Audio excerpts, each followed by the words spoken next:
defense is that he was exhausted and the effects that this can have on someone, so the best evidence to show that is a video clip. We've had video clips of most all of this case, so this is just another 15-second long video clip that exhibits his physical condition afterwards. I can play it for your honor. It's very short if you want to see what it is. And the objection, well, before I see it, I just want you to know what. Cumulative on it, Your Honor, we've seen about 3 or 4 video clips. Clearly he's tired. That's been established. So I don't want to need another one. This is completely different than the other ones, Your Honor. The other videos, Christopher's 15 feet away off in the corner. This is a video right in front of him. You'll be able to see and hear his condition. Okay. I'll look at it, but I'm wondering how is it relevant to what the jurors have to decide, because what they're deciding is what happened in the moment that this allegation occurred. Correct. So, I mean, we can go after that and after that and after that. At some point, it's either cumulative and or irrelevant. But I'll be happy to take a look at it and then we'll ask that. We've already had evidence. That doesn't make, so because you put on evidence that's not relevant doesn't make something else relevant. We've heard from experts who talk about the effects of exhaustion. Right. And that can be explained even, afterwards, 2-3 minutes afterwards, what their condition is. Right. So whether that might help explain how they were in that moment, which is the main question, the circumstances of this person in that moment. So this video helps explain that. It's completely relevant. The prosecutor presented photos of an hour later of Officer Schurr at the department. Is Well, that they also relevant? did autopsy photos. Still, if that's relevant to what the jury has to decide and determine. But why? Whether or not he was injured, that's relevant to what they would have to determine.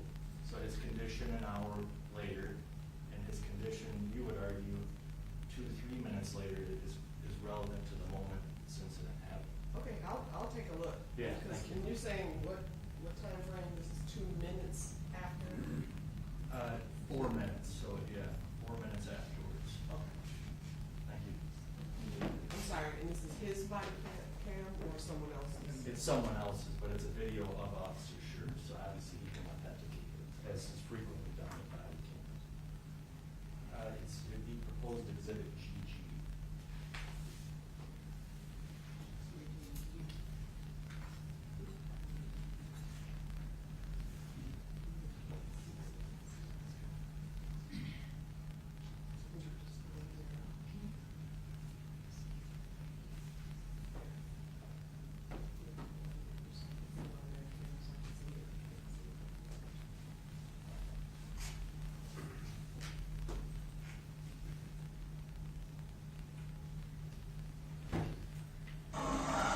You alright? Don't say anything, just checking on you, alright? Good? Alright, I'm gonna get somebody to be with you here in a second. I got an ambulance coming, we'll get you checked out. And I'll get a statement from you next second.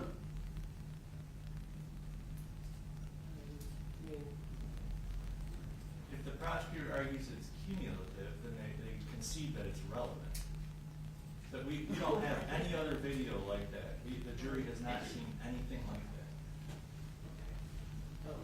Anything else, Mr. Matthews? We've seen multiple videos of him breathing heavily and pictures just like that. I mean, they spent an hour yesterday with an expert talking about how tired he was. So I think it's kind of beating a dead horse. We constitutional right to present a defense. So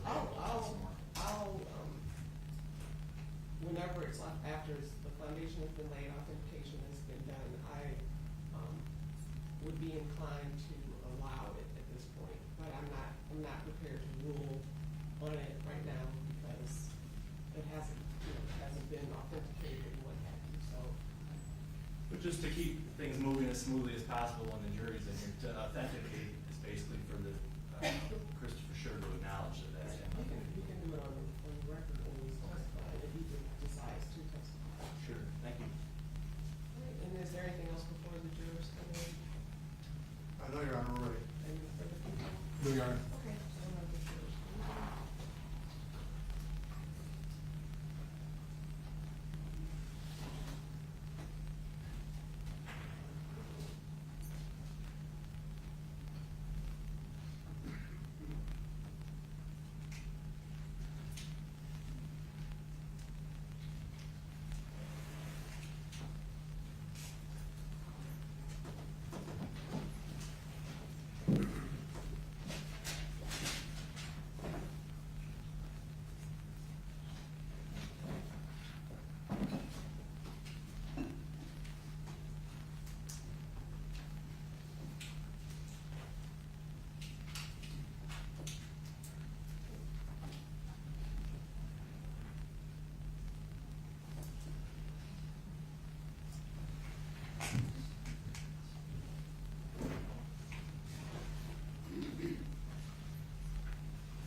Thank you, Your Honor. Good morning, sir. Morning. Will you please state your name and spell your last name for the record? Christopher Schurr, Schurr. Let me just start out. Do you enjoy speaking in public? Not particularly, no. And throughout your life, is that something you don't particularly care for? I'd say public speaking wasn't one of my strengths, no. Now, you understand you have a right not to testify. I do. Why are you testifying? I feel like it's important to get my side of the story out. Now, we're going to go into several topics, obviously related to this case here, but just backing up a little bit in regards to your background and education. How old are you? Currently 34, How old were you in April of 2022? 31, Where were you born? Grand Rapids, And where were you raised? southeast side of Grand Rapids. Do your parents reside in West Michigan here? They do. Are they in court here today? They. Do you have any siblings? Yes. Are they also present in court? Yes. Are you married? Yes. How long have you been married? 10 years. And where did you meet your wife? High school. So- Burton Center. Yep. Have you been together since high school? Yes. So essentially high school sweethearts? Yes. Now, where were you and your wife married? We were married in Kenya. And what brought you to Kenya? We were there on a mission trip Yes, a couple you have to years. object. You're getting a little bit far afield, Your Honor, in terms of here where they're married. I think it goes to some of his experiences in life, Your Honor. I think it's relevant. I'll sustain the objection because I do believe that particular question is just going a little bit deeper than relevant. Now, does your wife work? Yes. What field does she work in? Mental health. And you yourself, did you go into public service as a police officer? I did. Fair to say both you and your wife went into fields to help others. Yes. Did you attend high school here in West Michigan? Yes. And did you graduate high school? I did. After high school, what did you do? I went to college at Siena Heights University. Did you graduate college? I did. What year would that have been, approximately? 2014. What was your major or focused area of study in college? I majored in business with a focus in accounting and a minor in criminal justice. Did you receive any scholarships in college? Originally, I had an athletic scholarship and later gotten both athletic and academic scholarships. Pretty good grades? Yes, What was your GPA you graduated with? a 3.8. Okay. Now, as far as athletics go, what sport did you participate in college? Track and field. And were you a short distance or a long distance? I was a sprinter. Okay. After college, what did you do? After college, I gotten a job in the private sector as an entry-level accountant. And at some point, did you go back to school for continued career education? Yes. What did you do next? Went to Lansing Community College for their police academy. And why did you join the police academy? I just wanted to do a job that was more fulfilling. And what were your feelings on police work? Why police work? It was a fulfilling job. Sure is testimony. Okay. Well, where's the case at? Voices, I don't know what else to do. Sounded like media, yeah. No, it was your person, Sarah Lynch. Very sorry. Go ahead. Thank you. Why did you pick police work? It's never the same thing every day. To me, it was more fulfilling than working in an office and got to help people. Now, what year approximately was that you attended the police academy? 2015. And you mentioned LCC, Lansing Community College. Yes. Is that academy what's called an MCOLS accredited academy? It is. MCOL's Michigan Commission of Law Enforcement Standards. Is that your understanding? Yes. And I'm sure we could spend hours talking about the MCOL's Academy and the different topics, but just in general, what did your MCOL's Academy prepare you for? I would say it gives you a foundation to continue training as a police officer. And is your understanding that the basic standards trained at LCC is consistent with all other MCOL's accredited academies across the state? That's my understanding. How long was the academy at LCC? Approximately 4 months. Full-time? Yes. And what's full-time? It's 40 plus hours a week. Are there a variety of topics covered? Yes. Approximately how many? And there's probably over 100 different topics. And you give just a sampling of some of the basic topics covered at the LCC Academy. I'd say the main ones are criminal law, investigations, use of force, first aid. Now, use of force, that's a topic that's discussed going all the way back to your initial MCOL's Academy. Correct.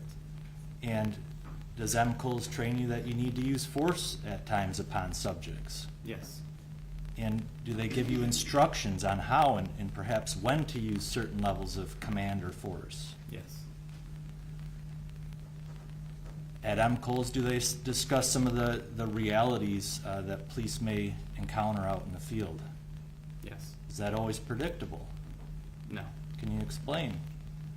I'd say most of what we do out in the field is not predictable. It's a dynamic environment, and we train in a controlled setting. Now, at the MCOL's Academy, is there always a perfect way or a best way to handle every situation or scenario? I'd say we strive for perfection. Probably another key.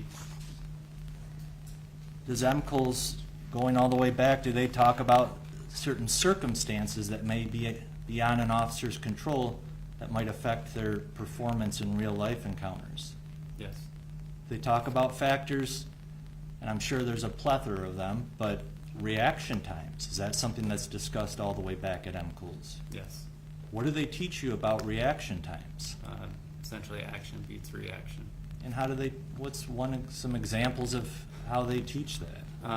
One of the main ways is a 7-yard or a 21-foot rule, essentially, that someone could cover that distance and harm you before you could react. And do they go through drills and videos and things like that as well to demonstrate this? Yes. So even back to MCOL's Academy, are you shown that there can be factors that put a police officer at a disadvantage? Yes. But even with knowledge of potential limitations, do you still need to respond to calls? Yes. You still need to enforce laws? Yes. Are the situations that police encounter, is it always safe? Typically not. But are you still required to march into a lot of volatile situations? Yes. What if you don't perform your essential functions, even going all the way back to the MCOL's Academy? What are you told if you don't perform your essential functions? What can be some of the consequences of that? Either I or others could be injured, if not other consequences Such at your as? department, such as cowardice. Okay. Now, going back to the MCOL's Academy, do they use scenarios and simulations? Yes. Is this meant, what is your understanding of why they do these scenarios and simulations? It's just to get us used to problem solving and learning whatever they're trying to teach us at the time. Are these run out in the real life field, or are they in a rather controlled setting? Controlled setting. Now, at the conclusion of the MCOL's Academy, are you given a rather lengthy and thorough examination to ascertain your knowledge on these topics? Yes. And are you ultimately given an examination? Yes. I'm sorry, are you ultimately required to attain a certain score? Yes, And did you pass the MCOL's Academy? I did. Now, after the LCC Academy, are you a fully licensed police officer? You are not. You need to complete training at a department. While you were in LCC, did you start to apply for jobs? I did. And was one of those departments GRPD? Yes. And was that a rather sought-after job back then? I'd say so. Why yes. is that? The opportunities, the different departments, if you will, that you can get into. Now, were you ultimately hired? Yes. What happens after you're hired into GRPD?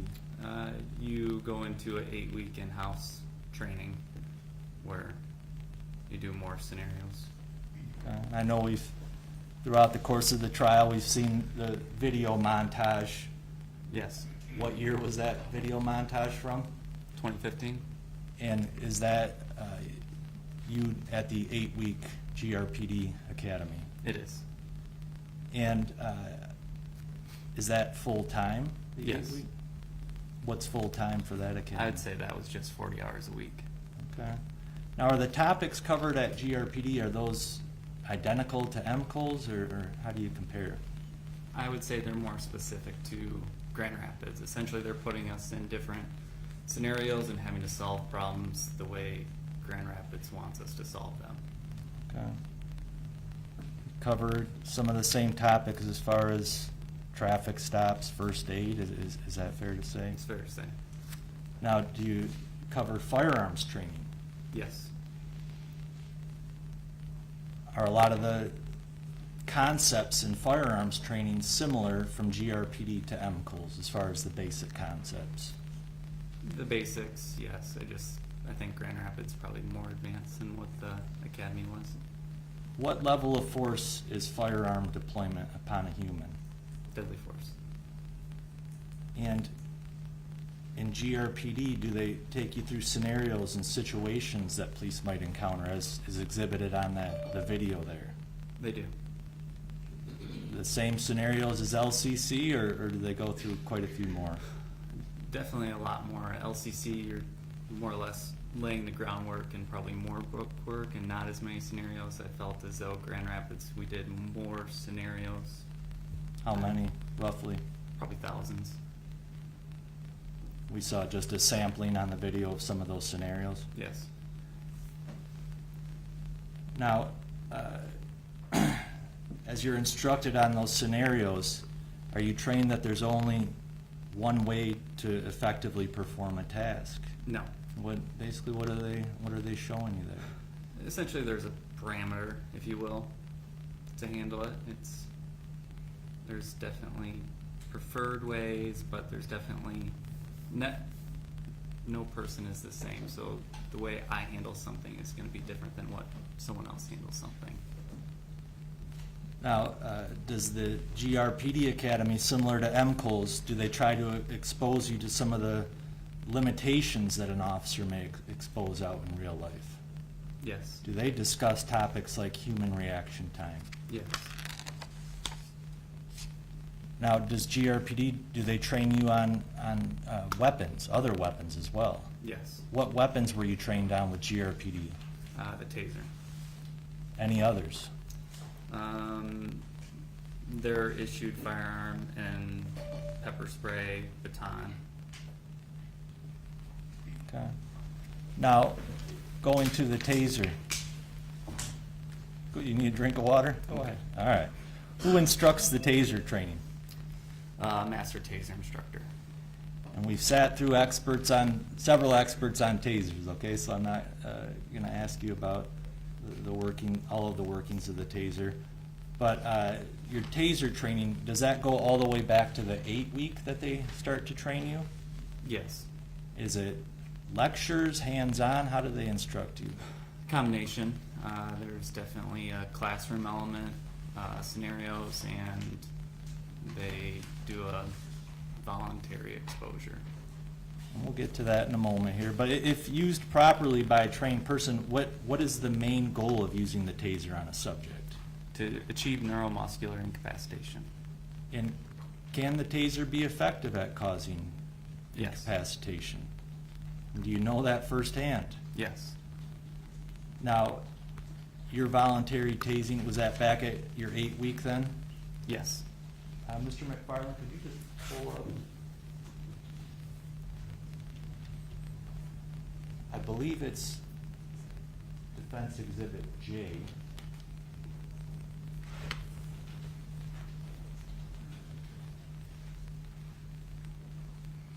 For voluntary tasing. Does that appear to be your voluntary tasing session? Yes. We've had this explained, but is it a rather controlled setting? Yes.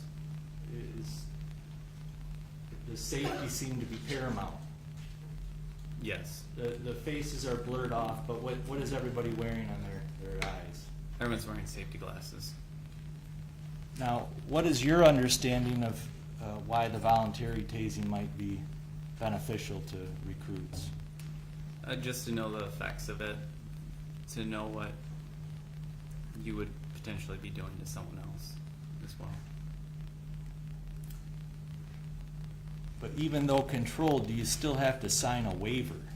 Yes. And essentially, what does the waiver tell you? Essentially, that waiver, my understanding was relieving the city of any potential liability from injury or death that the device may cause. Now, who's deploying the taser on you there? It's a master taser instructor. Could you please play the video, Mr. McFarland?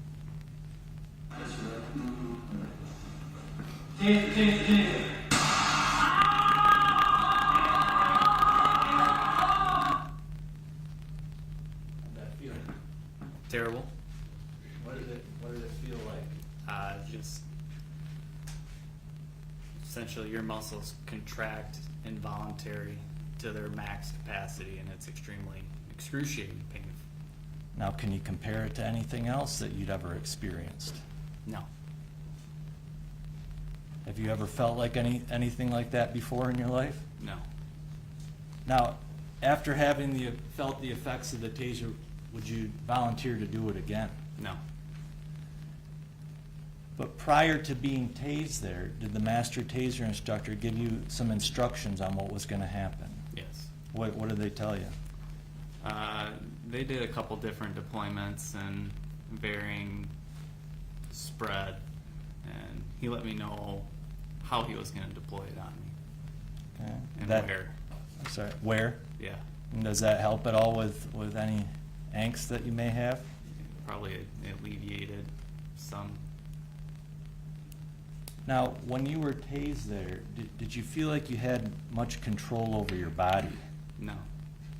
And we've heard this term, I think, sometimes, taking the ride. Is that what they refer to it as, is when you're under the effects of the taser? Yes. How long does that ride last? 5 seconds. Do you feel during that 5 seconds that you have the ability to defend yourself? No. What are you trained that can mean for a police officer in the field if someone fights them for their taser and uses it on them? They would get access to a firearm. Now, in police training, do you discuss topics like that? Officers getting disarmed of their weapons? Yes. Generally, what are you trained to presume if a subject forcefully disarms an officer of their weapon? They would use it on us. The ride is 5 seconds? It is. How long do you think it would take for someone to get your firearm off your body and use it on you? Second. Mr. McFarland, could you please play that again?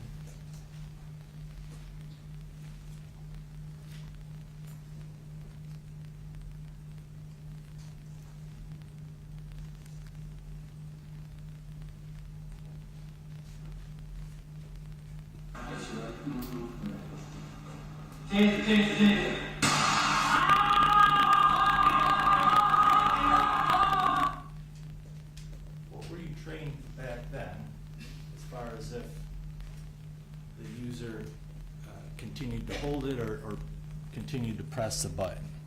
Well, so it's designed to be charged for 5 seconds, but you can hold the trigger down or keep pressing the trigger to keep doing additional 5-second cycles.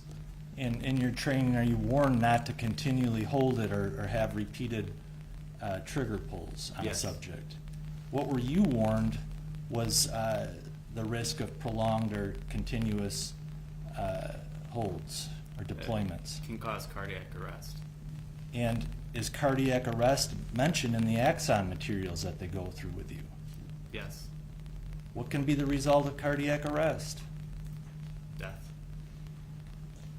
Would you expect an untrained person to know that a continued or repeated ride could cause cardiac arrest? No. Now, how far was the master taser instructor from you approximately when it was deployed? Probably 2 feet.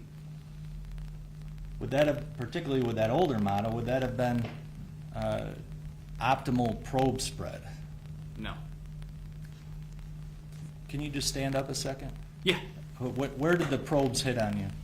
They hit my, I guess, right leg, just the back side of it, and they were probably only that far apart. So that's fairly close, is that fair I to would say? say it's really close.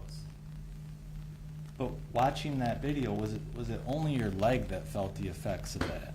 No, I would say it was my entire lower body, but my arms, it's more or less an involuntary response, so I didn't feel like I had control of my arms.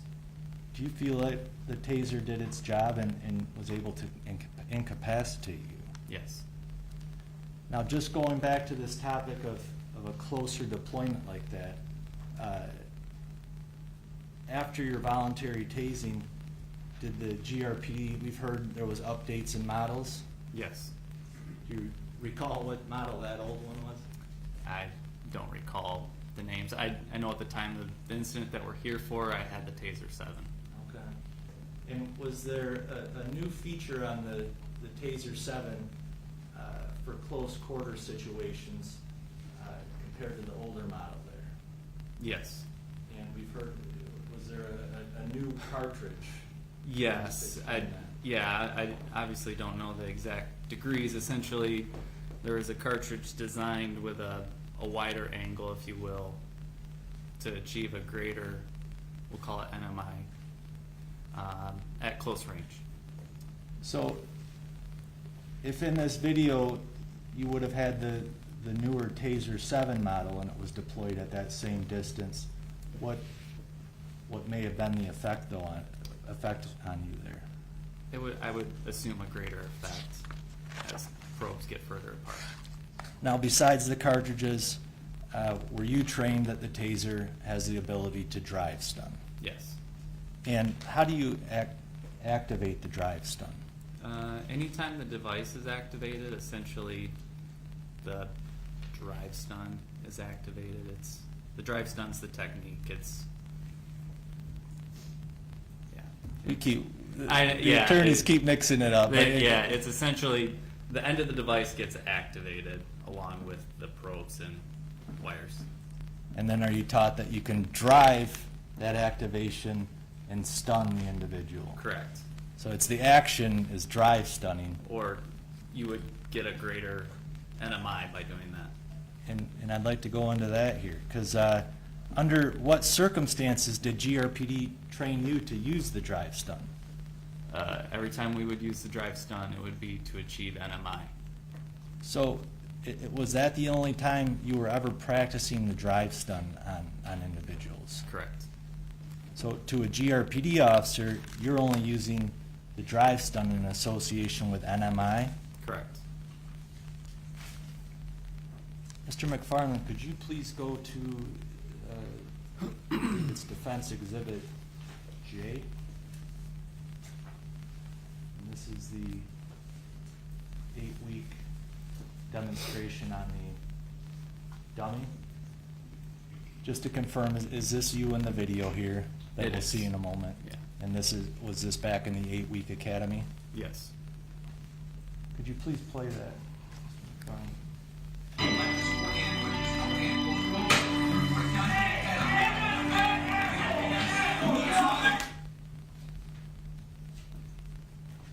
Chris, how far from, that's a dummy, correct? It's not a live person. Yeah. How far were you from the dummy when you deployed the probes? Foot. And what did you do after you deployed the probes? I moved the device to what would be the dummy's calf. Were you trained that that's an acceptable distance to deploy the taser? Yes. You've heard throughout this trial some question of you should not deploy the taser at a closer range under some different standards. This is how you were trained, that you could use the taser in that close of quarters? Correct.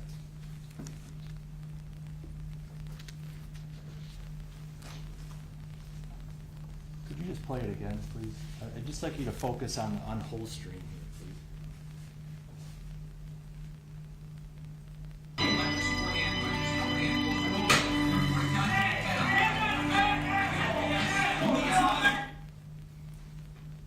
Be able to see yourself getting the taser out of the holster. Yeah.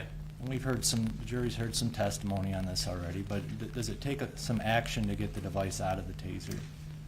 Yeah. I'm sorry, get the device out of the holster. So this device, I would say, and holster combination was significantly easier than what I was equipped with on the day of the incident. This one was a little more loose fit, so it's easier to actually, you have a snap, which is kind of hard to undo at times, and then a hood that holds the device in. So this was a little bit looser fit, so it was a little more functional, if you will. And when the Taser 7 came out, are you provided with new training materials on that? Yes. And was that a topic that was discussed in some of those materials as far as that it has a different type of holster? Yes. Now, let's just say on this video, what if only one probe connected or made contact even with the dummy there? What would the drive stun do there? What could the drive stun do to help cause NMI? It would, I guess as they would say, complete the circuit to create they always, I mean, it's always a third point of contact, but you get that another point of contact to create the NMI. Okay. Now, prior to April 4 of 2022, did you have occasion to actually use your taser on subjects out in the field? I did, How many times? just once. And where on the body did you deploy the taser on that prior occasion? Subject's back. And was it a struggle with the individual, or? Yes. And how far away were you from the individual when you deployed? Foot and a half. And what did you do after that? I believe I had to move the device to another area on the subject to achieve NMI. And what did this assist you in the situation? Yes. What were you able to do from that point? I was able to take the person into custody. Now, I'm getting ahead of myself a little bit here, okay? But in that prior use out in the field, going to April 4 and the incident that we're here on, the proximity of you and that individual in the prior case, was that a very similar proximity as you were to Mr. Loyola when you went to initially draw your taser? Yes. On that prior taser occasion, are you required to notify your department if you use force? Yeah, any use of force, we have to notify the department. And was anything found inappropriate about the way you used your taser on that occasion? No. What did the department actually do in response to your use of taser on that occasion? Doesn't have to object or into another taser deployment, what the department did or anything is purely irrelevant. I think it's important to go to what his training was and what his department did as far as in response. They didn't. So a different incident? Yeah, to solidify his training and their practices and his experiences. So I'll sustain that objection, because I don't believe that particular question was one calling for a relevant response to the case. What's ingrained in your head from that prior experience as far as the distance that you were from Mr. Loyola and whether that might be appropriate? that it was appropriate. Now, during Taser training, are recruits and officers, when they're updates, provided with lectures and materials from Axon? I'm sorry, can you say that? Are you provided or gone through with materials from Axon, the manufacturer? Yes. And what are you warned about the Taser? That it can cause serious bodily injury or death. Now, are you trained on preferred target areas of the body to use the Taser? Yes. And how do they show you this in general? Do you recall anything in particular? I think it's in It's some just, of yeah, it's just a body and it shows caution areas. that. And are you trained on areas to avoid them? Yes. And we've heard this area is sensitive areas. Is that something that's discussed? Yes. What areas on the body are you trained to avoid using the Taser upon? Essentially the head, neck, genital region, And and chest. are you taught to avoid either shooting probes or using drive stun on those areas? Yes. What are you trained can be the risk of Taser use on the eyes? Blindness.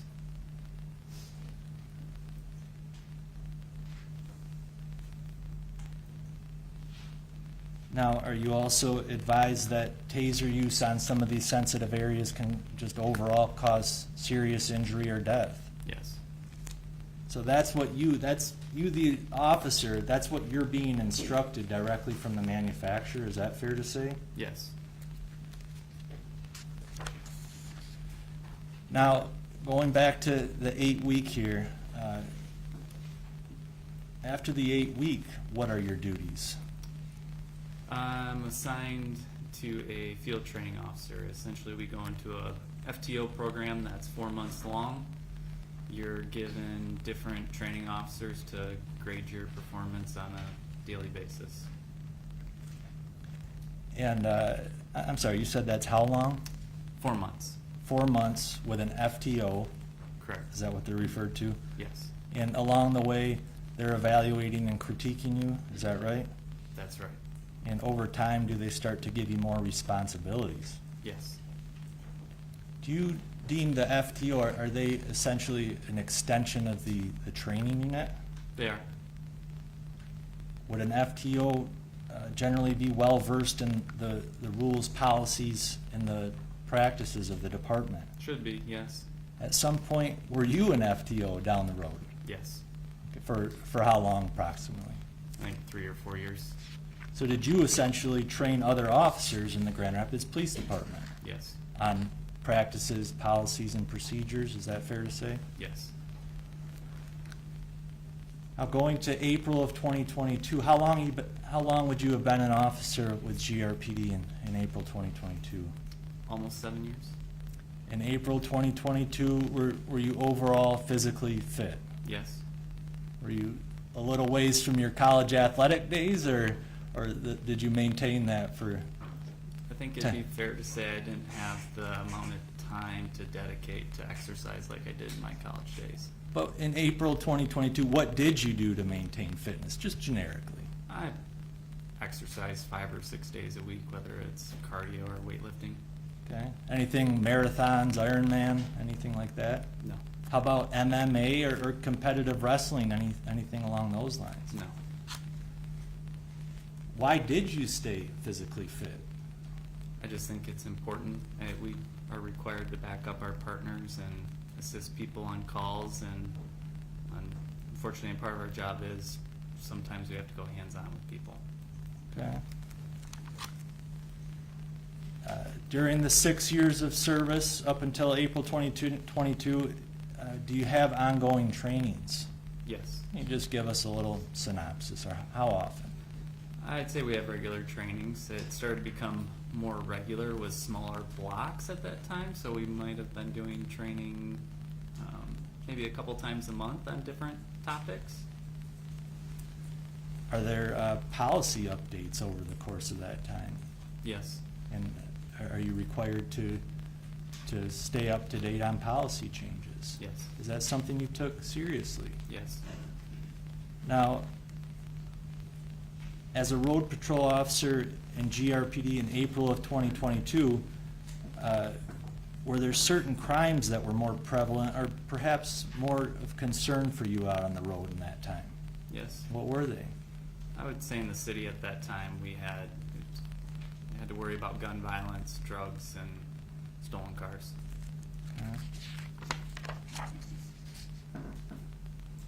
Now we're going to April 4 of 2022, all right? Yep. What shift were you working that day? First shift. What time does your first shift run? Mine ran from 5:30 in the morning to 5:30 at night. So you've got 12 hours that you're essentially out on the road. Correct. How many days a week? Generally, were you working 12-hour shifts? It kind of varies. I mean, some weeks. So one week it's Monday, Tuesday, and you have Wednesday, Thursday off, and you work Friday, Saturday, Sunday. The next week you work Wednesday, Thursday, and that's it. So It's all over the place. it's all over the place. Okay. And then overtime in between. All right. Now, for a 5:30 a.m. shift, what time would you have woken up on April 4 of 2022? Between 4 and 4:30, Any normal routine in the morning for you? just shower, shave. Okay. What time did you normally arrive to GRPD? Sometime around 5. What was your normal routine when you arrive down at the station? Just get into uniform, and then go to the room that we had line up at and go over wanted subjects, and we also had a sheet for stolen cars. Now, what time would you actually, for a 5:30 shift, what time would you actually get out on the road?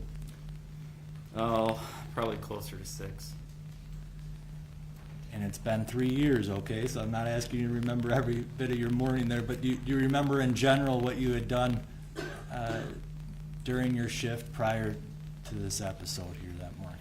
I believe I responded to just a basic alarm at some point, and I know one of the issues I had in my service area was speeding complaints in a school zone in the area of 36 in Kalamazoo. I went down there and realized that it was spring break. It was pretty slow, so there wasn't many cars to stop in that area at that time. Okay. I know I reviewed policy here and there, and eventually ended up in the area of Kalamazoo and Fuller. What were the weather conditions that morning? Cold, wet, rainy, like a rain-snow mix. Overall, was it a busy morning out around the roads, or was it slow, or? I recall it being pretty slow. Now, you mentioned Kalamazoo. You eventually found yourself over in the area of Kalamazoo Avenue and Fuller Avenue, correct? Correct. And is that on the southeast side of Grand Rapids? It is. Are you familiar with that area? Very familiar. Why is that? I was assigned that area night shift for 6 years. Okay.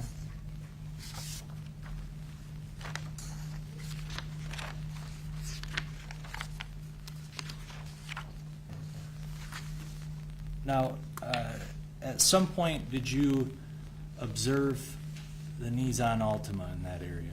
I did.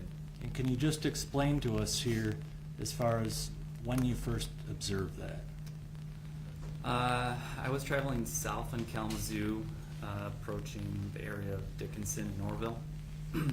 I noticed the vehicle was traveling slowly, and as I had gotten fairly close to it, it made an abrupt right-hand turn onto, I believe, Orville. At that point, I was able to run the license plate, and I continued south on Kalamazoo. Now, what does it mean to run a license plate? Essentially, we have a computer right next to us, and we're able to enter the license plate information into, giving us access to Lean, law enforcement information network, and Secretary of State information. And running license plates, is that a common practice for you out on patrol every day? It is. How often would you say you run license plates? Depending on the day, how busy I am, I could run up to 30 license plates a day.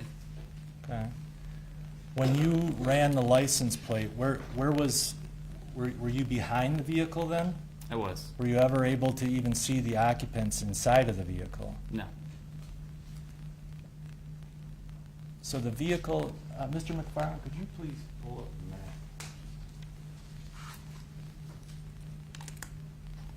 Chris, can I just approach you here? Yes. Or can I approach the witness? I just want to get a laser pointer. You wanna try that?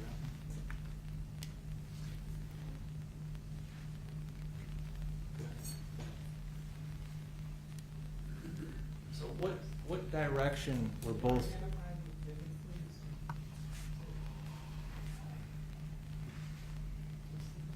It says Q at the corner, is it exhibit Q? Yes, I'm sorry. This is defendant's proposed exhibit Q. Okay, Q was already admitted. That's stipulated, okay. Okay, so this is exhibit Q. Yes. Go ahead. So Chris, just to help us understand this a little bit, what direction were you driving and whereabouts were you when you first observed the ultimate? In this area, and I believe it was right around here, Kalamazoo and Orville, when I'd gotten fairly close to it. Just to confirm that north is going up and south is going downwards here on this map. Correct. So you're, if I have it right, you were traveling south and the Altima was traveling south in front of you? Correct. The Altima turned where? I believe it was Orville, Alright. so they made a right-hand turn to head west on Orville. And as it's turning, you type in the plate and where do you continue while you're typing in the plate? I continued south on Kalamazoo. And just tell me, as far as running a plate, what's the norm with this system? You'll type it in into a little box and you usually experience some type of delay. So depending on the Wi-Fi connection at the time, At some point, do you get a response from that? I did. This search? And what does that indicate to you? I'd gotten a response indicating that the license plate that I'd ran didn't match the vehicle that I'd just seen, essentially. Now, a plate that does not match a vehicle, is that a law violation? It is. Is it a legal justification to stop a vehicle? It is. So what did you do next? Well, I had gotten the response prior to reaching Griggs. When I saw that I had gotten a response indicating an improper plate, I turned right onto Griggs and driven up to Newark, where I saw the Nissan traveling south on Newark, about mid-block or so. What did you do next? I went north on Newark in an attempt to just get eyes on the vehicle, verify it's the vehicle I saw, and also verify that I had the license plate information correct. Is that something that you like to do in that situation? Yeah, especially when it's super easy to fat finger a letter and potentially get an improper response on my own. Okay. So now if I have it right, you're traveling north on Newark and the vehicle is traveling south towards you? Correct. And what happens next? I turned right behind the vehicle as I'm passing it to check the license plate and to verify it entered it correctly, and I pull into a drive somewhere around here in an attempt to get behind this car so I can stop it. And as you turned there, were you able to get a look at the license plate? I was. And what did that indicate? That I'd ran the license plate correctly. Now, throughout this trial, we've been watching videos, dash cam and body cam videos. When you turn into the driveway there to turn around, is this the moment that the cameras activate? All right, you're gonna correct me there. Yeah. And we've had people explain the The cameras. camera, yeah, it's essentially Go ahead. we're on a That's where we see the camera start on all the videos that we've seen, just because of the 30-second delay. Yes. Okay. And if we heard it right from, I believe, the Axon expert as well as Detective or Captain Cyber talked about, a lot of times the camera's always running generally, is that right? Correct. But there's certain triggers that start the recording mechanism. Starts the recording mechanism, and when that starts, it brings in the 30 seconds prior to that activation point. So you had some type of trigger later on, and then it jumped back and started recording you to the point that you were turning around there. Correct. And does it activate your dash cam and your body cam? Yes. Okay. So what did you do next after you turned around? Well, I wanted to initiate a traffic stop on the vehicle, so as I turned around, the vehicle turns right onto Griggs from Newark, and that's essentially, and then we see me starting to head this direction as well. And as I'm making this turn, the Nissan is making another right-hand turn onto Nelson. Where did the Nissan start out up on Orville? Somewhere in this area. And it turned off Kalamazoo where? Well, it turned off Kalamazoo in this area onto Orville, I believe.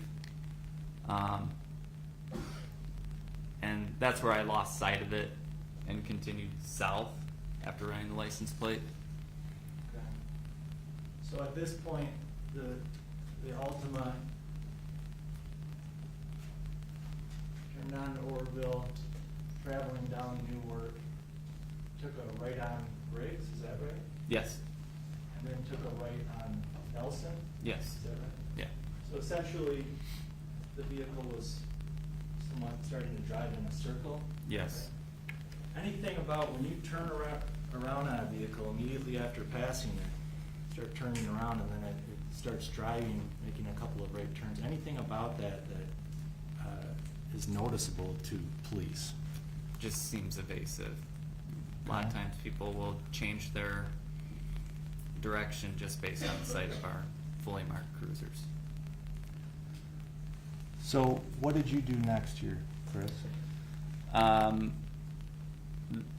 Well, I had gotten on the radio and notified dispatch that I was making a traffic stop. Why were you making a traffic stop? Why? Because the license plate didn't match the vehicle. And that's a lawful justification to stop a vehicle, is that right? Correct. Okay. So I think we've seen it on video, but you get on the radio and call out a traffic stop. Yes. What's the normal routine or expectation or common practice when a GRPD officer calls out a traffic stop? Just calling it out. Essentially, I'm calling out the traffic stop to let my teammates know that I'm where I'm at and to head my direction. Okay. So that the expectation is someone should be heading that direction.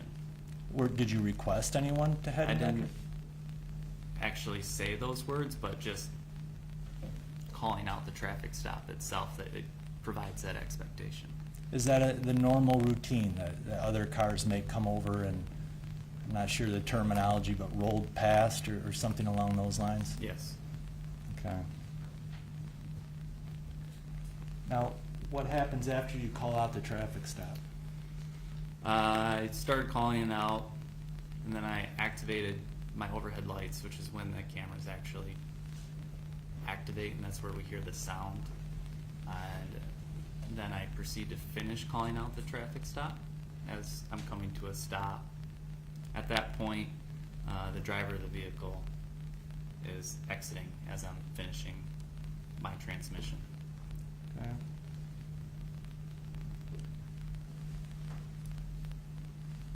Is the driver getting out of the vehicle when you're pulling them over, is that normal?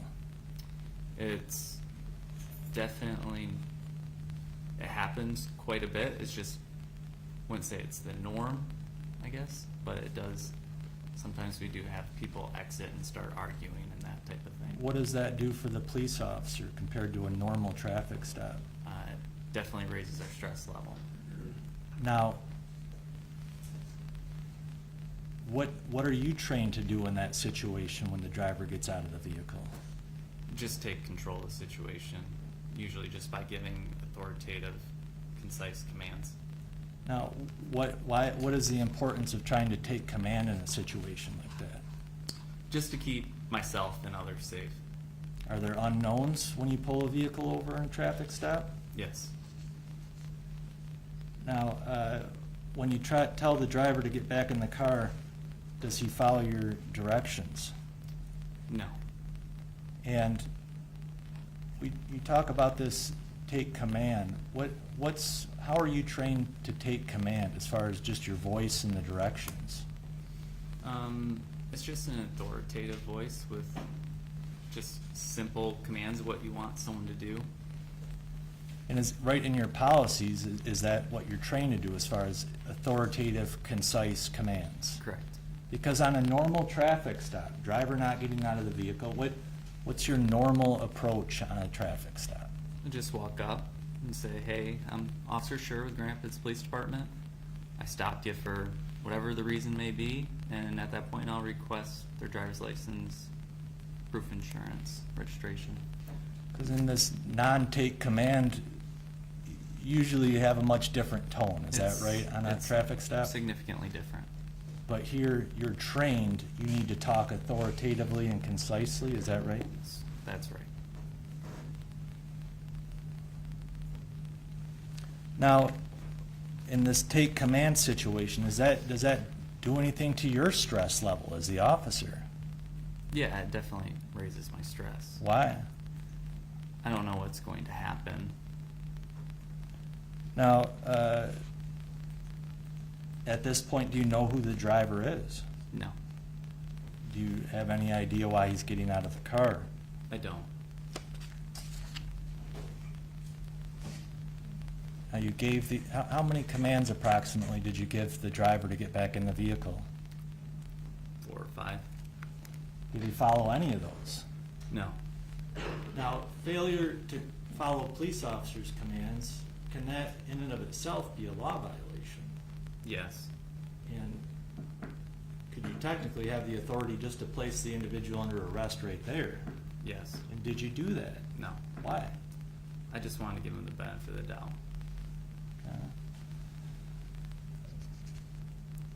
So what did you do next as you're commanding the driver to get back in the vehicle? I approached him and kind of had some back and forth in regards to, believe he questioned me on the reason for why I stopped him, what the issue was, and I had to repeat to him why I stopped him. At some point, he said something that I didn't quite understand, between just not understanding him and obviously he hadn't listened to any of my commands. I asked him if he spoke English. And what was his response? He quickly responded yes. Is it important that you understand each other? Yes. And were you able to confirm that? Yes. So what did you do next? I asked him for a driver's license. Is that normal in a traffic stop to ask for a driver's license? It is. Are drivers required to have a valid driver's license on them? They are. And if a driver does not have a valid driver's license, is that a basis to place them under arrest? Yes.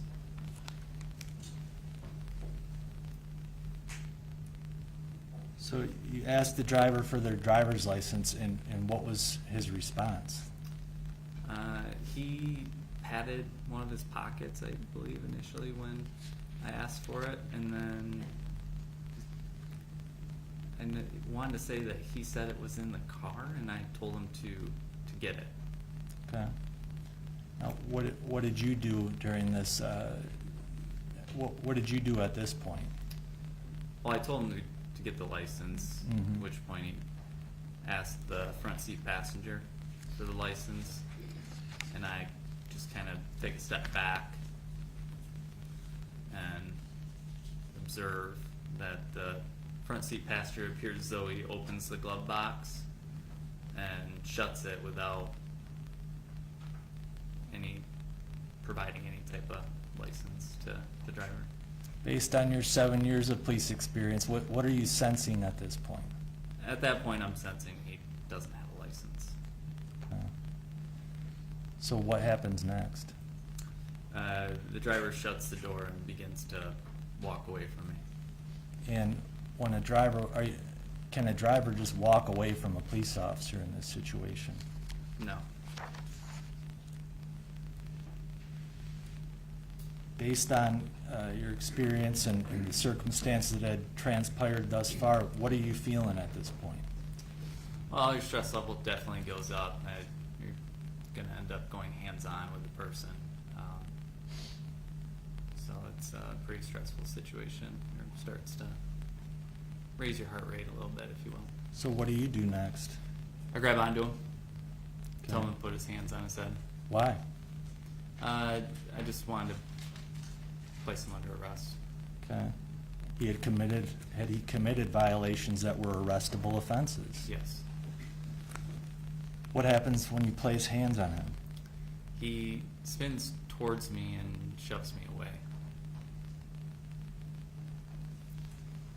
Now, in your experience, when you go to place individuals under arrest, do they always want to be arrested? I would say typically people don't want to be arrested.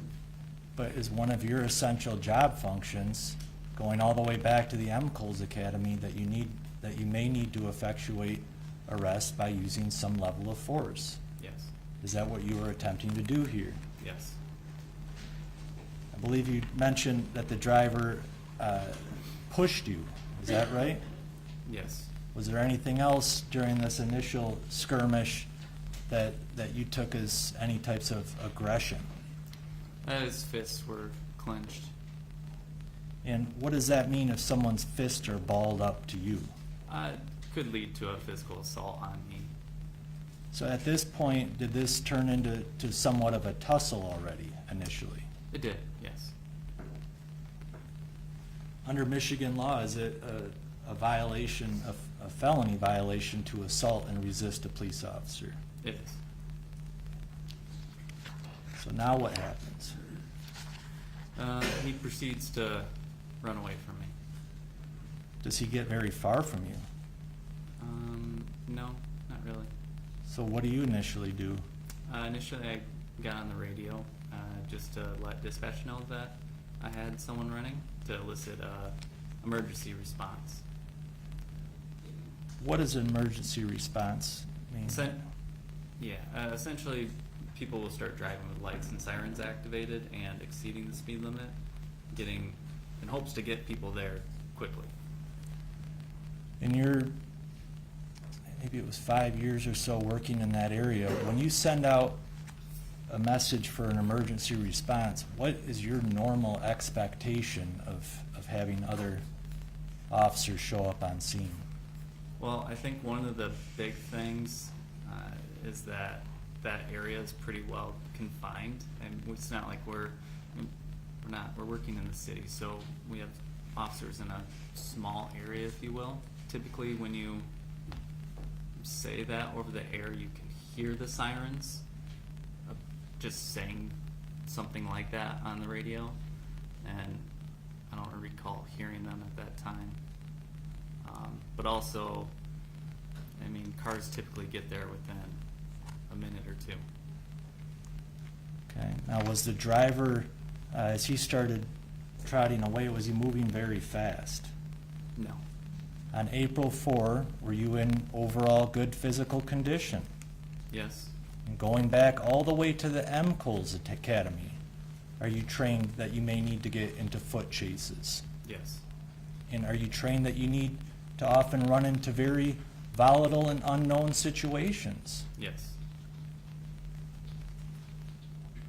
Based on your experience working in the service area of Grand Rapids, why do individuals often run from police? My experience has been that when people run, it's typically for some type of felony offense associated with what they're doing. So, does any foot chase then, is there always some type of risk or perhaps danger to an officer in a foot chase? Yes. Is there a policy advising officers that they cannot foot chase? No. And in fact, had you and fellow officers on your team been in other foot chases in the past? Yes. Approximately how many? With other teammates and that kind of thing, I've probably been involved in hundreds, 100 or so, I would say. So is it a normal expectation to pursue on foot when you're working with GRPD? Yes. How many solo foot chases do you think you were in? Probably 30 or 40. And is that a topic that the department had recognized you for in the past, as far as? Objection, this is like the second time they've tried to introduce stuff that's already been excluded by the court, Your Honor. Your Honor? Because you have already had that discussion. Can I just build a record briefly, though, Your Honor? The prosecution's experts.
Chris, had you gotten in similar foot chases to the foot chase here in the past? Yes. And did your department ever punish you for that? No. In those foot chases, do you draw up a detailed police report? Yes. Do you have a body cam? Yes. Where do those detailed police reports explaining what you did, where do those go? To the police department, And then where? Kent County Prosecutor's Office. Was there ever any concern in the past with your similar foot chases in the past? No.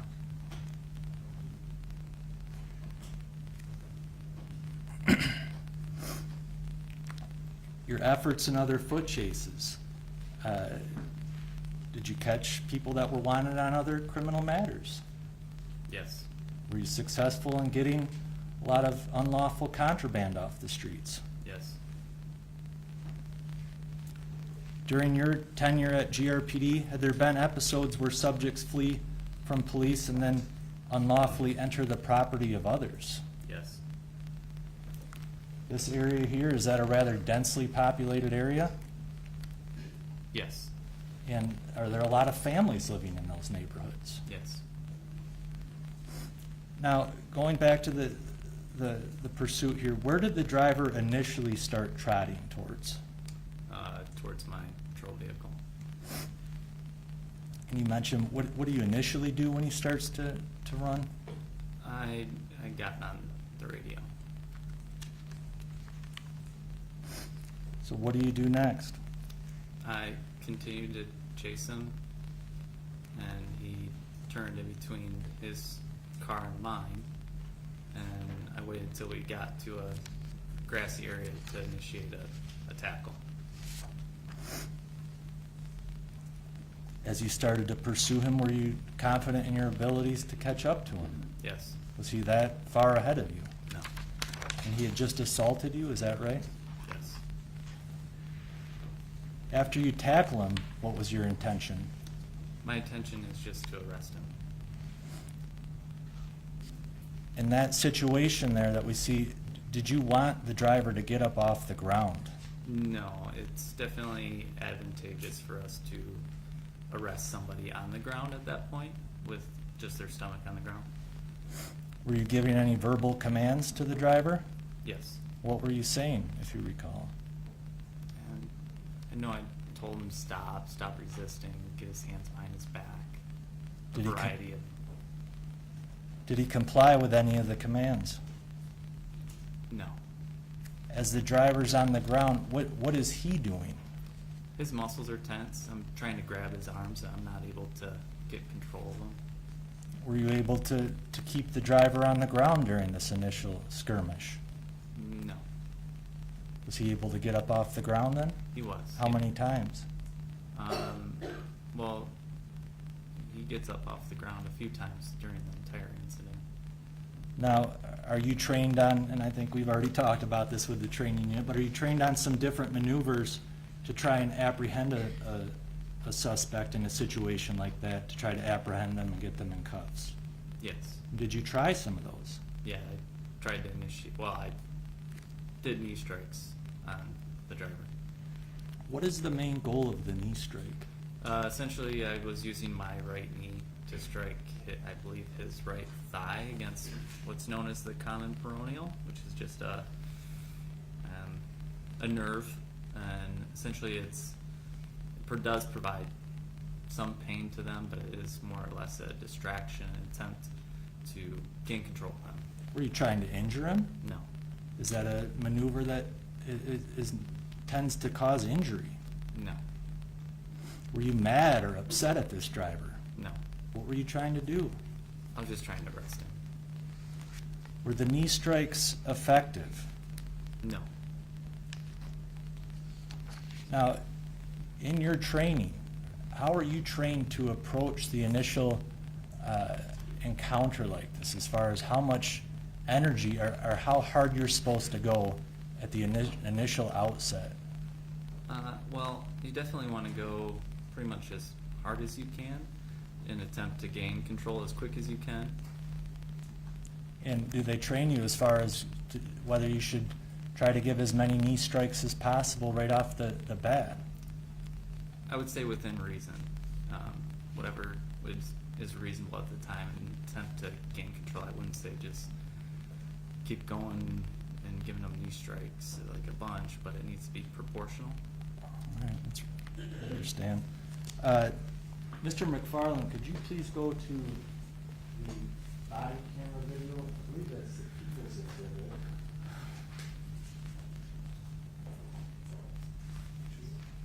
People's exhibit 2.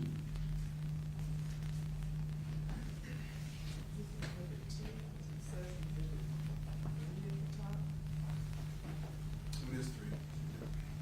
Sorry. Exhibit 3. And Mr. McFarland, could you go to 1 minute and 45 seconds?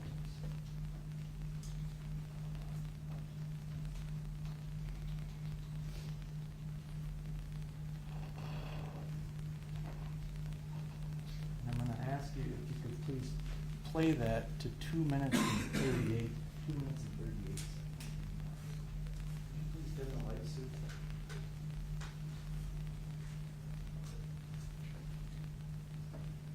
No, stop.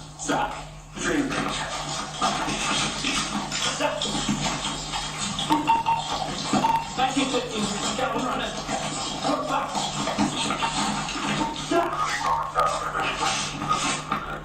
Stop!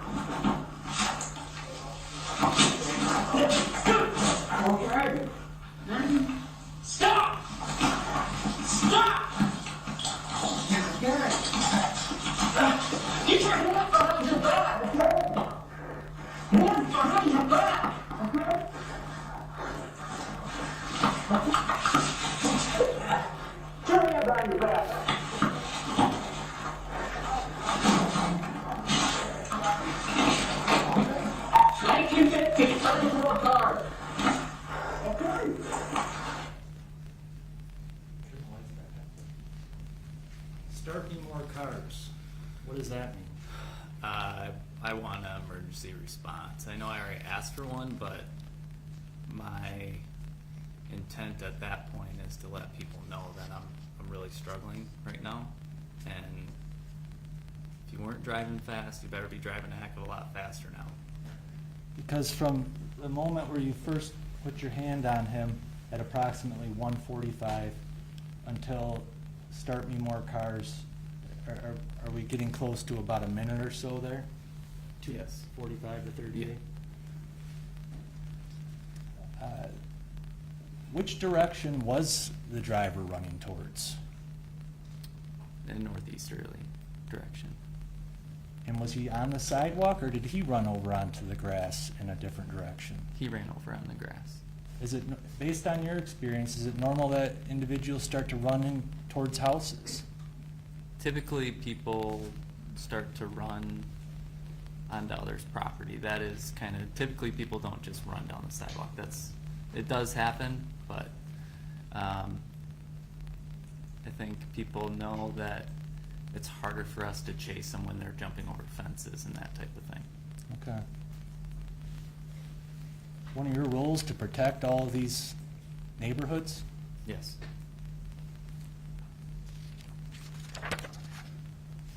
Now, can you, at this point, can you start to hear anything as you watch that, as far as your breathing goes? Yeah, I'm definitely pretty exhausted at this point. We're about a minute in.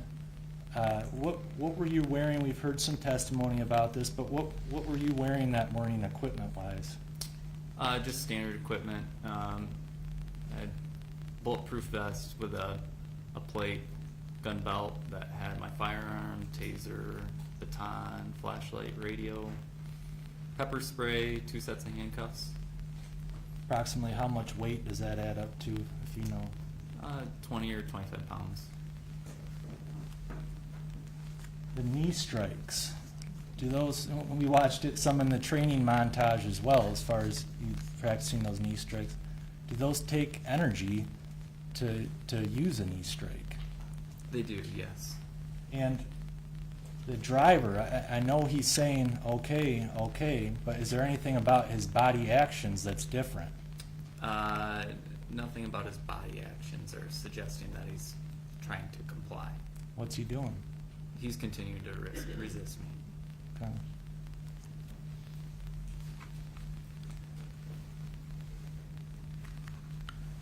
Now, up to this point, actually just backing up, we can't see it as well in that video, but you had testified that the driver had been able to get up off the ground at least maybe 2-3 times during this initial struggle.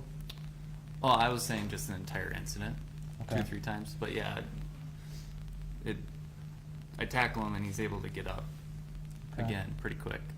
And were you putting your weight on top of him as he got up? Yes. During this situation, in these training materials, does it indicate that you should stay engaged with the individual? Yes. Perhaps move on to some other training to try to apprehend the individual? Yes. Because at this point, had you attempted several verbal commands? Yes. And did he comply with any of them? No. And had you now used several different lower levels of physical force upon the driver? Yes. And did those appear to have any effect on him? No. At this point, do you know who the driver was? No. Do you know why he's fighting so hard to avoid arrest? I don't. Does that mean anything to you? I mean, I'm wondering why he's fighting so hard, yes. Because what's your normal experience having a struggle like this, where you chase and tackle and deliver some strikes? My experience with foot pursuits has been typically people run, and if you start to catch up to them, sometimes they might just give up. Or you tackle them, they give up. Sometimes, yeah, you do have to do a couple knee strikes, and then they give up, but not this kind of drawn-out altercation, if you will. So what are you thinking at this point? I really don't know what I feel like there's something more going on. That's what I'm thinking. Now, at this point, are you getting any type of response from other officers as far as sirens? No. Are other individuals around you now at this point? Yes. Do you know any of those people? I do not. I believe we've seen it already, and we'll watch it again in a moment here, but I just want to ask you first, at some point, do you and the driver move across the lawn? We do. What direction do you move towards? I guess we head back south. And was that your choice to move south? No. What did you attempt to do? Well, I mean, ideally it would have been, I would get his hands behind the back of us on the ground, but he's able to get up. I'm just holding onto his arms as he's walking us across the yard, if you will. Did you try any additional maneuvers as you get across the yard? As we go across the yard, I tried to do another knee strike, but I felt like I couldn't even hardly pick up my legs. Why is that? I'm just exhausted. Mr. McFarland, could you please play from 238 to 303 on People's Exhibit 3?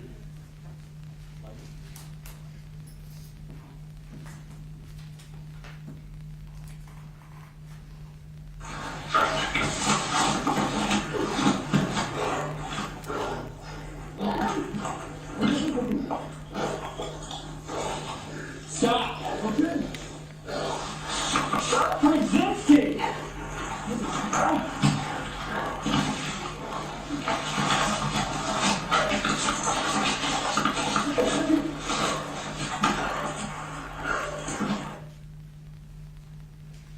Chris, were you able to hear your breathing there towards the end? Yeah. And what do you hear? It just sounds like I'm wheezing. Okay. And what's a wheeze? I would say a constricted exhale, if you will. Is it cold outside that morning? It was. And do you recall what you were feeling physically at this point? I'm completely exhausted at this point. Had your attempts thus far had any effect on the driver? No. And under policies in this situation, would you be justified to move up to some other level of force based on the driver's resistance and aggression that he's presented thus far? Yes. At this point, what do you train would be the next appropriate level of force to move up to? Well, in my mind, I've tried knee strikes and they were completely ineffective. I didn't feel as though they were, having any type of effect, or even it didn't seem as though he was acknowledging the fact that I was striking him. So to me, what made the most sense with my level of exhaustion and just the lack of effect with those strikes, I felt as though I needed to move to a taser just to actually interrupt the muscle function. And were you in proximity to the driver when you initially went to draw your, where were you in proximity to the driver when you initially went to draw your taser? I believe I'm going for my taser right now, so I'm just right behind him. And can you see anything blue? Where is your taser located on your body? It would be on my support side, which is my left hip. So I'd have to reach across and grab for it. Okay. And then you talked about the holster mechanism. Correct. To get the taser out of the holster. This proximity to the driver there, is that similar to the prior occasion where you used your taser on the job, as far as the proximity? Yes. And in that situation, was the individual also struggling? Yes.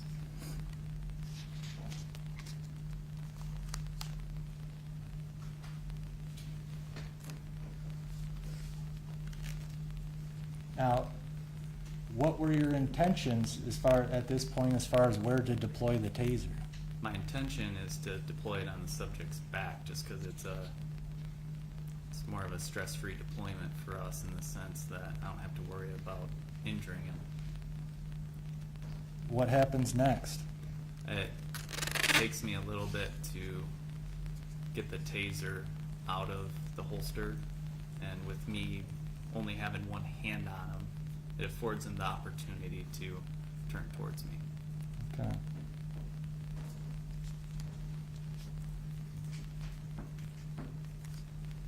And what happens as the driver turns towards you, if you can explain? Well, when he turns towards me, I am actually able to finally get the taser out of the holster. And I recognize that he's facing me and I need to adjust or pay more attention to where the probes are actually going to be deployed. This situation where the driver turns towards you, how much time does it take for this to quickly evolve? Split second. And I'm sorry, I may have missed this, but as the driver turned towards you, was there a taser attempt? Was there a deployment attempt there? Once I realized that the top probe was going to be below his diaphragm, I deployed the taser, yes. Okay. And what happened as you deployed the taser? When I deploy it, the driver grabs on to the taser itself. Now, after the driver grabs your taser, did he ever let it go? No. Did you tell him to let it go? Yes. Had anyone ever tried to take a weapon from you before on the job? No. And going back to your academy, to your training, is disarming a police officer, would that be a pretty serious scenario? Yes. And what had you been trained to presume if a subject fought for a weapon from you? That they would use it on us. So how are you feeling about this situation now? Extremely stressed. And had you ever had that feeling before on the job? No, at this point I'm afraid that he's going to get the taser from me and use it on me. Now, this wheezing, the struggling for air that we heard, that was prior to the taser even coming out, is that correct? That's correct. And had you ever been in a physical combat situation this long on the job? No. Throughout the course of everything up to thus far, did the driver ever really stop resisting or fighting over the course of the whole struggle? No. Had you ever had a situation where you'd had to fight for a live weapon from someone? No. Mr. McFarland, could you just please play Exhibit 3 to the end? Lights, please.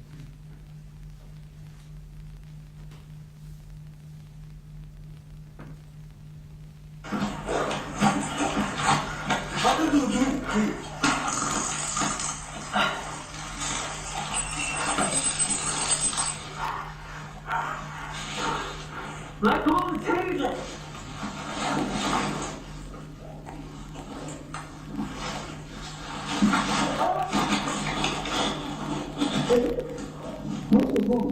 Let go of the taser!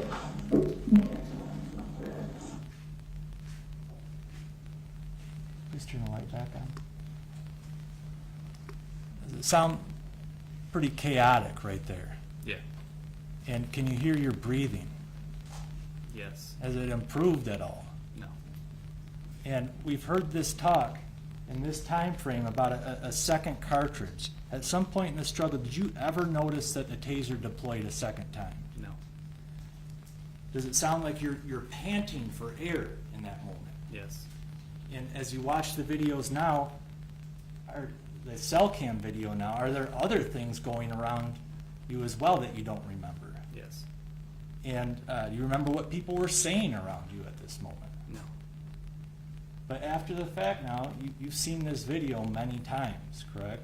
That's correct. And have you heard this assertion that the taser was deployed a second time? Yes. But Chris, as you watch this video, okay, the cell cam video of the passenger, from the moment that we can now see the taser was deployed, do you fight, after that, do you fight any less put any less effort into trying to get the taser back after that? No, Why is that? I'm afraid he's gonna use it on me. What was your focus at this point? I just wanna get the taser from him. So what do you remember? Your body camera's off now. You Yeah. heard the explanation from the expert as far as the presses that were going on. Yeah, Is that fairly common in physical struggles? yeah, it happens. Now, what do you remember happening next? Somehow I ended up behind the driver. I don't know how I ended up behind him. I saw that he had full control of the taser, meaning that he was holding it like a firearm with his thumb in a position that was blocking the safety switch, the on-off switch. And I was reaching over top of him in an attempt to shut it off in hopes that he wouldn't be able to use it on me. Okay. And what happens next during this effort? At some point, I start to feel him turning towards me, and I feared that he was going to use it on me. Now, based on your training and experience, was the driver close enough to deploy probes on you? Yes. Was he close enough to press a drive stun on you? Yes. Were you basically within arm's length of each other? Yes. And had you experienced that taser capabilities? Yes. What were you thinking he was going to do with it? I believed he was going to use it on me. And you have firsthand knowledge of the incapacitation? Yes. How long does the ride last? 5 seconds in an ideal environment. How long does it take for someone to get your pistol off and use it on you? Second. Did you, throughout your training, throughout your career, were you trained that the taser can cause death or serious injury Yes. in several different ways? Yes. And was the driver in proximity to do that as he's turning towards you? Yes. During the course of this struggle, had the driver been able to get up on prior occasions in the past successfully? Yes. And what was your abilities at this point as far as breathing? Was it getting any better? No, one of the main reasons why I brought the taser into it is because I had no energy left to begin with. And we then get into a struggle over it for I don't know how long. And I'm running on fumes. What have you been trained going all the way back to the MCOLS Academy as far as action versus reaction? What have you been trained? That action beats reaction. And what does that mean here in that scenario for you? If I had waited for him to point it at me, it would have been too late. And what were you fearful of? That he was going to use it on me and I was going to die. Now, and you were in a proximity to each other that he could do that to you Yes. with how you've been trained about that device. Yes. Under your training, Chris, are you required to wait to be seriously injured or killed before you can resort to deadly force? No. So what did you do next? I shot him. Why? I believe that if I hadn't done it at that time, I wasn't going to go home. And Chris, we've been watching this video, analyzing this video in screenshots throughout this week, but in reality, is it fair the way that we're watching this in screenshots throughout this past week? I'd argue it's not. No. Because in reality, how much time did you have to make these decisions? Split seconds. After the shot, what was your energy level? I really don't know how to describe my energy level. My energy was depleted when I got the taser out initially. I don't know how I made it through that struggle. And the video speaks for itself, but could you even really stand up after you fired the shot? No. Could you breathe very well? No. Mr. McFarland, could you please just play the dispatch, just one short segment of the dispatch?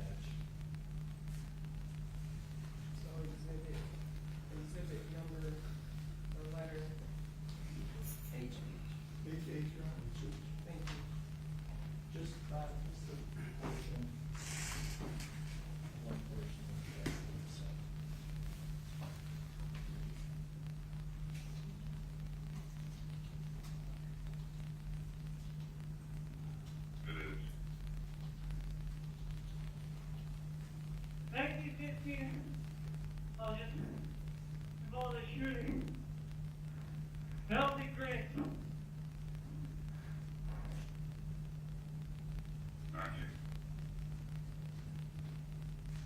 Chris, was that your first call out after the shot? Yeah. How many breaths did it take to even get out less than 10 words? I don't know. Does that pretty much sum up your condition at this time? Yeah. How do you sound? I've never been that exhausted. Chris, did you want to shoot Patrick Lyoya No. when you took on this traffic stop? No. Did you have any prior bad blood with Patrick Lyoya? No. Were you mad at Patrick Lyoya? No. Did you plead with Mr. Lyoya to drop your weapon? I did. To the best of your abilities, did you fight to attempt to get your weapon back after he disarmed you of it? I did. And Chris, just as far as police work goes, okay, your career, did you enjoy police work? I enjoyed it, yeah. And why? We were afforded a unique opportunity to help people in a unique way that most people are not able to. Did you take on this job way back in 2015? Did you take on this job to help people or hurt people? I guess I'm going to have to object, you know, we've gone over this, I think with the relevance. I think that was really asked and answered as well. I'll sustain that objection. As a police officer, were you trained that you have the right to go home at the end of your shift? Yes. And are you trained that you need to be seriously injured or killed before you can use deadly force? No. Chris, as far as gun draws, okay? On prior occasions, did you have to pull out your pistol while on the job as a police officer? Yeah. Roughly how many times had you drawn your gun, not at the range, but just out in the field? A few hundred times. And was it drawn within training and departmental policies on those prior occasions? Yeah. On some of those prior occasions, did you have some type of fear or some type of potential threat around you? Yes. But on those hundreds of other occasions, did you ever fire your weapon once? No. And what was different here, Chris? I believe if I didn't do what I did when I did it, I wouldn't be here today. Now, backup ultimately arrived, is that right? That's correct. Do you even recall how long it took, or would you just be going off the videos? Just be going off video. And do you ultimately leave the scene? I do. Your Honor, I would move to play defendant's proposed exhibit that we discussed. I move for admission. I believe the court's already had the opportunity to look at that. It would be defense proposed exhibit GG.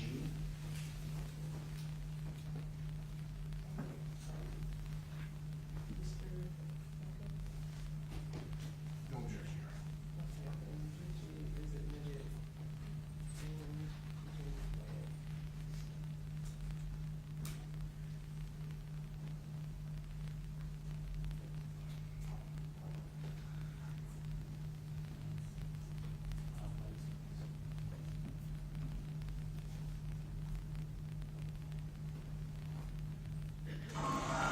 You alright? Don't say anything, just checking on you, alright? You good? Alright, I'm gonna get somebody to be with you in a second. If any ambulance coming, we'll get you checked out. And I'll get a statement from you in just a second. Is that you in that video, Chris? It is. And just approximate, but would that be maybe 4 or 5 minutes after the shooting? I believe so. Just play it again, please.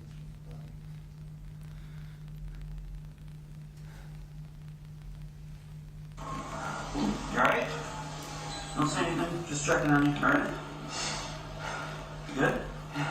Alright, I'm gonna get somebody to be with you in a second. I got an ambulance coming. We'll get you checked out. And I'll get a statement from you in just a second.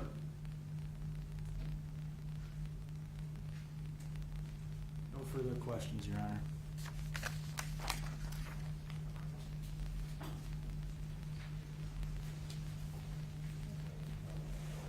So Mr. Becker, I'm gonna allow you to cross-examine, but because of the time, I think what we'll do first is take a break. Before you do that, for 15 minutes, so we'll come back at 10:35. So me and Laura, remember to leave your notes upside down in your chairs and not discuss the case with each other or anyone else. And remember the restrictions against watching any or accessing any news reports in the media or on social media, and we'll see you back there in 15 minutes.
Q, the math, or we'll start that. That's Q.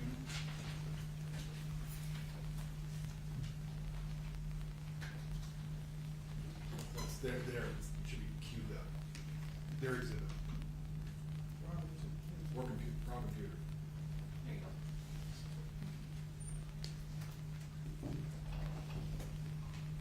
go. Okay, I kind of want to start out with this incident started. Your testimony was that you were traveling down, I believe this is Kalamazoo Avenue, correct? Correct.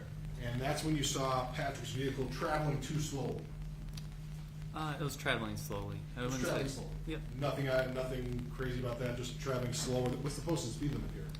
It's only 25. So it's traveling slower than 25. Yeah, I believe so. So then it turned up Orville, I believe correct? so. Yep. And how, I mean, it wasn't concerning enough that you continued to follow it. No. Okay. But you were close enough. How close were you to the vehicle, Patrick's vehicle? Harley? Probably. You had to see it. I mean, it's. Yeah. It was hard to see, So so you I turn- I was pretty close in order to read the license plate. Okay. So it turns right in Orville, and you continue on down Kalamazoo. Correct. And that's when you figure out it's a bad plate. Correct. So by the time you get all the way down here, do your own right turn and come back up, he's still up in this area. He wasn't even all the way down, right? Correct. So it's not like he accelerated, not like he was trying to take off from you. He was still driving pretty darn slow because that's a farther distance to travel, right? Correct. And you travel, turn, and come back up, and he still was kind of poking along. Correct. So it wasn't like he was evading you at that point in time. I don't think so. I mean, you've had cars, I mean, you've been doing this long enough, people turn and then they try and take off, right? Yes. So he does a number, 2 right turns after that. So you're saying 2 right turns are suspicious? I would say in that manner, we're not sure where he is going at that time. Yeah, it does seem That's suspicious. suspicious, just 2 right turns. Not Not- speeding. Not necessarily. I mean, that's taken out of context, but Contact. I mean, 2 right turns in and of itself. I mean, we're traveling south, then we're heading back north again. Upon seeing the side of my cruiser, and yeah, Now, I think you can switch back over to mine, please.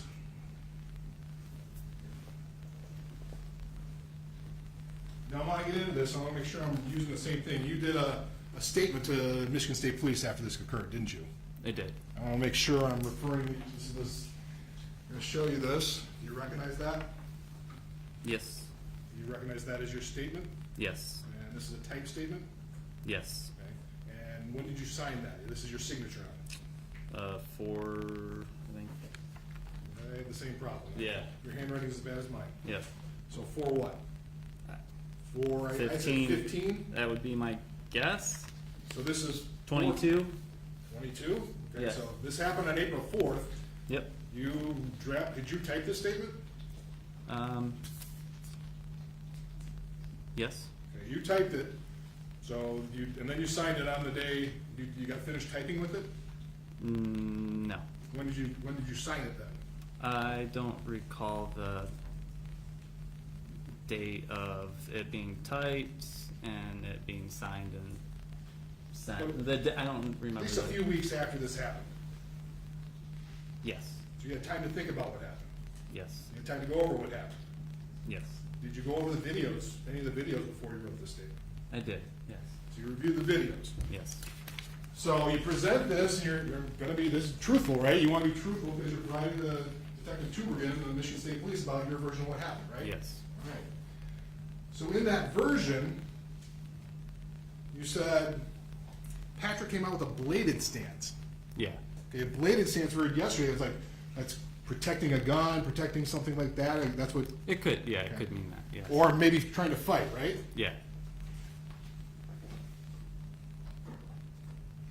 This is Exhibit 3, Your Honor.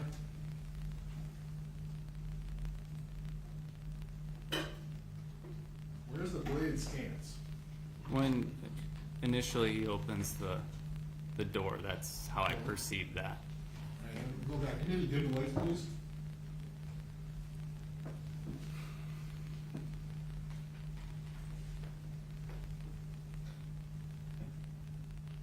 So at that point in time, that, that's a bladed stance, so you think he's gonna fight or may have a gun? I'm not saying that. It's just the way he was standing.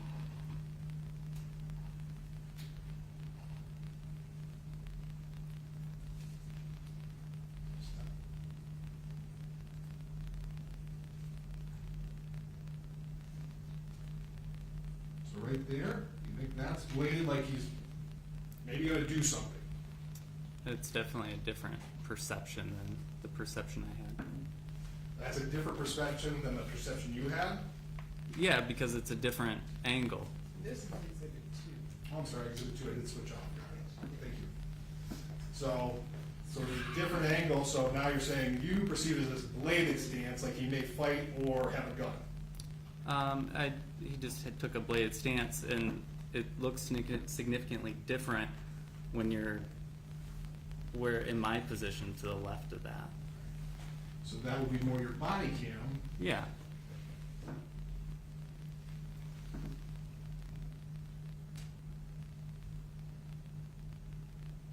Now we're on exhibit 3. Back in exhibit 2, yeah.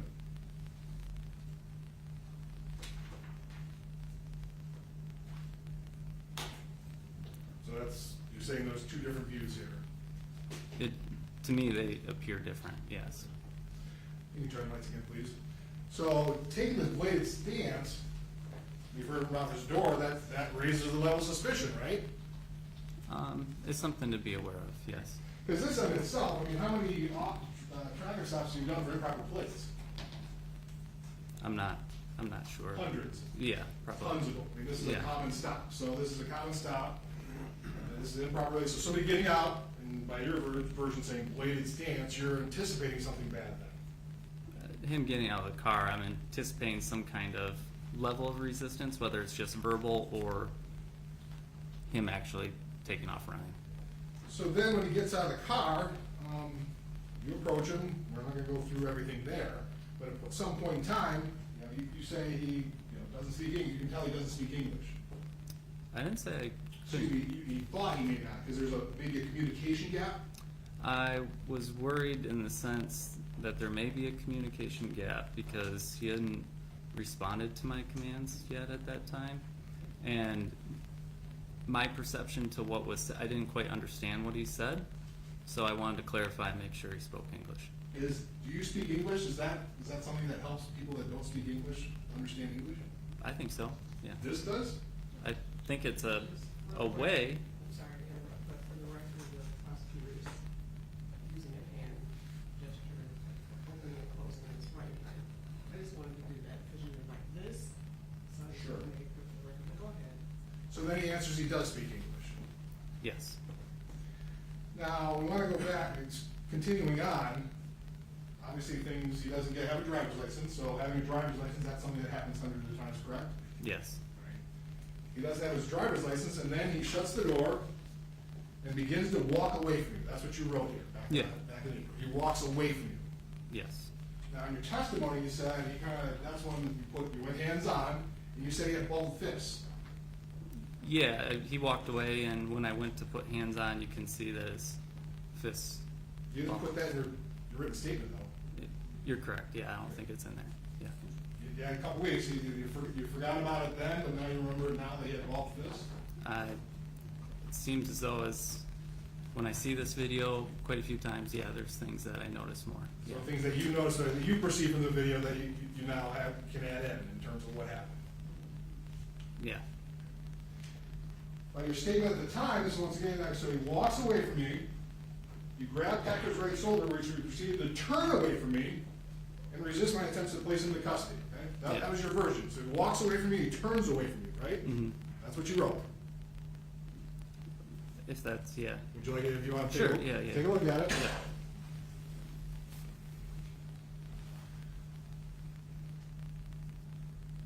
Yeah.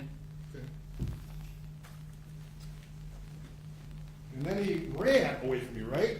He did, yep. Continued to run northeasterly from the traffic stop, so he ran away from you. Well, yeah, he's running away from Understand? me. That's Yeah. what you wrote. Yeah. So then you had to tackle him. I want to continue on and kind of moving ahead. After you tackled him, you wrote. Are we reading statements Yeah, I am. This is his statement. It's a prior consistent statement. I have to confront him with it. It's not inconsistent with his testimony. I'm getting to it. I didn't hear it, so I'll reserve the ruling on the objection because Okay? You wrote, after you tackle him, he did not comply with your commands as he was continuing to move his arms and legs in an attempt to get away from me. Objection? I don't think this is the proper way he's trying to impeach here, as far as he asked the witness if this refreshed his recollection. I don't think he's trying to refresh his recollection. No. He's trying to impeach him with a prior inconsistent statement.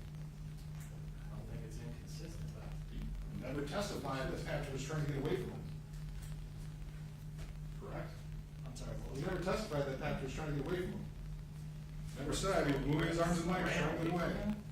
Turned and ran away from him? I don't think that, well, I'll overrule the objection because this is cross-examination, who's reading what he previously stated, and to the extent that the jurors find that that is not consistent, I mean, it appears that it is a bit consistent because he didn't say what that statement says, so.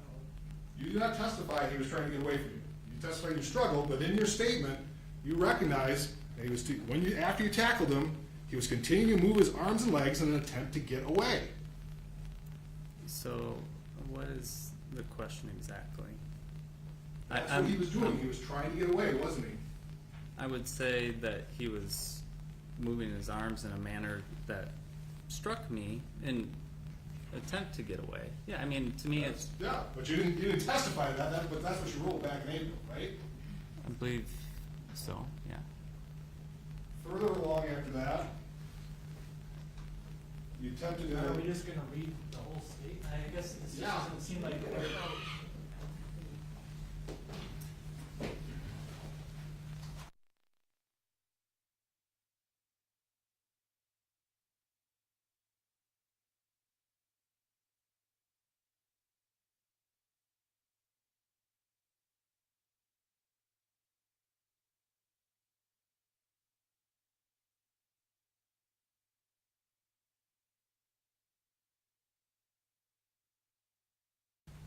So in your whole testimony, you never testified he tried to get away from you, right?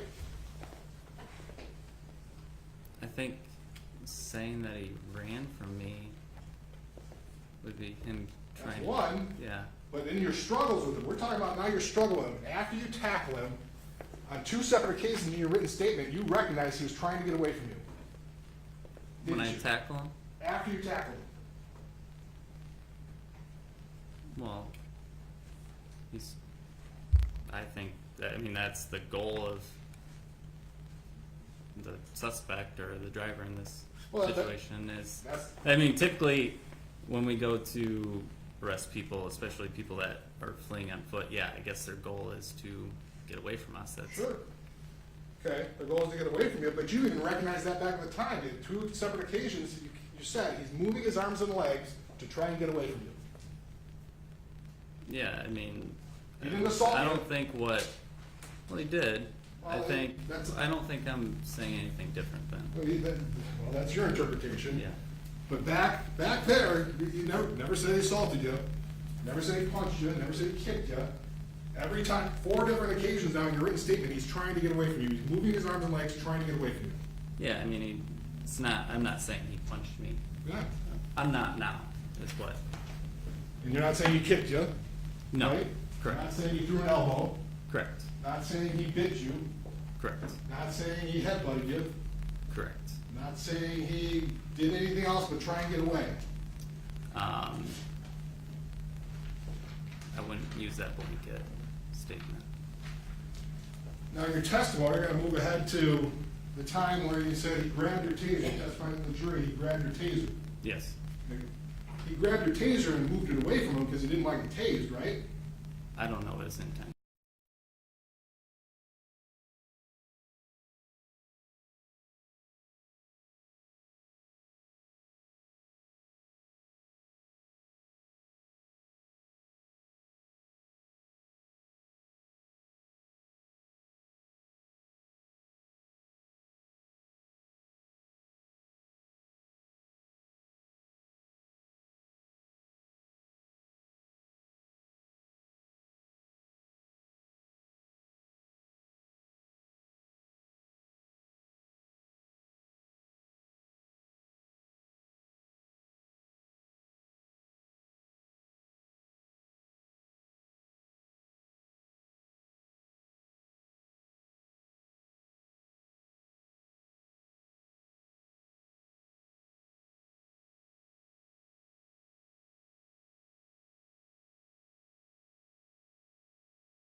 And I think I have sound, you've heard it enough, so that's fine.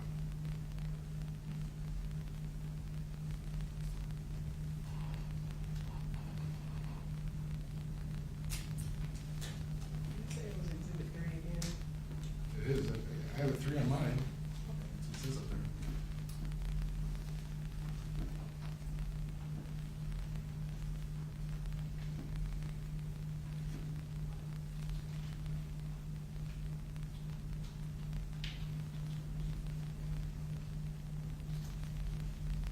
Just stop right here, because now, once again, you tackled him, he's gotten up, and he's walking away from you, right? Yeah. I'm He's holding- trying to walk away from you.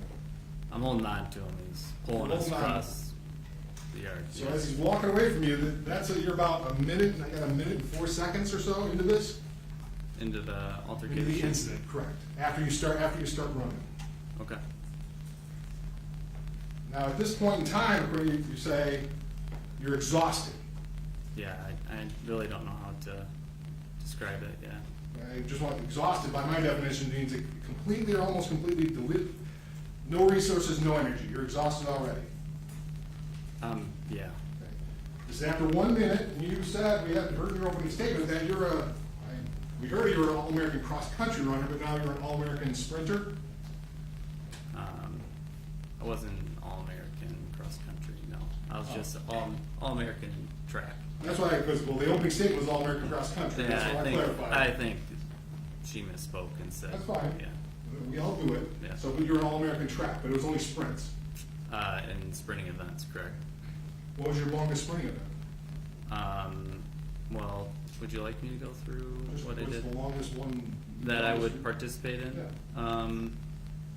Well, the longest event that I'd participate in would be the 1500, Okay, but I wasn't,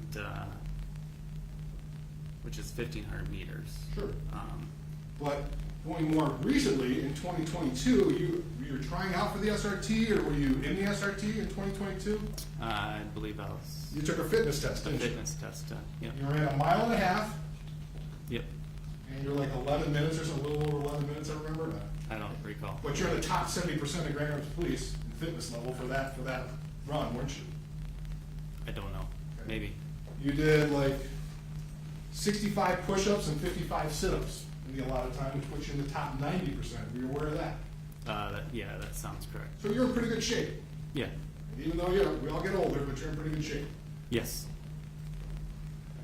So at that point in time, what you had done is you tackled him, right? yes, Did you do a forearm strike? I don't believe so.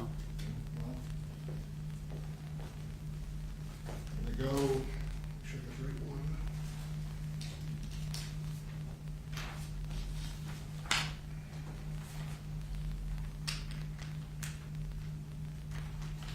Now you did a kind of a follow-up statement, correct? Yes, This was, it looks like May 13th. There were some additional questions from the troopers, so they had to fill out additional forms, right? yeah. Answer those questions. Oh, all of them? You want me to go through all of No, them? Oh. but this is your statement from the May. You Yeah, recognize that. yeah, I do. Yeah, I guess I did. Okay. Yeah, That helps refresh your recollection? it does, yeah. So in your recollection, you said the modes of force used was a forearm strike, just one. Yeah, right? Knee strikes, plural, and a tackle. yes, Those are the 3 uses of force you used before going to the taser. correct.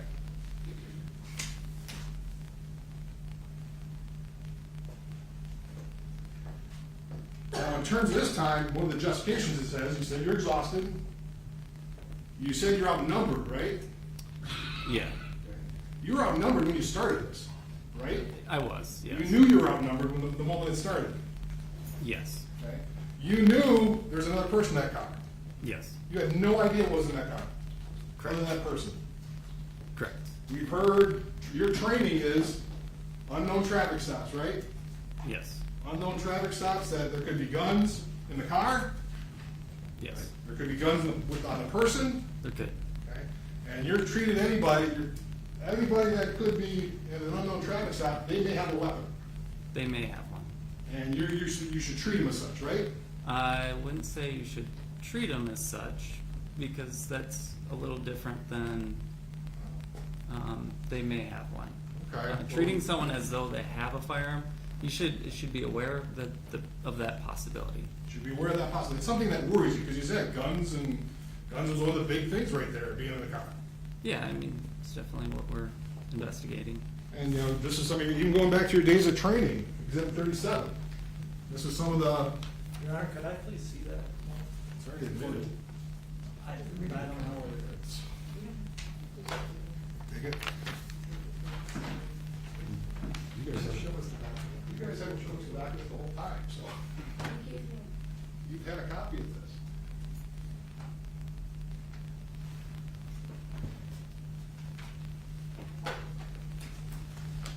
This is going back, Exhibit 37, going back to recruit school. Okay. Okay. There's 4 scenarios on it, right? Yes. All 4 scenarios involve somebody with a gun, or something with a gun related to a vehicle stop, right? Yes. So you're aware of that sort of training when you undertook this chase, right? Yes. I'm going to show you now, show opposing counsel what has already been admitted as Exhibit 36.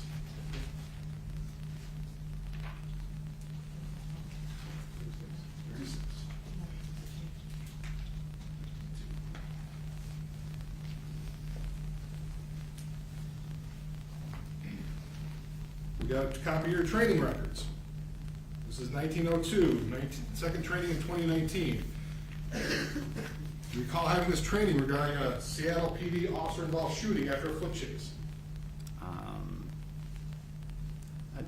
I don't recall it. You- Off the top, I mean, I'm not saying, I'm Sure. sure it's been a long time. Sure. It's- So it was a long time, 2020, so would you have forgotten that, where it says to allow a safe distance and have a plan while chasing an armed or potentially armed suspect?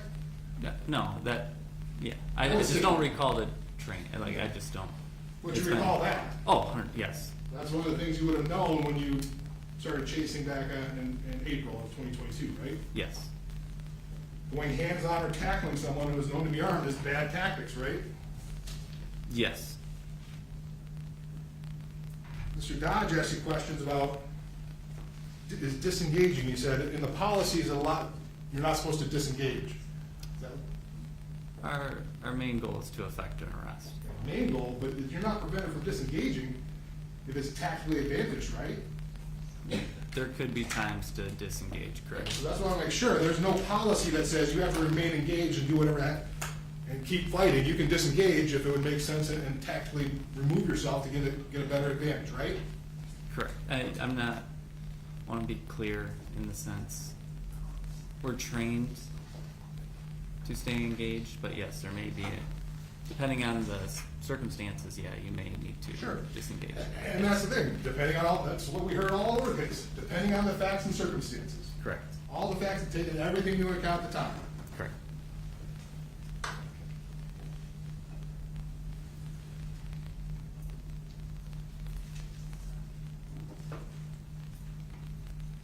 We're gonna put exhibit 32 up on the screen.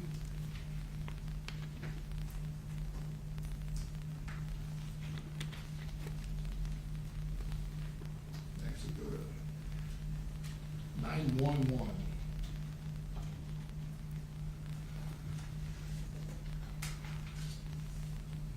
Okay, I just wanna make sure we're clear, because you said something, well, there's certain things that you know, policies depend or depends on the circumstance. You have no doubt that you're under 911, paragraph 3, use of deadly force only defended against themselves, another officer, or another person, right?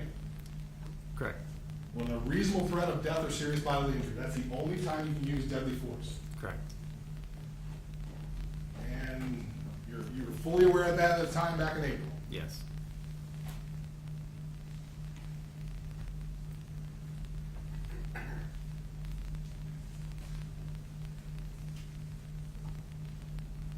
I go, okay? Totality of the circumstances, this was the policy in effect. You're fully aware of this totality. yes, Now, we heard, one of the factors is exhaustion of the officer, injury to or exhaustion of the officer, right? correct. You've heard over and over, you were exhausted, Yes. but you weren't injured. No. We had pictures, you may have a little scrape on your arm, Correct, but not like, didn't go to the hospital, didn't go to the med center, correct, so you were tired on one, but not injured on the other. correct. When you look at all the other circumstances in terms of the relative size and stature, Patrick was bigger than you, right? Yes. There's multiple people when you started this incident, right? Yes. He was stronger than you because we saw in the video that he kind of picked you up when he pushed you. Yeah. You didn't know he had access to weapons. There's a car there. You didn't know any weapons. You could have access to weapons, right? He could have. You don't know. I don't know. But still, with all those things, you made the decision to chase him around the car. I did, yes.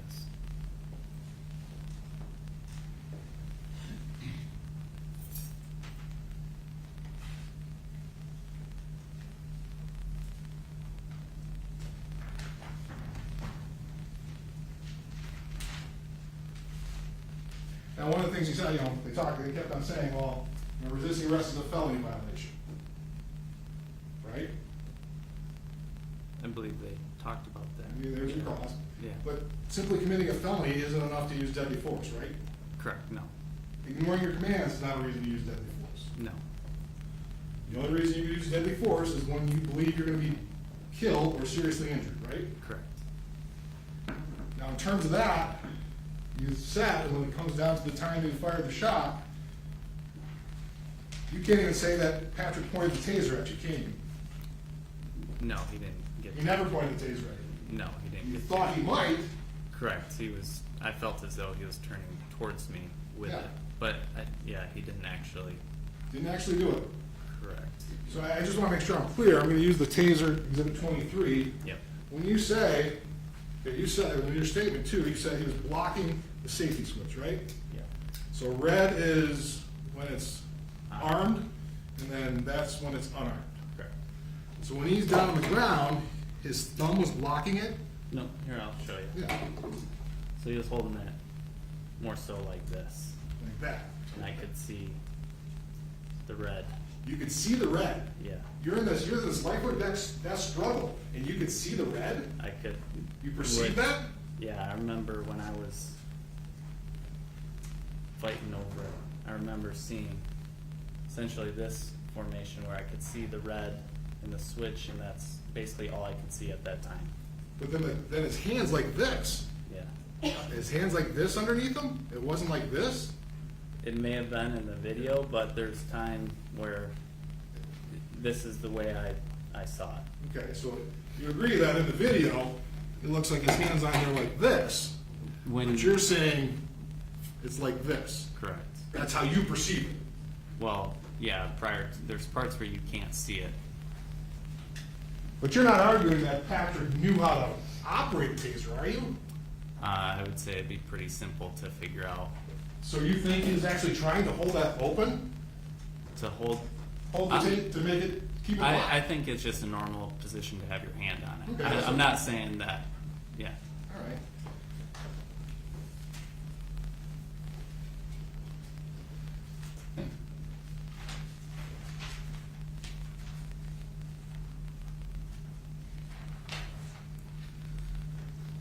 So I want to go back to that. So now you say you saw the red, so you knew that it was still active. Yeah.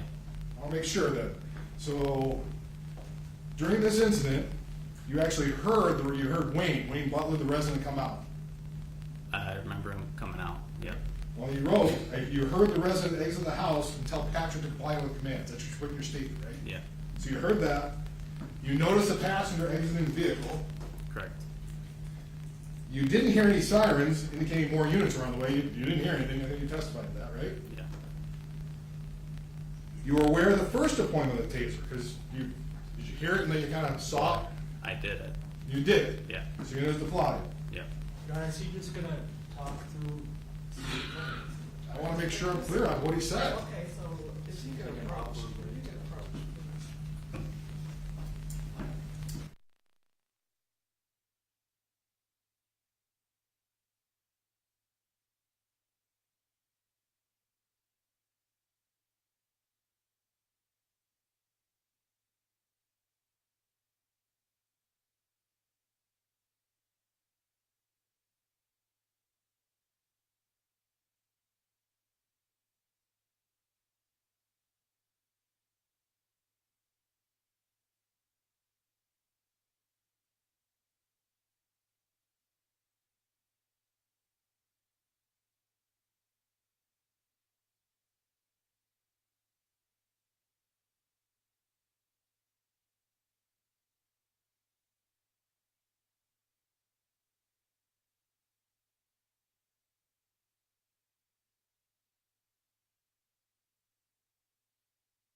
Okay, I think we left off. You were aware of the first taser deployment. Yes. Now you say you were aware he was holding his thumb. You saw the red. You were able to see the red on the taser when he was holding it underneath him. Yes. Even at that late stage, you were aware the passenger was outside the car yelling at him. From the video. From the video? Correct.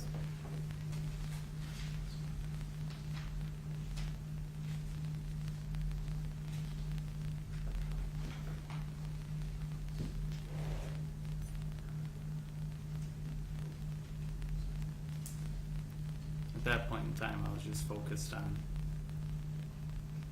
Okay, I'm gonna go back to your written statement. Yeah. This is, well, you said No, from no, the no. video. I did, yes. If I can explain. So you're. I used the video to write the statement, is what I'm saying. So then what you wrote isn't exactly accurate? So you're basing some of the stuff you wrote on after watching the video and you didn't really remember that is what you're saying now? I would say I was more focused on, Because you're clearly right, you heard the passenger in your statement. But now you're saying you. yeah, no, I know you came out earlier. I think what you're discussing is later. But then you're aware, you couldn't hear the sirens coming to help you at that late stage. No, You were aware of that, for sure. I couldn't hear sirens. And even at the time, you took time to fire that fatal shot, you were aware of the background. I took a look to make sure the background was clear. I wrote it like a police report, yeah. But, I mean, you wrote like a police report, but Yeah, going in that That's what you direction, yeah, to imply that, yeah.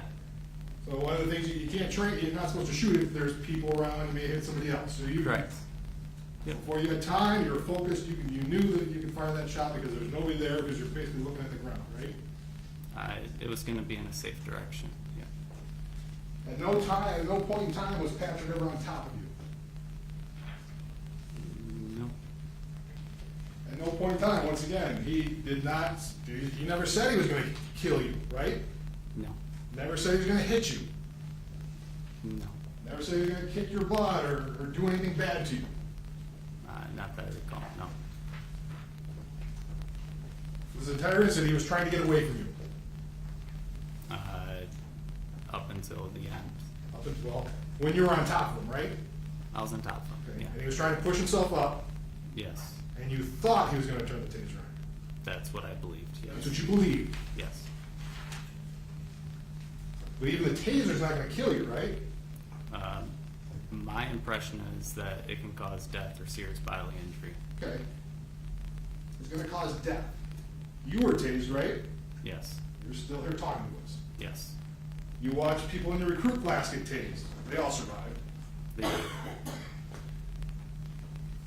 In fact, there's, nobody even got hurt, right? You didn't get hurt. I didn't, They didn't get hurt. no. So it's one of those things, it's always possible, but in your experience, you've never known anybody to be killed by a taser. I don't have personal experience with someone getting Nope. killed by a taser. Do you have any personal experience that you've been working for Grand Rapids Police for 7 years? Mhm. Any time where a police officer was seriously injured by a taser? Not that I'm aware of. No police officers in Grand Rapids Police were killed by a taser. Not that I'm aware of. Once again, though, in your written statement, you didn't say you were afraid of getting shot by the taser. Didn't you tell in your written statement that you were afraid you were gonna get tased and then he was gonna go after your gun? I would say I don't remember what it's in the written statement, but You can take a look Yeah. at it.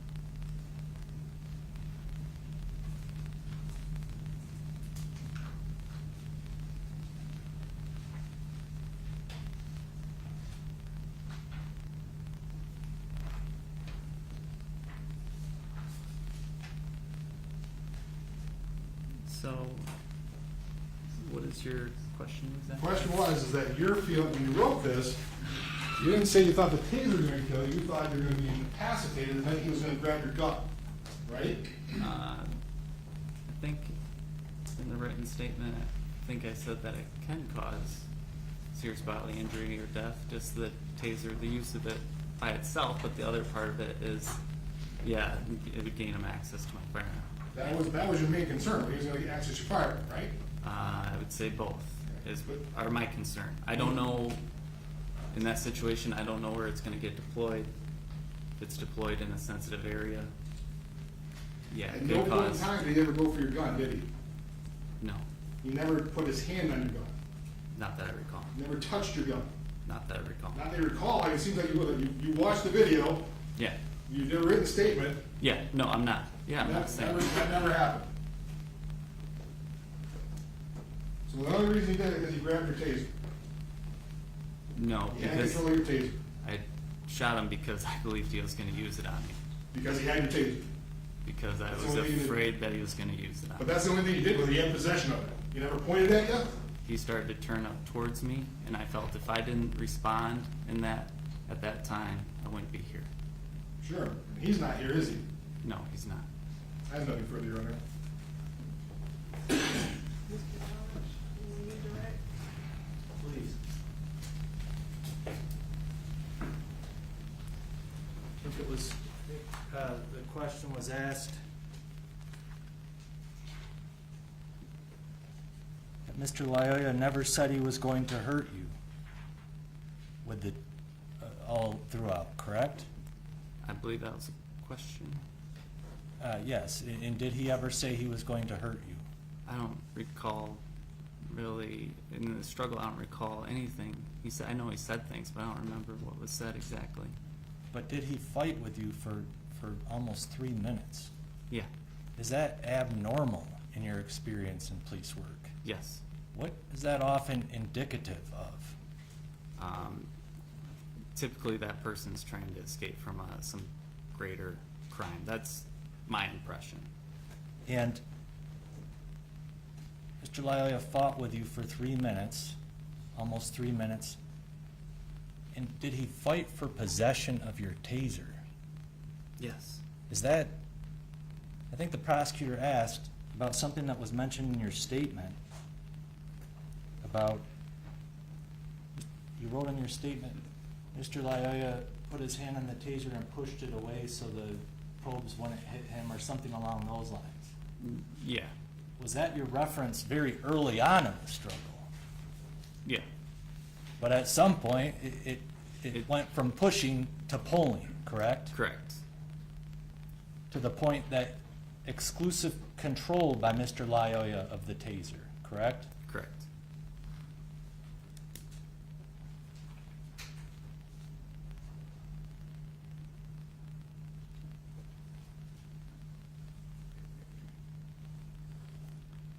This mention of a statement.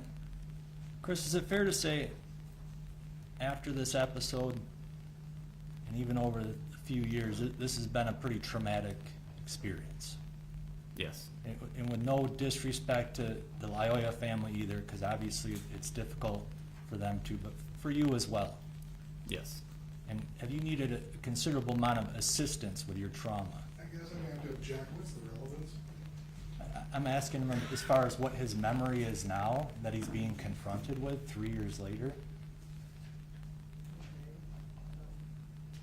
I'll overrule it for now. Has this been difficult? Yes. Has your memory been,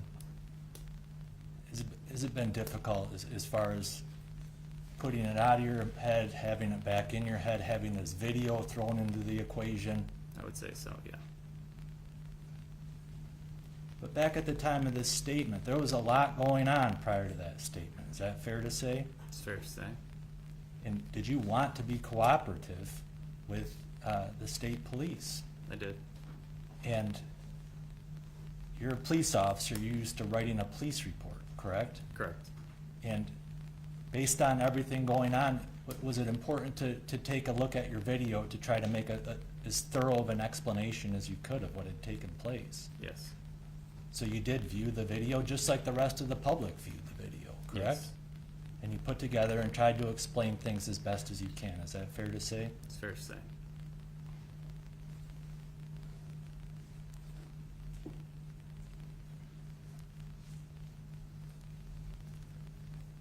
So when you're confronted with, well, you said you used a forearm, but you never said, now you don't remember using a forearm. Do you remember every detail of what happened or what might be on that video? I don't, no. Is that how your mind's working on this? Yeah.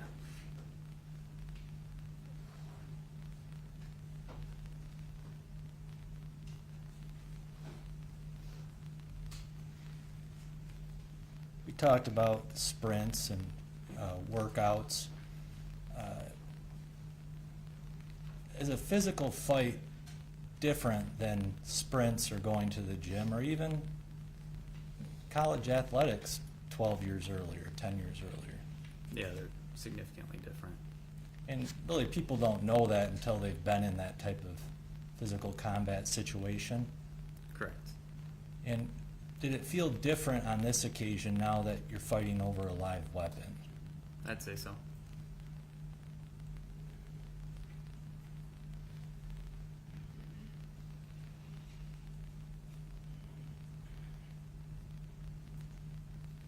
As far as disengaging, generally your training, I believe it's laid out in several of the materials, are you trained to go all out to try to apprehend persons? Yes. And if you're not able to move it up to some other level of force, if it's reasonable, is that right? That's correct. And here, did you move up to a taser when nothing else was working? Yes. And you had done that in the past, correct? Correct. And it was effective? Correct.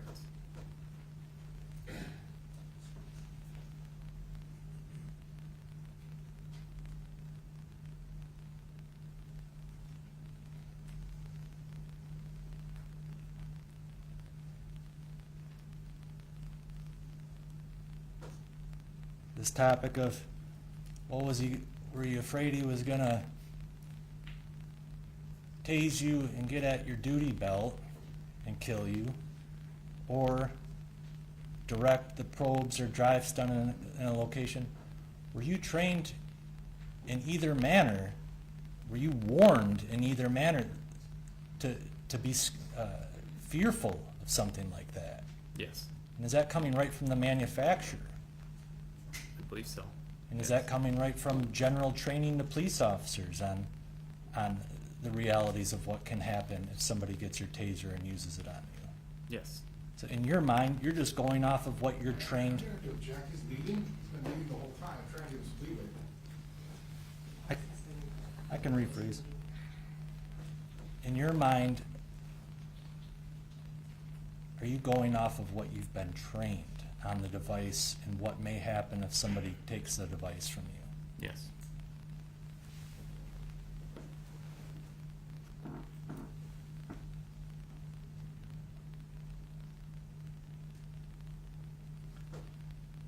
Had Mr. Loyola been able to get up on several prior occasions already, and had he been turning towards you? Yes. And at the final moment here, what was different? What did he have that was now different? He had a dangerous weapon. I could just have one moment here.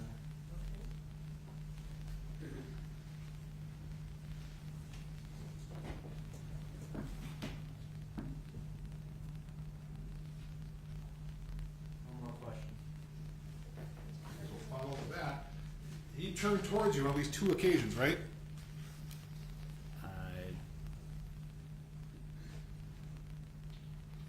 At the door, the initial stop, right? You went to put his hands on him. You put his hands on him, right? I did.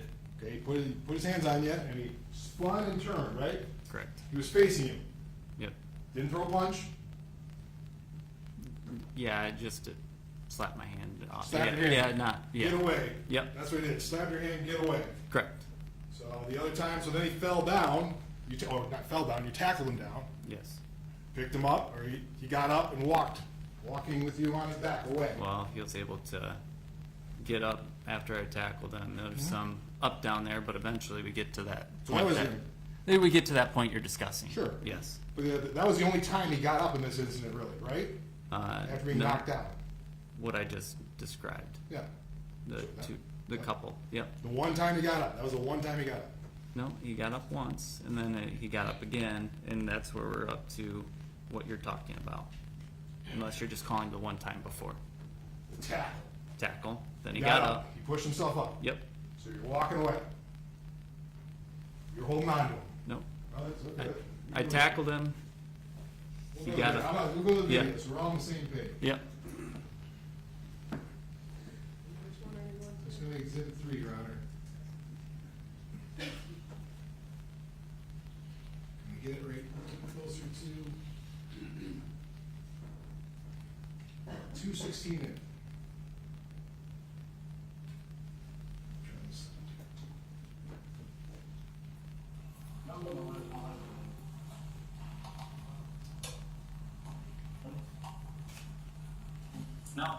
No, stop, put your hands up. So that's the number 1, that's what we're talking about. Turned away, spun around, turned away. Okay. Yep. Yep. Yeah. No, I'm there. Didn't punch you, didn't kick you, didn't do anything, just spun, Correct. gave you a little shove. Correct. Yep. 1915, got one on it. You know, speed it ahead a little bit. So.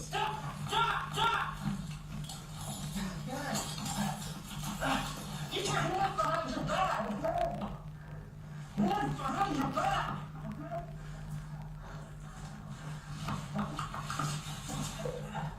Put your hands behind your back.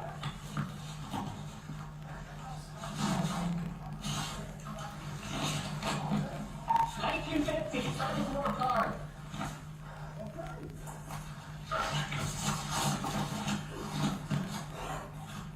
Okay, so now we stood up now, right? Yes. He stood up, you're on his back. Yes. I think what you're asking me was what I was trying to. I guess maybe I didn't understand the question. That's fine.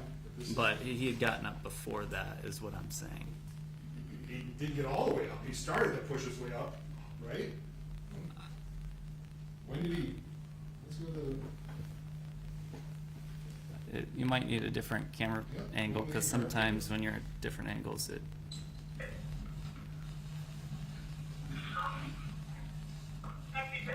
we're chasing him here, this is now exhibit 2. Tackle.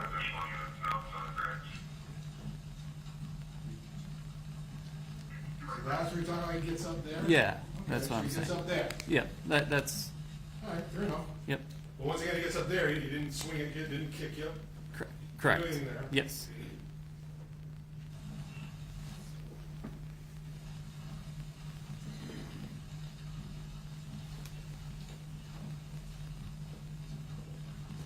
I'm going to go, you can catch it here, so let's move back. So now here, you're standing up, and this is the other time he turns towards you, right? Yeah. So Yes. he turns towards you then. Once again, he doesn't hit you, Correct. No. doesn't kick you, No. doesn't throw an elbow at you, No. doesn't try and headbutt you. No. He spins around, and nothing happened, he doesn't get beat, he's not aggressive at all. I wouldn't say it's still aggressive manner. His fists are clenched. It would be perceived as we're trained as active aggression. That's It's active aggression at this point. yeah. Which yeah. But he didn't throw what I would constitute as and what you're saying as a punch or a strike or something of that At nature. this point in time, he grabs the taser and moves it away by your own statement. He moves away so he doesn't get tased. Yes. I have nothing further.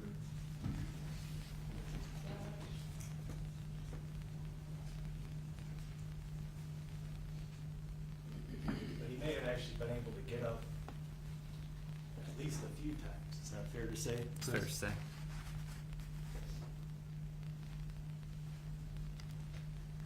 going to the moment where you ultimately use deadly force here. This individual had fought with you, and follow up to this, for approximately, did he fight with you for almost 3 minutes? I don't remember, yeah, somewhere around that time frame. And I believe you've discussed already, why do individuals normally fight police to avoid capture this long? My perception is there gotta be something pretty significant they don't wanna be arrested for. Did you know what that was at that time? No, Now, he got up on the other occasions and did not appear to at least strike you, is that right? yeah, not correct. But on this final moment where he's getting up, Yeah. is that different? Is this time different?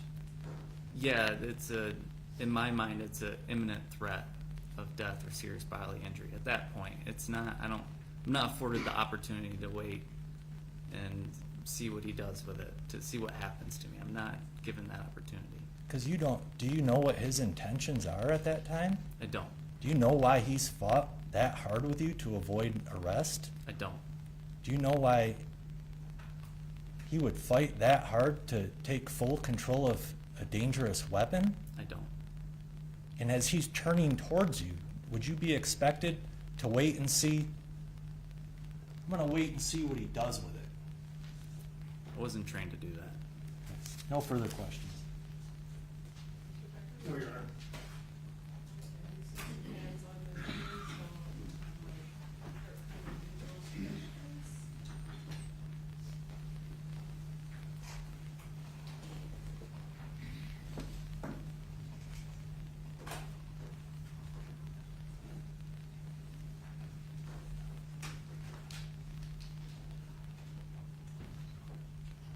That's all of them?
Good question.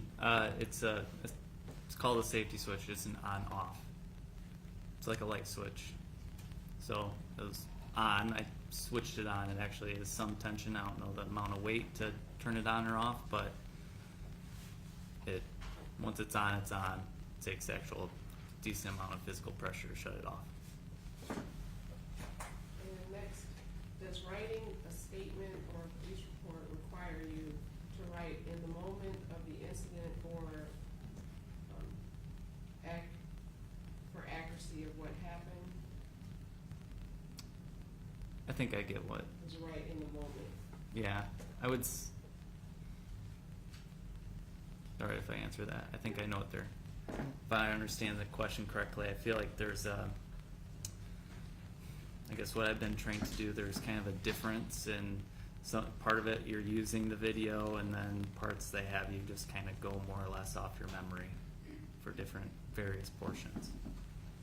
And the next question, in the beginning of the video, when the subject assaulted you prior to running away, at that time, is it okay within GRPD policy to use the taser prior to the tackle or in place of the tackle?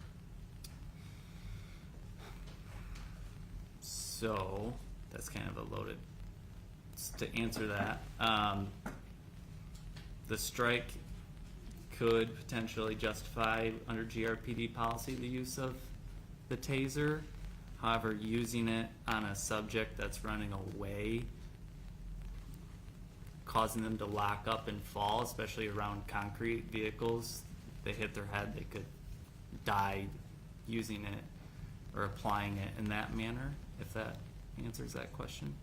So typically we're not trained to use it on someone who's running. Well, the question asked about prior to running away, so as you Oh, prior, discussed that well, you were on concrete, so. Well, I think he starts to run at that point. So Well, the I question think- is prior, in the beginning, when the subject assaulted you prior to running away, at that time, is it okay? Oh, prior to running, actually physically running.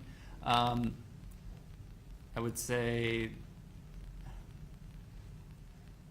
yes, but the amount of time it takes me to get my radio out, he's already running at that point, so then we're in that same situation that I was discussing, if that makes sense. I think it would be petty to deploy a taser for what he did. That, for me, that's my opinion, based on just that information. Okay, next, did you feel at any time prior to you presenting and deploying your taser that the subject was trying to grab or obtain the taser or any other weapons on your belt? Was the question prior to? Did you feel at any time prior to you presenting and deploying your taser, the subject was trying to grab or obtain the taser or any other weapons on your belt? Prior to deploying the taser, I didn't feel as though he was trying to grab any weapons.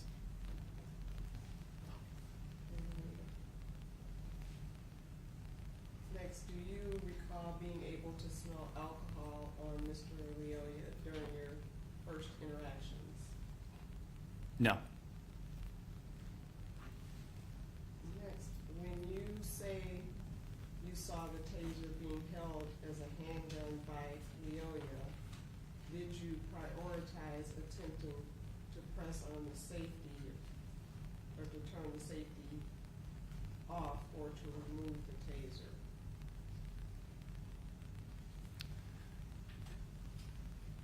The entire goal was to get the taser back. I couldn't get it back. The only thing I could potentially get my fingertips on was the safety at that point.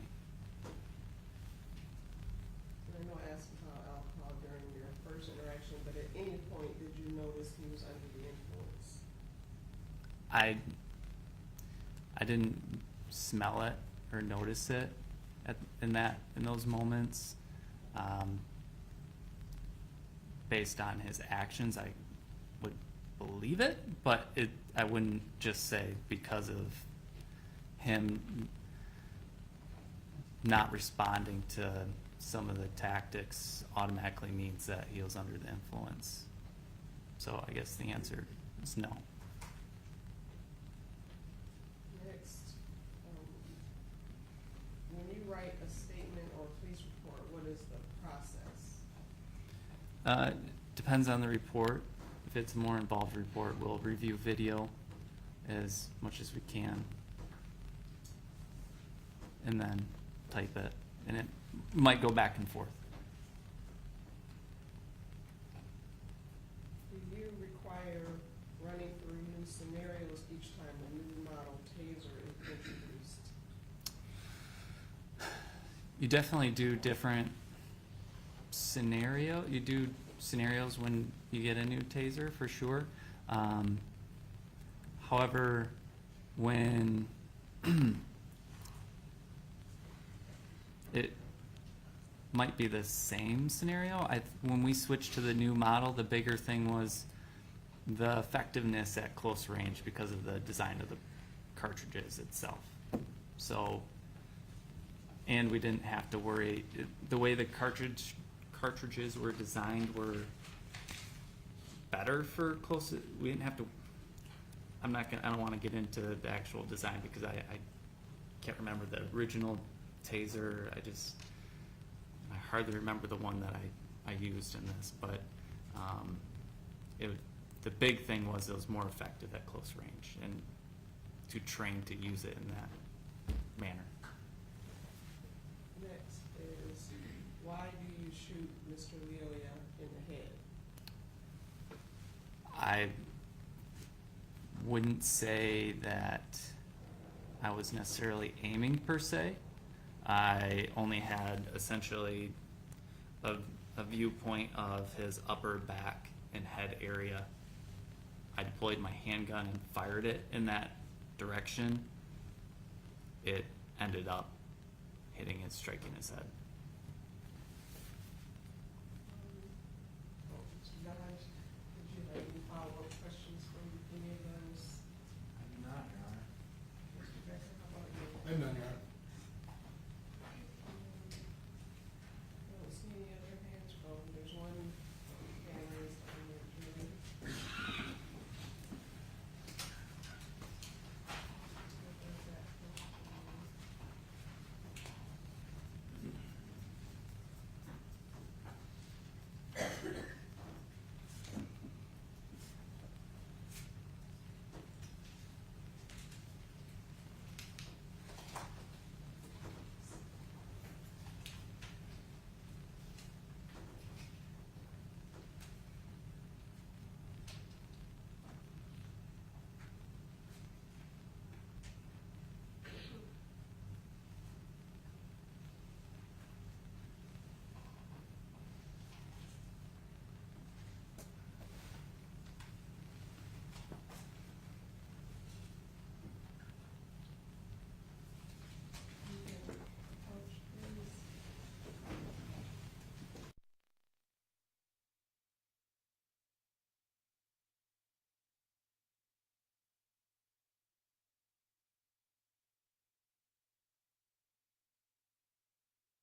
driving too slow reason enough?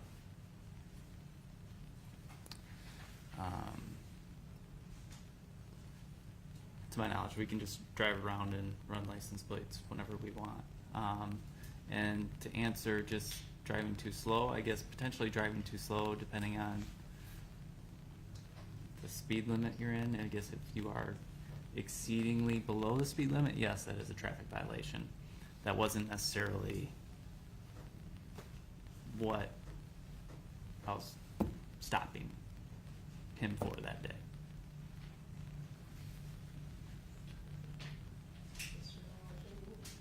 No, Your Honor, thank you. Nothing, Your Honor. Any other questions from the jury? Doesn't look like it. So, may Mr. Schurr step down? Yes, sir. Yes, thank you. Thank you very much. You may step down.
Good afternoon, Dr. Blake.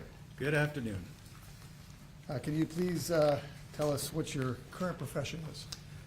Sure. I'm a police practices and human factors consultant. Have done some training in the past. I have my own company called Blake Consulting and Training.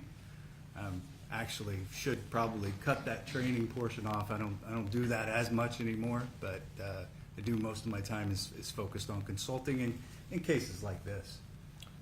I know when you say police practices, what do you mean? Police practices ranges everything that police officers do, from search and seizure to the use of force and everything in between, traffic stops, everything that police officers do. So that's what I look at. That's what I technically investigate in these type of cases, and they ultimately are what I opine upon as an end result in certain cases. In others, I focus on the human factors aspect specific to policing and critical incidents. What are human factors? Human factors, interesting area of looking at performance. So human factors essentially, succinctly, is kind of looking at human capabilities and limitations within a system. So we've got the capabilities and limitations of an individual person, human being. When I talk about system, I'm talking about the organizational system that those people perform within in any given situation. So it could be a nurse in a surgery center. It could be a pharmacist. It could be a mining operation. It could be a policing situation, which is where my focus is. But human factors is focused in a wide range of areas. It has all types of different specialty areas, scientists, researchers, people with varying degrees in different areas such as psychology primarily, and also engineering. Now, I'm clearly not on the engineering side. I'm on the psychology side. So I'm focused on that area. All right, let's start with your background in police practices. Were you ever a law enforcement officer? I was a law enforcement officer for about 14 years. Tell us about your law enforcement experience. So after I got out of the military, I joined the Department of Energy as a security police officer at Lawrence Livermore Labs in California. That job it's a law enforcement job. We were granted limited powers of arrest and we carried firearms. A little bit different job though. Our primary focus was the safety and security of the installation and the people. And as I was there, I joined what's called a special response team. And their responsibility is kind of a quasi counterterrorism because those labs have certain materials that need to be protected. So our primary task in that area was the recapture and recovery of special nuclear material is what it's called. And, I stopped there. After that, I did a couple years there, and then I went on to the San Francisco Bay Area Rapid Transit Police Department, obviously in San Francisco, California, and the surrounding areas. Obviously went to a police academy, a state police academy for that. Worked there for several years on patrol in several different jurisdictions. It covered a lot of geographical areas. And then from there, I went on to the Livermore Police Department, where I spent the majority of my sworn law enforcement career. Did a lot of tasks and duties there that are typical of law enforcement. I worked patrol, SWAT, did gangs, narcotics, was a field training officer, a lot of the things that you've heard from a lot of witnesses so far. After my time there, I went on to, I actually got injured on the job and ended up not being able to return. I wanted to stay in law enforcement, so I ended up going to what's called the Alameda County Sheriff's Department, which is near where Livermore was. Ended up working there in their regional training center as a civilian trainer, and I focused there on use of force in the force option simulator program that they had there. And I think you've heard some information about that from Mr. Bartell yesterday. But that's that simulator with the video and the ability to use replica weapons that have lasers on them and interact with the screen. Very interesting job for me, because during that time I was moving through the education process. I've always been interested in this area of human factors, but especially applied to policing. But as I was able to do that job, I was able to watch performance in simulated situations. And I would see what happens to people when they operate under stress. I would see when we would debrief them after a scenario, maybe what they didn't remember, what they didn't perceive, or they misperceived. So I was able to kind of apply that scholar practitioner kind of hat in being able to not only have an academic basis, but I was also just observing for that information as I was going through these scenarios. And then after that, that's when I left law enforcement as being employed in any fashion. Do you hold any law enforcement instructor certifications? You can just list them. Sure. The law enforcement instructor certifications included, I'm a firearms instructor. These are California Post certified. So it's the equivalent of MCOLs. You've heard that terminology. We have that same thing in California. So they certified people to be firearms instructor, which I was. Force options simulator, which I did.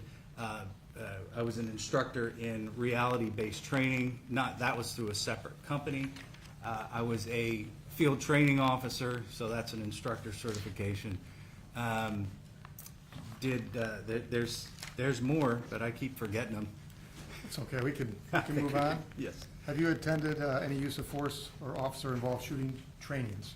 Yes, and I'm hoping to get this out. It's the Robert S. Presley Institute of Criminal Investigations Officer-Involved Shooting Investigator course. That's provided through Cal Post. That's the only officer-involved shooting class, but I've had other training in the area.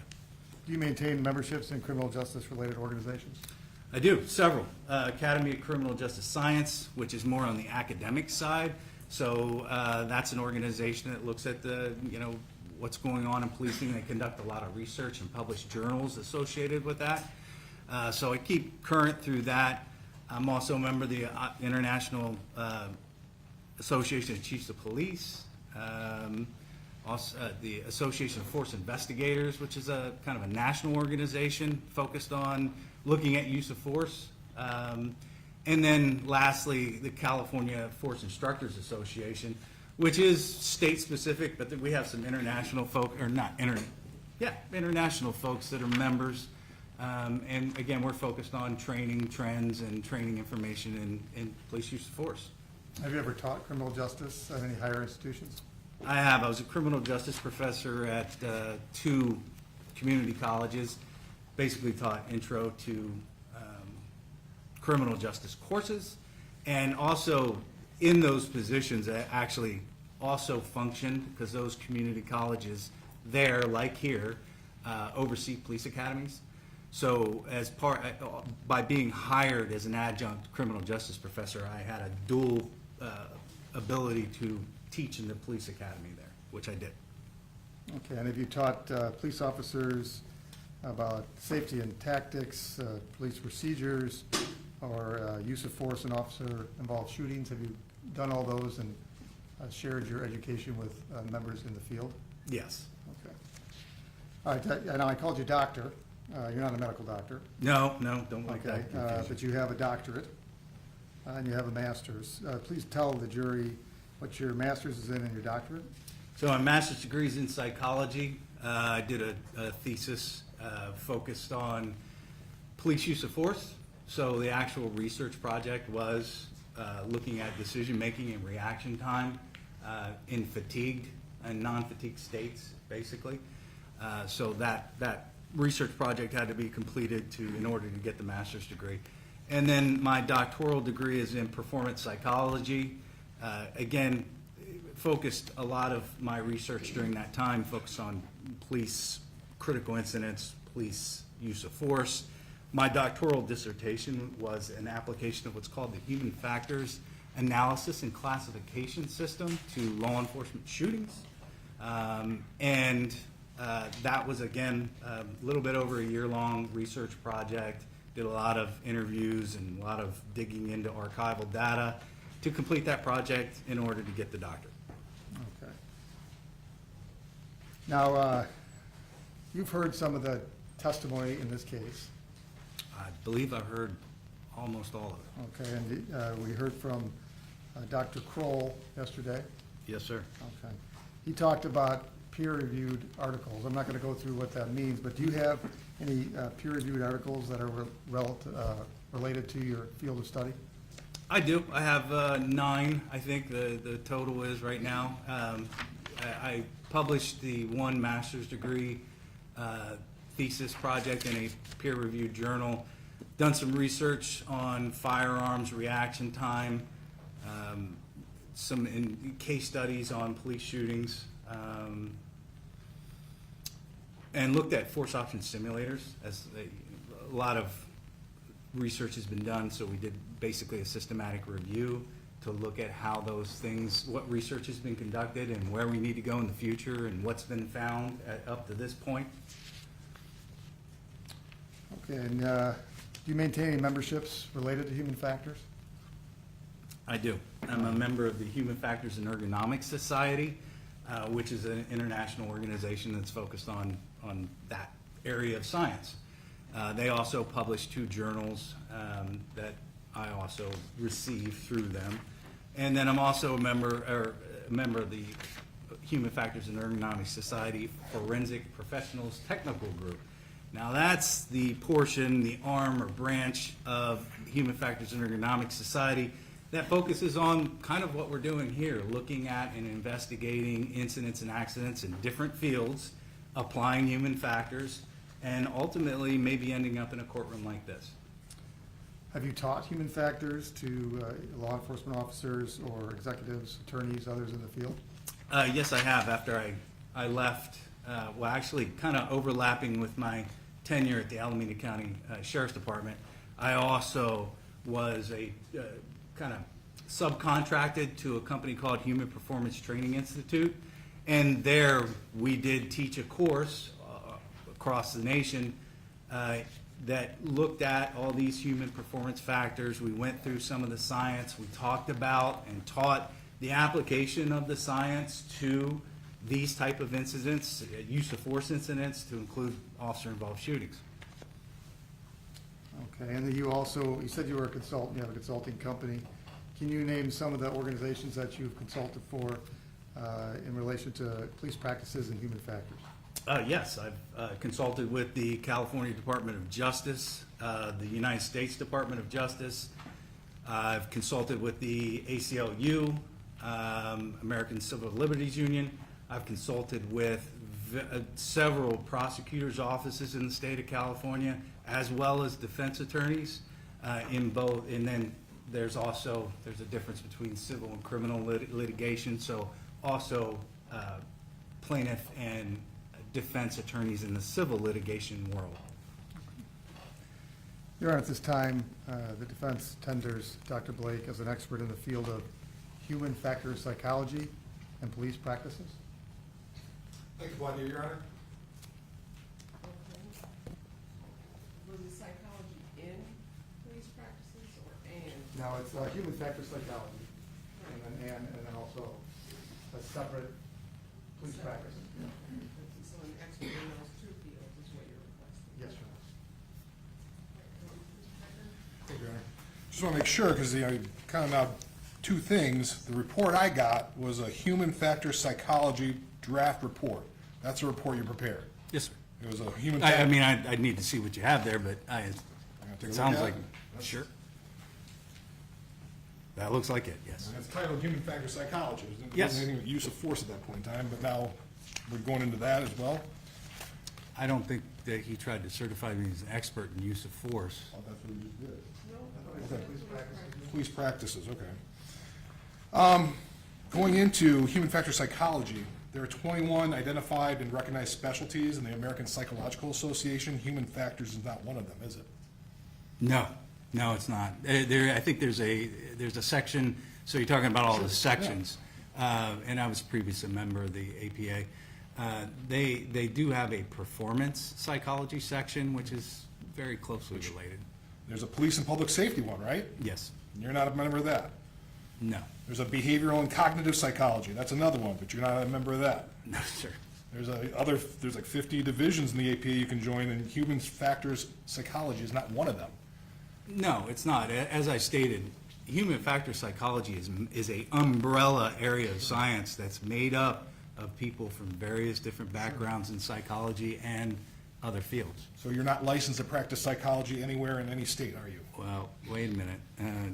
A licensed psychologist is completely different That's than. I just want to make it clear for the Yeah, jury. okay. Just wanna make So it clear. a licensed psychologist is somebody who practices clinical psychology and diagnoses people with maybe a mental disorder. I do not, that's a completely separate field. And that's why I want to make sure, because you sort of psychology, we want to make it clear, you can't counsel anyone, you're not licensed to counsel anyone, that's not No, anything sir. that you do. No, sir. Now, Michigan Tech has an undergrad program in human factor psychology. Okay. I looked it up, and it said human factor psychology focuses primarily on the interaction between people and machines. They make technology work better with humans. That was their definition. It sounds like you're much broader than that, is what you're saying. Well, there's several definitions. I think if you look at the Human Factors and Ergonomic Society website, you'll find the definitions closer to what I described. Well, once again, going to the American Psychiatric Association, they talk about a career in human factor psychology. They talk about jobs where using a hands-free telephone to make a call while driving makes it less dangerous. That's one of the things you can do with human factors. Yeah, and it's exactly pertinent to what I wrote in my report about attention, divided attention, perception. That's fundamental aspects of that field. Other top jobs include architecture and design firms, how to build designs that will operate and help people interact with building layouts. Yeah, again, all of that is safety focused. So warnings, designs, labels. There's been comments on for instance, comments on the Taser, that it's designed like a handgun, so therefore it's prone to error. People or police officers mistaking Tasers for handguns, or vice versa. So the field is very broad. You are correct.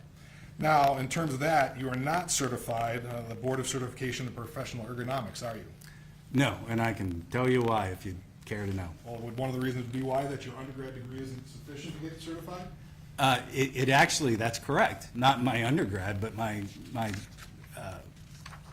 graduate degrees. And the reason why is the field of human factors, like lots of fields, has changed their focus into contemporary topics.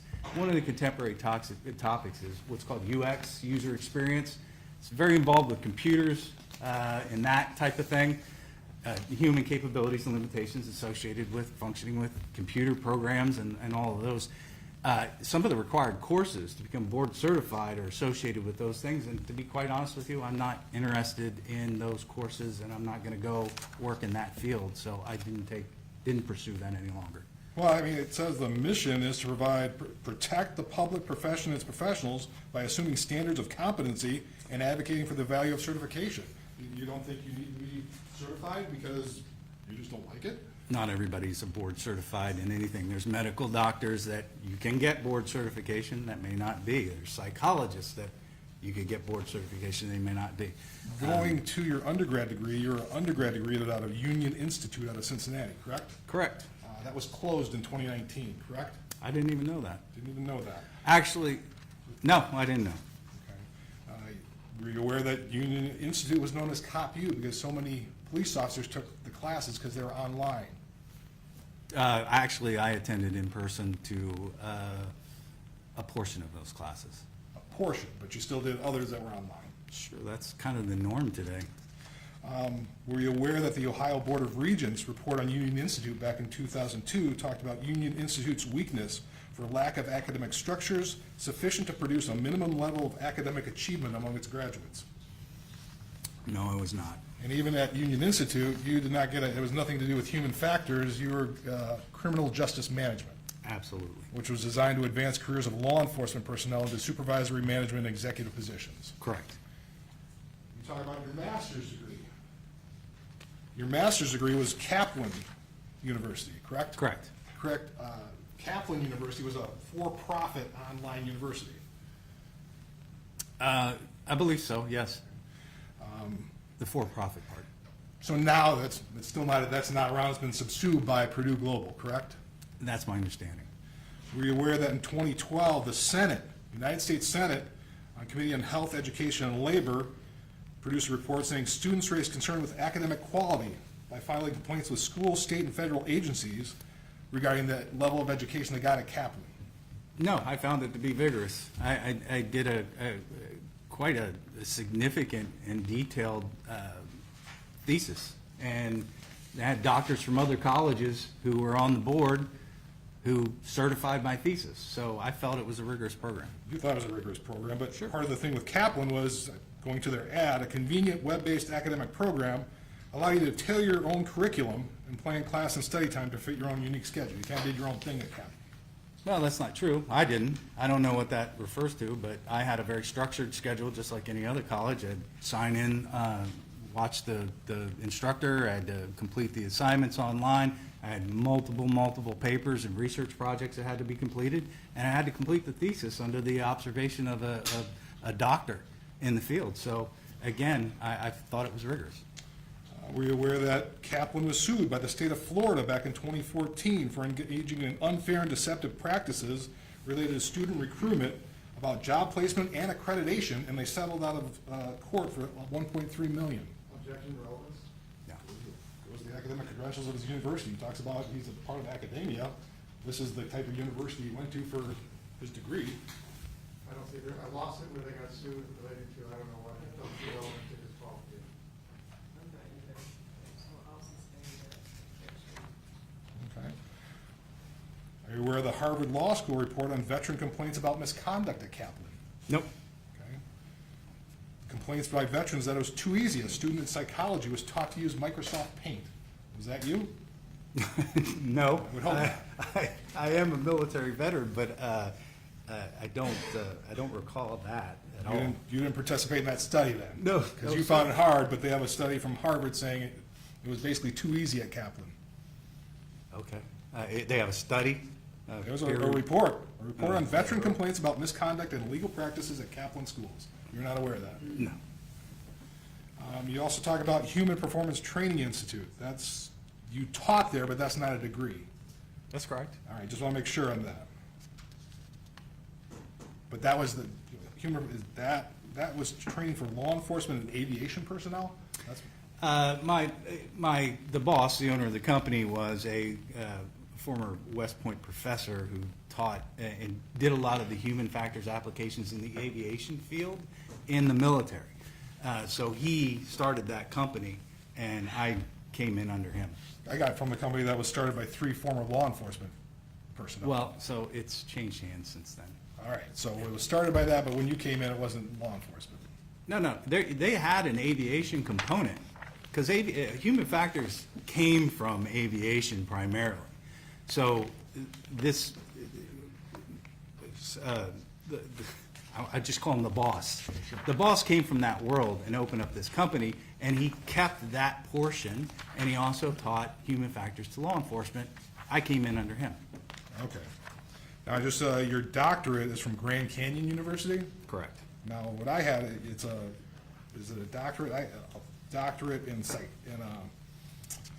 performance psychology. Is it qualitative or quantitative? Because I saw 2 different ones when I looked up Grand Canyon University. Well, qualitative and quantitative are research methods. I do believe, I think I looked at the website, and is this recent? Yeah, this is, they separated out 2 of them. And Yes. You don't have separated out 2. No, because at the time, they didn't have that. Okay. So You had a got- choice. You had a choice while you were going. It's really focused on the doctoral dissertation as to whether you want to go down the quantitative route and use those research methods, or you want to use the qualitative route. Okay, so qualitative route, so that you did more the qualitative route. Well, I didn't take that. That program didn't exist. My dissertation is in fact using a qualitative methodology. But, okay, looking at their website in terms of qualitative, they talked about practices intended to improve employee performance. Use some of the strategies, look at goal setting, enhancing work output, how to improve work and leadership. That's what they describe qualitative doctorate program. And I don't remember the description of what, that's not the program I went to, is all I'm saying. Thank you. I have nothing further. Your Honor. Thanks, sir. We so move again, then? Leave it to the court's discretion, Your Honor. Since there's no objection now to the expert, then the field with the human factor psychology and police practice.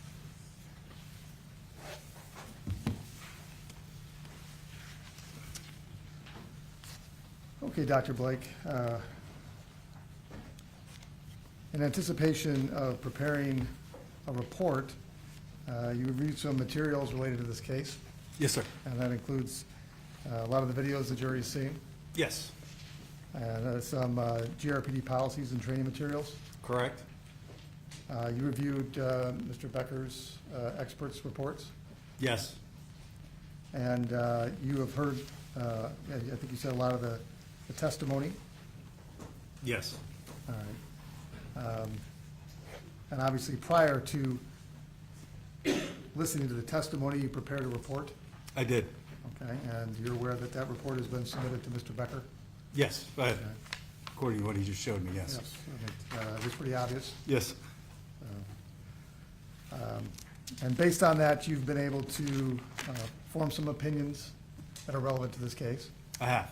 and also have observed and have a response to some of the opinions of Mr. Becker's experts as well. Yes, Okay. Now, you're aware that the prosecution has experts that provided an opinion, and it's Professor Seth Stoughton and Correct. Mr. Bloomfield, and their opinion was that in stressful environments, human decision-making suffers. Officers may experience distorted sensory perceptions, including visual distortions, for example, tunnel vision, auditory distortions, for example, auditory blunting, and temporal distortions, perceiving events as occurring more quickly or more slowly than they actually are. You're familiar with that statement by Professor Stoughton and Mr. Bloomfield? I am. Do you agree with that statement? Absolutely. That's what the research shows. I think that statement is actually from Mr. Stoughton's book. Okay. And so you've listened to some of the testimony. You heard that Professor Stoughton and Mr. Bloomfield indicated that they talked about that they had considered, for example, auditory distortions. Yes, Okay, when they did the report. You also heard at least Mr. Bloomfield say that he's not an expert in that field. correct. Okay. Did you also hear that they formed an opinion that no reasonable officer could have heard, for example, the second cartridge go off in this case? Yes. Or would not have heard the second cartridge go off? Okay. So I'd like to talk about that, in particular, this idea of auditory distortions. And we talked a little bit about auditory blunting and auditory exclusion. Can you tell the jury what auditory distortions are? Well, so it's auditory exclusions is what was talked about. And basically what we're talking about in general is a failure, a temporary loss of hearing, a failure to hear under acute stress. That's the general consensus from the law enforcement literature. And when I say law enforcement literature, I'm talking about the trade itself. That's how it's talked about. We can move over to the academic world and look at the research, and now we start seeing more information that is consistent with what the law enforcement field believes.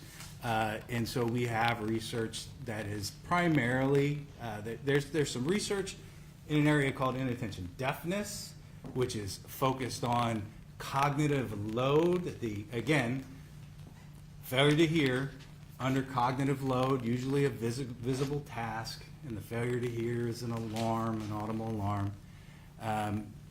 But that research is very, very similar. The concept is very, very similar because cognitive load is a stressor. You're under stress. You're having to work hard. So they're the same. I'm going to stop you a little bit. I got going on. Because there's a lot of terms in there. We need to unpack some of this. Sorry. I Okay, got so going. auditory exclusion, you define, but you were started talking about cognitive load. Are there certain conditions that you associate with auditory exclusion? Sure. Stress, cognitive load, and attention are the big ones. Okay, so let's go with stress first, since that's the one you said first. Most people seem to know what stress is. Is that what you're talking about in connection with conditions that are associated with auditory exclusion? Yes, the stress, it's the capability and demand, that's the capability of the human, the demand of whatever the system is, whatever the task is, and your perception of the ability to deal with that demand. So it's those three things that are going to kind of fundamentally be the foundation for stress. Okay. Cognitive load, you started talking about it, but what do you mean by cognitive load? Cognitive load's an area of psychology where, to make it simple, we're looking at, once again, how difficult the task is. Again, it's the stressor. How difficult is the task? How complex is it? Is it time compressed? Is there a lot of things to pay attention to? A lot of things to respond to? Your brain is under a lot of load, and it has a limited ability. You think about it like the RAM in a computer. Your computer only has so much storage space, so much ability to function at a certain speed. And once you surpass that, it kind of goes defunct. So think of the brain like that. There's only so much information we can take in and process and respond to in a certain period of time. Okay, so the information is coming in, the brain is like a computer, you can only handle so much. True. Okay. Now, you also mentioned focus of attention. What did you mean by that? So in psychology, we have something called the spotlight of attention. So that's one way of looking at it. If you think about looking around a room, as I scan the room, if I look at one person in the jury box, I can pick up a lot of visual detail about that individual. I can tell you what they're wearing, maybe what the writing is on their shirt, or the tag on their shirt. But details over here are absolutely, I know people are here, but I can't tell you anything visually about them. I can't garner any information. As a matter of fact, even slightly to the left of the person I may be looking at and focused on, I know they're there. I might know what color sweater they have, but the detail's much, much less. So, it's very easy to do that just looking around the courtroom and focusing on one person, but trying to discern a little bit of information just to the right or the left, and then incrementally go out, and you realize very quickly that as you move out to the periphery while you're fixated, you're getting less and less information. So these are the three sort of conditions that you would associate with auditory exclusion. Yes, in the sense that what I was describing there was visual attention. So auditory attention, again, if you're listening for something, you're much more likely to pick it up. If it's an unexpected noise, especially in a complex environment, or in a noisy environment even still, or you're focused on another area with all of your attentional resources, be it visual or otherwise, certainly you may not pick up that information. Okay. And so you saw Mr. Bloomfield's testimony, and he provided an opinion where he said he considered auditory exclusion, and he also provided an opinion that said that the event at issue here was not the type of stressful situation where one could suffer auditory exclusion or blunting. Do you agree with that? No. Why not? If you look at the police trade literature, and then you even go into the research that's been conducted here, there's multiple studies in this area. You find that this is exactly the situation, the type of event, being an officer-involved shooting, that officers report habitually, hundreds of them, having either dimmed audible information or not hearing things at all. Not only that, but that's also from that, you know, I mentioned earlier that scholar practitioner concept. This is also what I've seen in all these scenario-based environments that I've trained other officers in. They don't hear the gunshots. They don't hear radio traffic when the sirens are going and they're driving 100 miles an hour to go from point A to point B. And they're involved in all these tasks that are sucking attention and sucking that RAM or that available space that's available to process information. And they're not picking up details that they're not listening for or details that's unexpected because they're so focused on something else.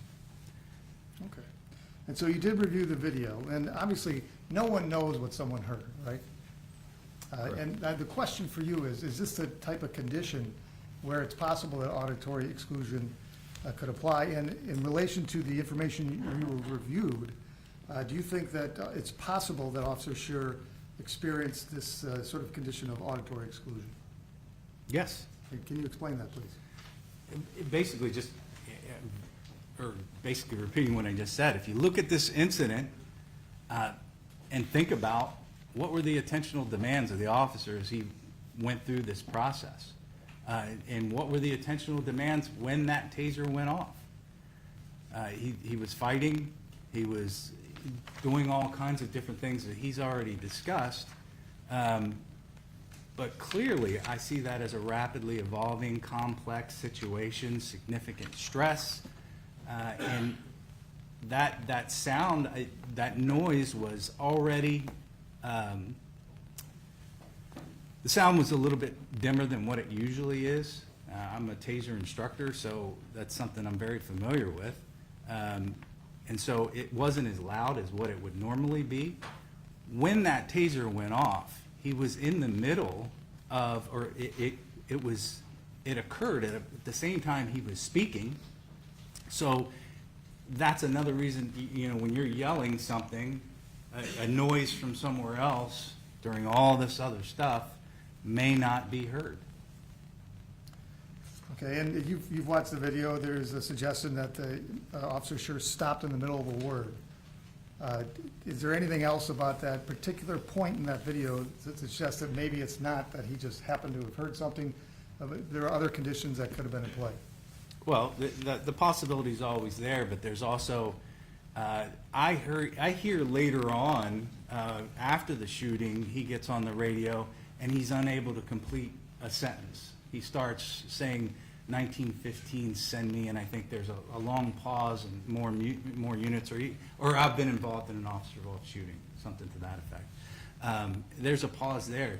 So is it possible that when that taser went off, that he just couldn't finish that sentence because he was out of oxygen, he couldn't, the breathing? Even if he heard it, meaning his ears comprehended the sound, would you expect a human being in this situation to engage in like analytical thinking about the significance of that second taser pop? No. Why not? Well, analytical thinking is when you have that time to go from one step to the next step, simulate, talk about, think about, what could we do next, what would be the outcome of that. Whereas when you're in a situation like that, you're kind of relying on what's called heuristics. You're kind of matching patterns and cues and information the best that you can under the current conditions. And as you're flowing through this, I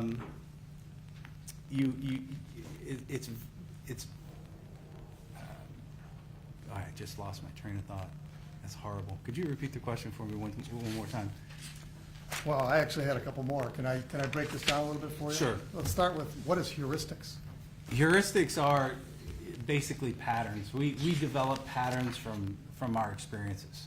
So knowledge, training, and experience. As we come up through our lives, we start learning details about people, places, and things. And we store that knowledge. And when we recognize a similar pattern, we make very rapid, sometimes implicit decisions about that information, and make decisions based on that. And it works for us most of the time pretty well. Okay, and you were talking about what the brain does, the sort of the psychology of doing analytical thinking in a situation like this. And I don't know if you finished your answer or not. But is it your opinion that a human being in this situation wouldn't necessarily be observing all the information and stimulus informed through their ears, that they would understand what's going on, even if they heard it? Yeah, and that's where I was going with that. That's not an analytical process. You're kind of responding very quickly to the information. And if you hear a noise while your focus of attention is on all these other things, this rapidly evolving, I need to grab this, I need to control that, I'm trying to maintain my balance, that's going to take a lot more of your attentional resources. Then, so you may not have heard it. It is common in these policing incidents similar to this to not hear or see or recognize the situation as what it was in the moment. All right, so I'd like to move on to, I like to call split-second decisions, but I don't think that's a medical term, right? No, it's not a medical term. But perception reaction time, including movement time. Can you tell the jury what perception reaction time is? Yeah, so when we talk about the time from when a stimulus presents itself, meaning something that I need to respond to, like a red light on the wall. I'm told I need to push a button when the red light lights. So that's the stimulus. So there's a time between the stimulus presentation and my first movement. And this is going to be weird for you, but that's actually reaction time. You haven't moved yet. That's all the mental processing time that's going on. You're recognizing the stimulus, you're deciding what to do, you're selecting an option. In this case, you already have that selected for you. And then beyond that, when you start to move, to push that button, so if your fingers, you have to start like this, light comes on, there's going to be a delay, and then I'm going to start to move. As soon as I start to move, reaction time's over. Now I'm in the movement time mode, however long it takes me to move my hand from here and push the button. So task complexity and there's all kinds of issues that are potentially going to slow down that initial perception reaction time.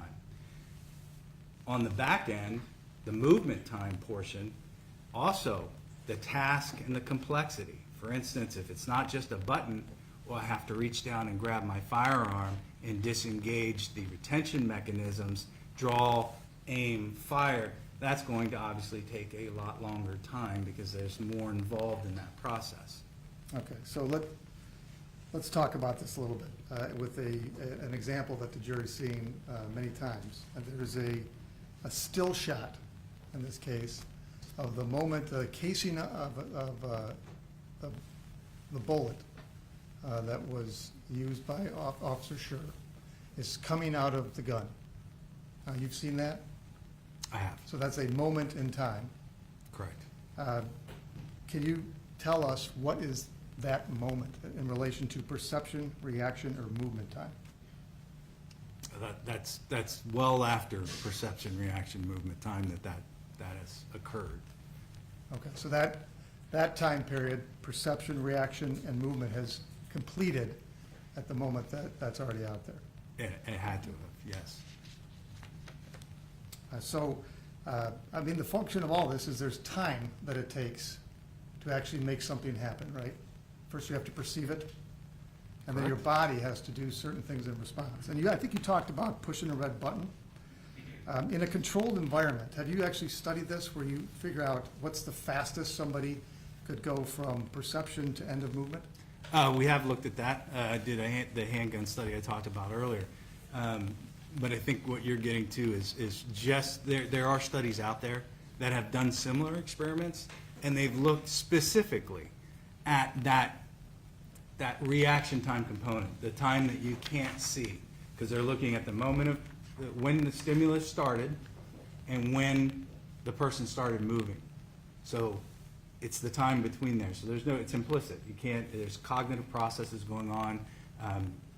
That time period in studies that involve firearms draws is about 250 milliseconds, and that's consistent between two studies that I can think of. Okay, 250 milliseconds, break this down for us.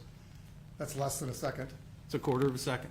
Is this where we get the term split second, because we're splitting them up? That would be the correct way to use that, yes. All right. And so the fastest in a controlled environment that someone can go from perception to movement is less than a second, but basically a quarter second? Definitely less, yes. Okay. And that's in a controlled environment.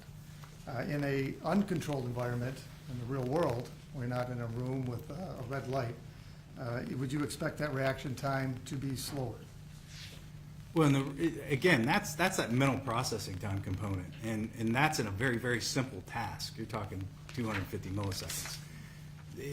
When we have the real world influences, stress, age, complexity of the task, how many things are you attending to, the saliency, how important is that that stimulus in the environment?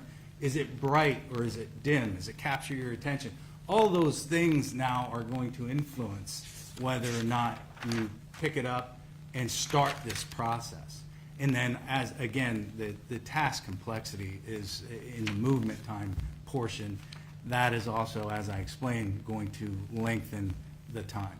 But in this particular case, it could be relatively quick as far as the total process of perception to response time, if we're looking at the changes that occurred that Mr. Schurr testified, or Officer Schurr testified to, that may have caused him to use the force that he did. Okay. So the ultimate question here is, I talked about this one moment in time where there's a casing coming out that shows the sort of the bullet casing in the air. Is that reflective on one? All right.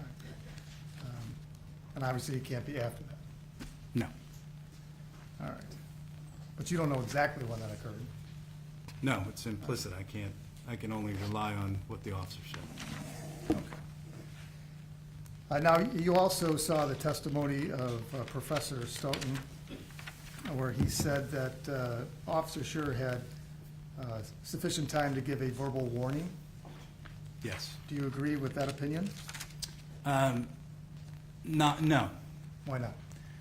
Well, as I understand it, Professor Stoughton assumed that the decision was made to fire the weapon when it was drawn. I don't believe that's the case, based on testimony and based on my observations. Because if you look at the video, you see the weapon drawn, it gets pointed at Patrick, and then there's an additional directive command that's given.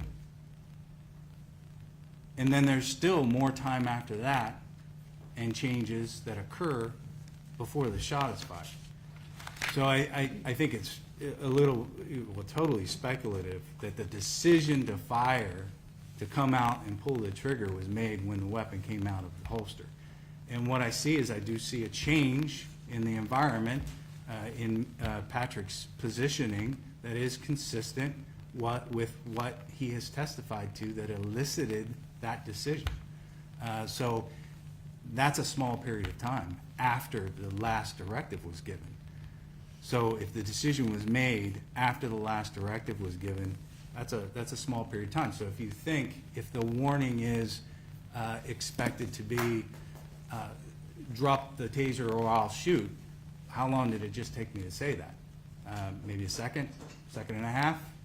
So the immediacy of the threat doesn't allow for that. So for that reason, I don't think that it was feasible. Okay, and you talked about a change in the environment. Are you talking about when Mr. Leolia was turning? I do. Okay. And there wasn't sufficient time to give a full compound sentence warning in that particular moment? Not in my opinion, no. Okay. Nothing further?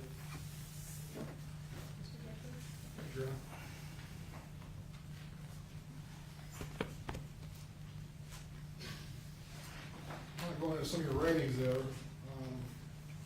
copy of this, I want to know, can you tell me if you recognize that? I do. What do you recognize that as? Factory, that's a study that I did. It's the peer-reviewed and published article from my thesis, my master's thesis. Your master's thesis. Yes, So this is factoring fatigue into deadly force encounters, kind of what we're talking about here. correct. Now, but your thesis was based on, this article was based on, you lost an overwhelming amount of data, didn't you? An overwhelming amount of data. It's been quite some time, sir. Take a look, this is what you wrote. Highlighted portion top there.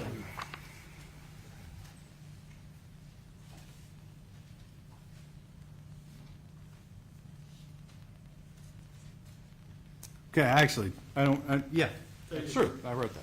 Yeah, you wrote that, you lost an overwhelming, a total of 215 participants logged into the program, but only 53 were actually able to complete the questionnaire that you wanted. Correct. Wasn't a questionnaire, but there were What- 53 participants. 53 participants Yeah. out of the 215 that tried to log in. And then you based your decision on your thesis on 53 participants. I did. And they were all supposed to be law enforcement officers. They were. Well, they weren't, because of a portion of the subjects were unknown to the researcher, although unlikely, it is possible that not all the subjects were in fact police officers. That's what you wrote.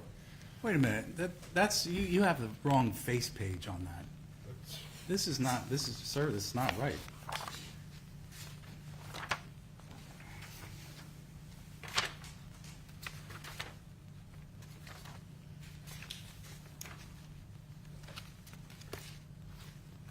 Yeah.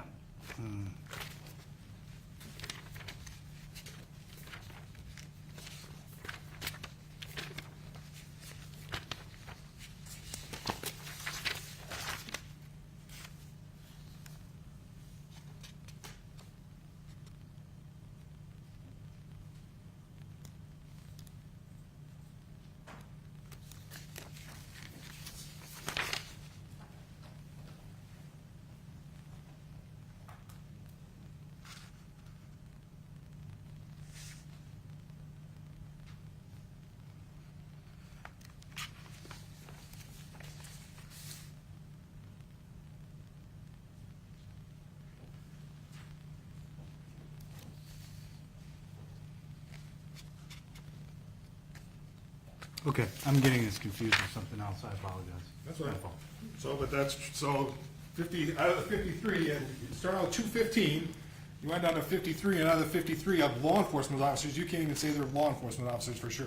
Correct. And this is your rigorous Kaplan University master's thesis. Well, sir, I mean, you can criticize it if you like, and we could go through it if you like, but ultimately, we lost a lot of data. That's not unusual in research. You lose data. Some participants are excluded. That happens. We reported on how many participants we had. We reported on the results, and we sent that in for peer review publication. It was accepted for peer review and publication. So it was rigorous enough for that. For the law enforcement executive forum, is that what it was? Law Yes. enforcement executive forum. Yes. That's the basis of almost all your publications, isn't that true? A portion of them, yes. Well, I'm gonna, you list about 50 of them. We're gonna go through Police One, Force Science, Police One again, Force Science. Those are all police-related entities, correct? Yes. Vertra News, that's Lon Bartle's Company. yes. company. You're familiar with Lon? I am familiar with You Lon. work with him quite a bit? No. Not at all, but you did an article with him, didn't you? Yes. Okay. Not with, yes, yeah. You did a joint article with him, right? Yeah. But it sounds like did he sell the California Post, the simulator you use? I have no idea. No, we don't even, as a matter of fact, when I was working there, we didn't even use that simulator, so couldn't, no. Yeah, I'm looking, there's probably about 25 Police One articles. It's the vast majority of the things you write in, correct? Correct. One of the Police One articles I found, Digital Media Evidence and Force Investigations, back at, looks like October 19th, 2020. You recognize that? Yeah, I certainly do, thank you. Okay. That was with Mr. McFarland, who sits in the back, right? Correct. This is a whole article about how the two of you worked together on a very similar case, a use of force case, where you both of you testified for the defense in that case, correct? Yes. And you wrote an article about your experiences in that case, Yes. and how the use of force captured on video can be misinterpreted, exposing officers and agencies to significant criminal and civil liability risk. That was the purpose of the article, right? I don't know, it was certainly something we wrote to lead into the article, yes. One of the things they brought up quite a bit on was the freeze frame photo that he asked you about a number of times in terms of when the moment the shot was, you see the thing. Yes. One of the things you consider, though, is you think that the best way to view a video is by frame, isn't that correct? I think that's a good method to see everything that needs to be seen due to failures to see and other issues that can occur to an observer. I'm going to show you another Police One article. This was September 21st, 2017. Do you recognize that? I do. Okay. You wrote this article. Yes. Okay. In this article, you wrote, investigations involving any video should be broken down frame by frame to see and understand more of what occurred, as the human eye is not capable of picking up data at full speed. Yes. Those were your words. Yeah, I stand by them. Yeah. Personal experience includes a video showed hundreds of law enforcement officers and civilians. Once a frame by frame is shown, a new vote is taken and the exact opposite occurs. So you would advocate frame by frame. I do advocate frame by frame. Did you watch any of our frame by frame? Absolutely.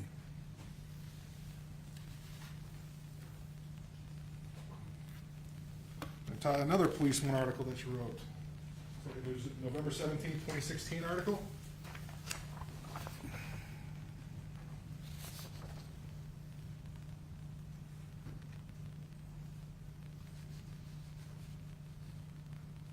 Yes. This article, and I'm not sure if what you're talking about, you wrote, people learn to store information through their lifespan through training and experience.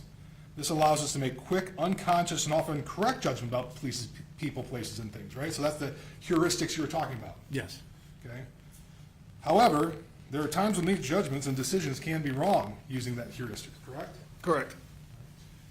Just looking at, I got some not exactly great psychology today. That's kind of a periodical you're familiar with. I am familiar with it. It's kind of the for people who are not academics, they could probably it's something they rely on, and you're familiar with it and look at it time to time, I would assume. I do on occasion, yes. They talk about heuristic decisions. They talk about it's a mental shortcut that allows individual to make a quick decision, pass judgment, or solve a problem with minimal mental effort, correct? It does say that, but I think that deserves context. They can reduce the burden of decision-making, but they can also be costly when they lead to individuals to miss critical information or act on unjust biases. Is that a fair statement? That is a fair statement, but it deserves context.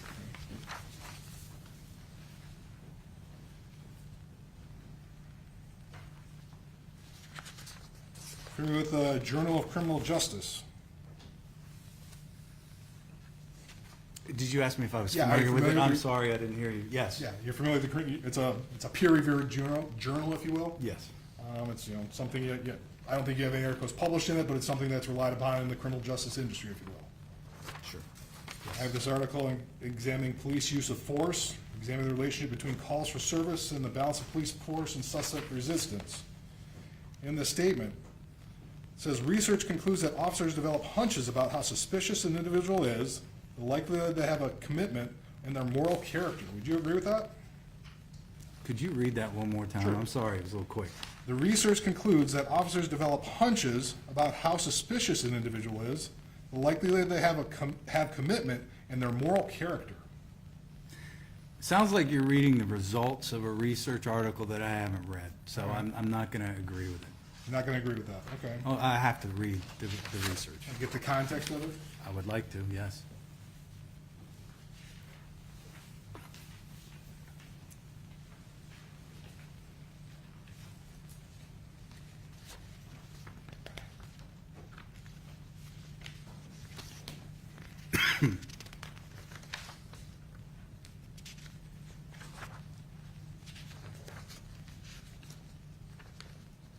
If you're familiar with, this is a little bit different, criminal justice and behavior. Heard of that one, yes. Okay, something you rely on, is a peer-reviewed, I may have read an article from there, I don't know. okay? In that, they talk about split-second decisions. You talked a little bit about split-second decisions. They say there's no time for considered analytical decisions. They rely on intuition and experience. A split-second syndrome exists where rapid decision-making inhibits diagnostic capabilities, resulting in bad decisions, right?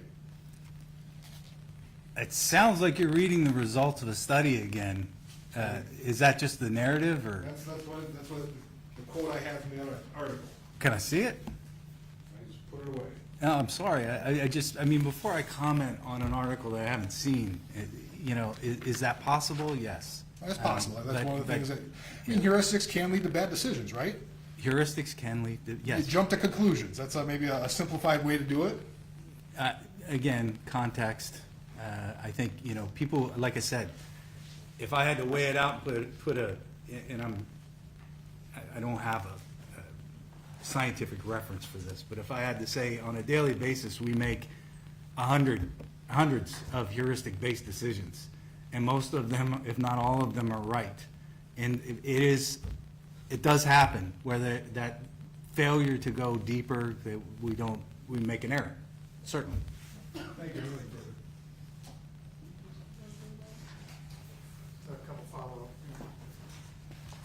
Mr. Becker talked about the single frame where the casing is coming out, and he was talking about frame-by-frame analysis. Mhm. You don't have any problem with frame-by-frame analysis?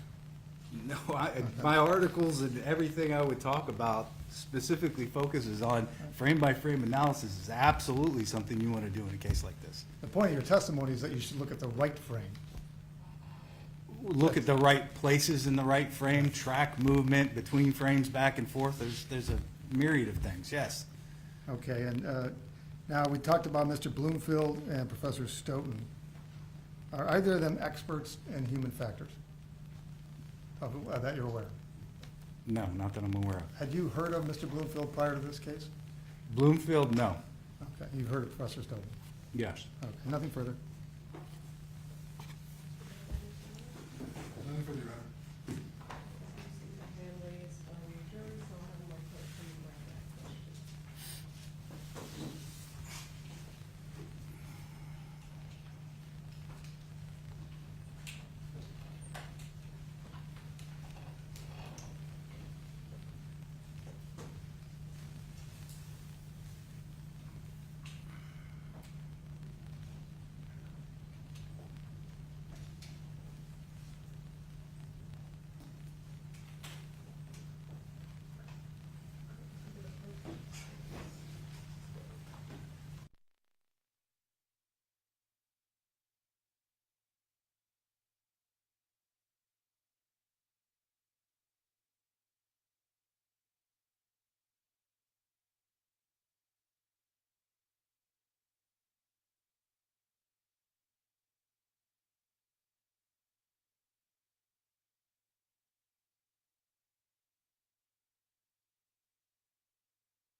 First question is, we heard that the defendant was focused on getting his taser back from Mr. Leolia. Even when someone is focused visually on something, is it possible to experience auditory exclusion related to what they were focused on? That's a great question. Is it possible? I think so. There's not a scientific experiment on a situation that's just like this. But my opinion would be that sound is different than a visual, unless it was a visual indicator that went with the sound. So like if there was some type of small light that came on that was noticed, and the sound, then I would be more inclined to say, oh yeah, you should probably hear that sound. But in this case, all this environment's moving very, very quickly. He's maybe focused on the taser, we don't know where he's looking. We get an orientation from looking at the video, maybe where his head's looking, but we don't know where his eyes are looking. So what his focus of attention on in that precise moment, I don't know. I don't know where what he was seeing at that moment. So ultimately, yes, I do believe that you could be visually focused on something and not hear the sound in a situation like this.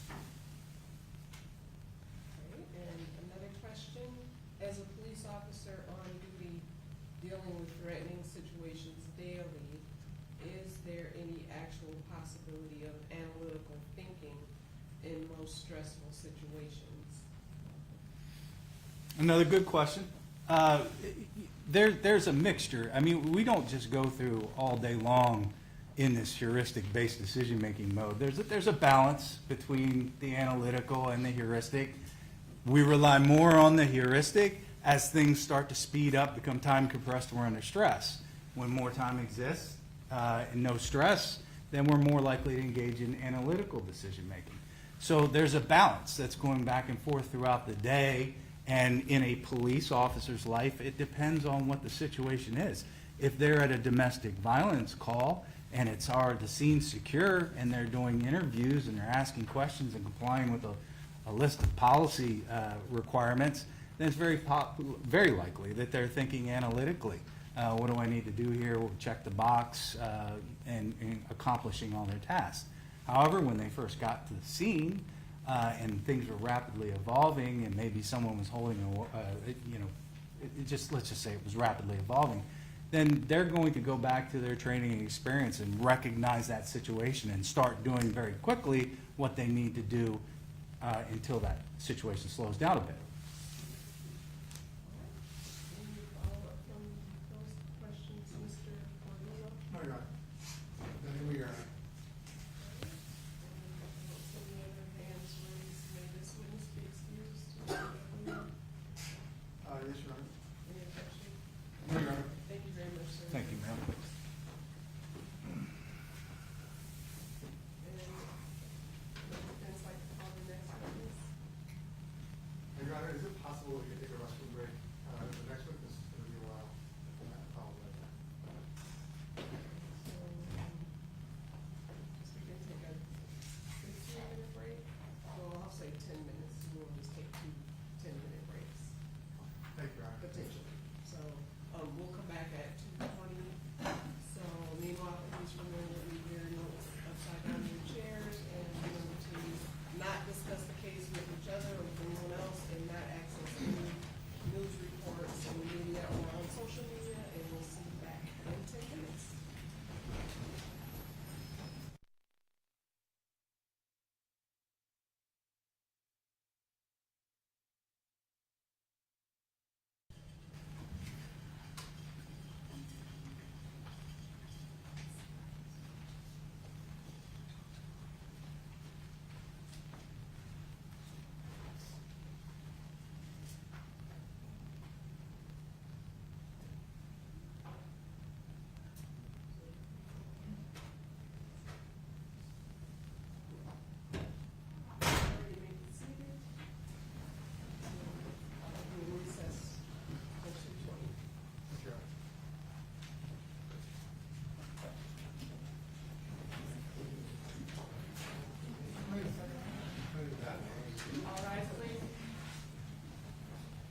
seated.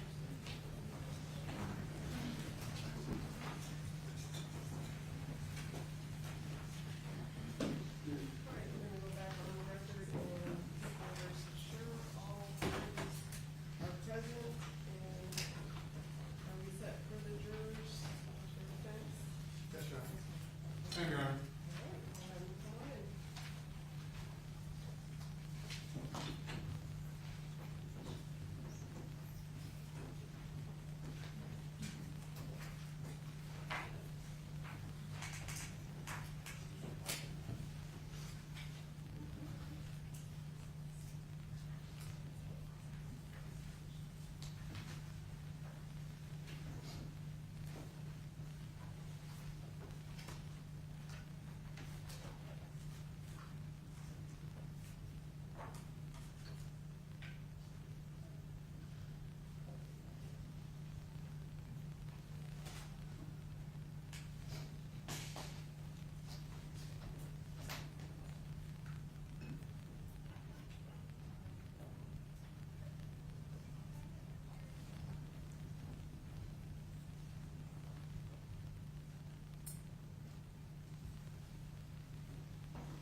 Welcome back, you may be seated. Please state your next witness. Your Honor, the defense testimony is on me. Good afternoon. Yep, no matter. And sir, before you take your seat, if you please raise your right hand, my clerk will swear you in. Do you solemnly swear that the testimony you're about to give in this matter will be the truth, the whole truth, and nothing but the truth, so help you God? I do. Thank you. You may be seated. Thank you.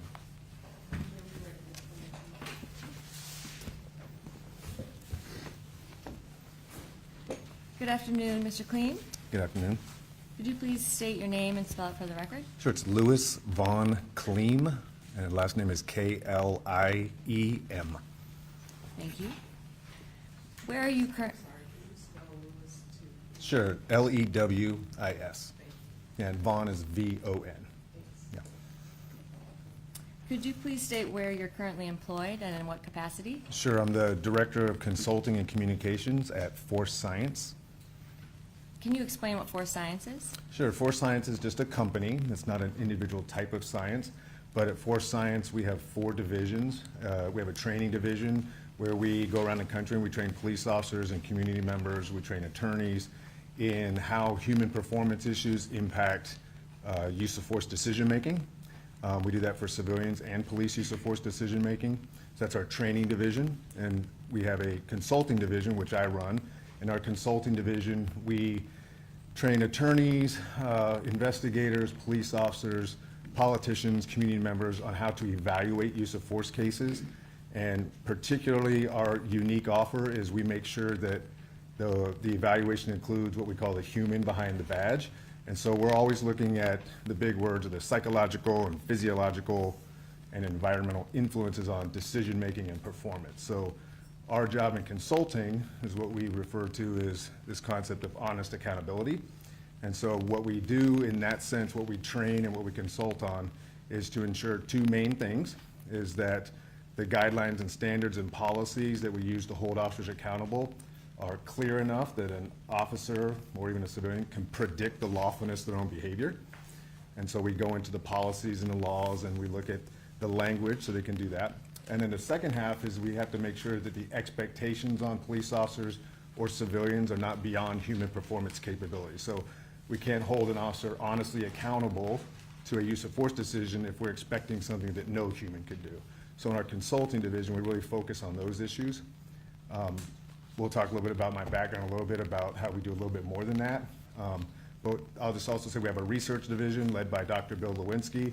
I'm not part of the research division, but what the research division does is it pulls from multiple disciplines. So we have thousands of peer-reviewed studies that undergird our training. So our research division is constantly looking across like the National Highway Traffic Safety, sports, medicine, psychology, and we're trying to find, are there any human performance issues across all these disciplines that might apply to a civilian or a police officer involved in a critical incident? If there is, we then take those studies, those findings, because nobody really reads peer-reviewed journals, and so we translate them. We'll put them into articles, we'll put those out in police magazines, we'll put them out in psychology magazines, we'll put them out to where audience who will use the information can read it. So you won't find us in like a popular mechanics magazine, but you might find us, I think you've heard like Police One or Lexipol or some of these bigger law enforcement publications. If there's no research in a specific area, our research division will, what we do, we find those gaps and we'll conduct the research ourselves. So Force Science has about, not very many, maybe 30 peer-reviewed research projects that we've conducted through our organization. And again, I've only conducted one of them or been a part of one of them. The rest were done before I came or by other experts. Those are then published in peer-reviewed journals, and then we translate those as well into the audience. The fourth one is just training development. We train instructors and we do curriculum development. So those are our 4 areas at Force Science. Have you ever analyzed use of force cases? Yes, that's what I do for a living. And in what context do you do that? So our cases, we don't care who calls us. We work for defense, we work for prosecutors, we work civilian, we work police cases. We will analyze for internal affairs, we'll analyze for politicians, we'll analyze for media, community members. We don't care who calls us because our analysis won't change. It's just hoping to educate them on the, again, on the human performance issues, the laws, the policies that regulate police conduct and civilian conduct. How long have you worked in the criminal justice profession? A little over 30 years now. And what were some of your roles in the law enforcement? In law enforcement, yeah. Yes. So as you could tell, I started out as a police officer. I started back in maybe 1990 as what I would call a baby cop. I was basically a reserve police officer while I was going to college. I'll just generically just say I was a reserve, and then I became a full-time police officer basically from, I think we're going to go through this. I'll just say I was a police officer, and then I became a lawyer, was a military attorney, and then a senior policy attorney. And I think we'll go through some of the details of each of those. Yes, so break that down. You have a lot of experience, so we'll get there. Could you please summarize your educational background? Yeah, so I have I'll start with my associate's degree. I'm just as proud as that, associate of science degree. But I have a bachelor's in crime and delinquency studies. I have a master's in criminal justice administration. I have a doctorate in law, so I'm a lawyer, so I have a law degree. And then I have what's called a postdoctorate, a master's in law degree, which is just the next level law degree. And since you're licensed to practice law, are you licensed in any jurisdictions? Yes, Virginia and Kansas. And based on your CV, do you have any specialized education, training, and experience that qualify you to identify and assess the customs, principles, and standards that are frequently observed in law enforcement? I do, yes. And specifically that impact training, policy, evaluations of police practices, use of force, decision-making, and performance? Yes, ma'am. And you mentioned it a little bit, but you were a police officer from roughly 1993 to 2014? Yes. And that was both full and part-time. So I did a lot of that part-time for about 9 or 10 years full-time. And then stayed on as reserve officer. After I was a police officer, which I'll go through a little bit of what I did as a police officer, I was going to law school and working on my master's during the day while I was working narcotics at night. Finished my law degree, 9/11 happened, so I joined as an Army judge advocate. So I was a military attorney. And then I transitioned from full-time police work to just coming back weekends and holidays and working the street when I could through my military career. So I was a full-time attorney practicing law, and I would just come back and work the street when I could. There were some gaps in there, so I wasn't working that whole time, but there was a lot of experience during those times that I continued to have.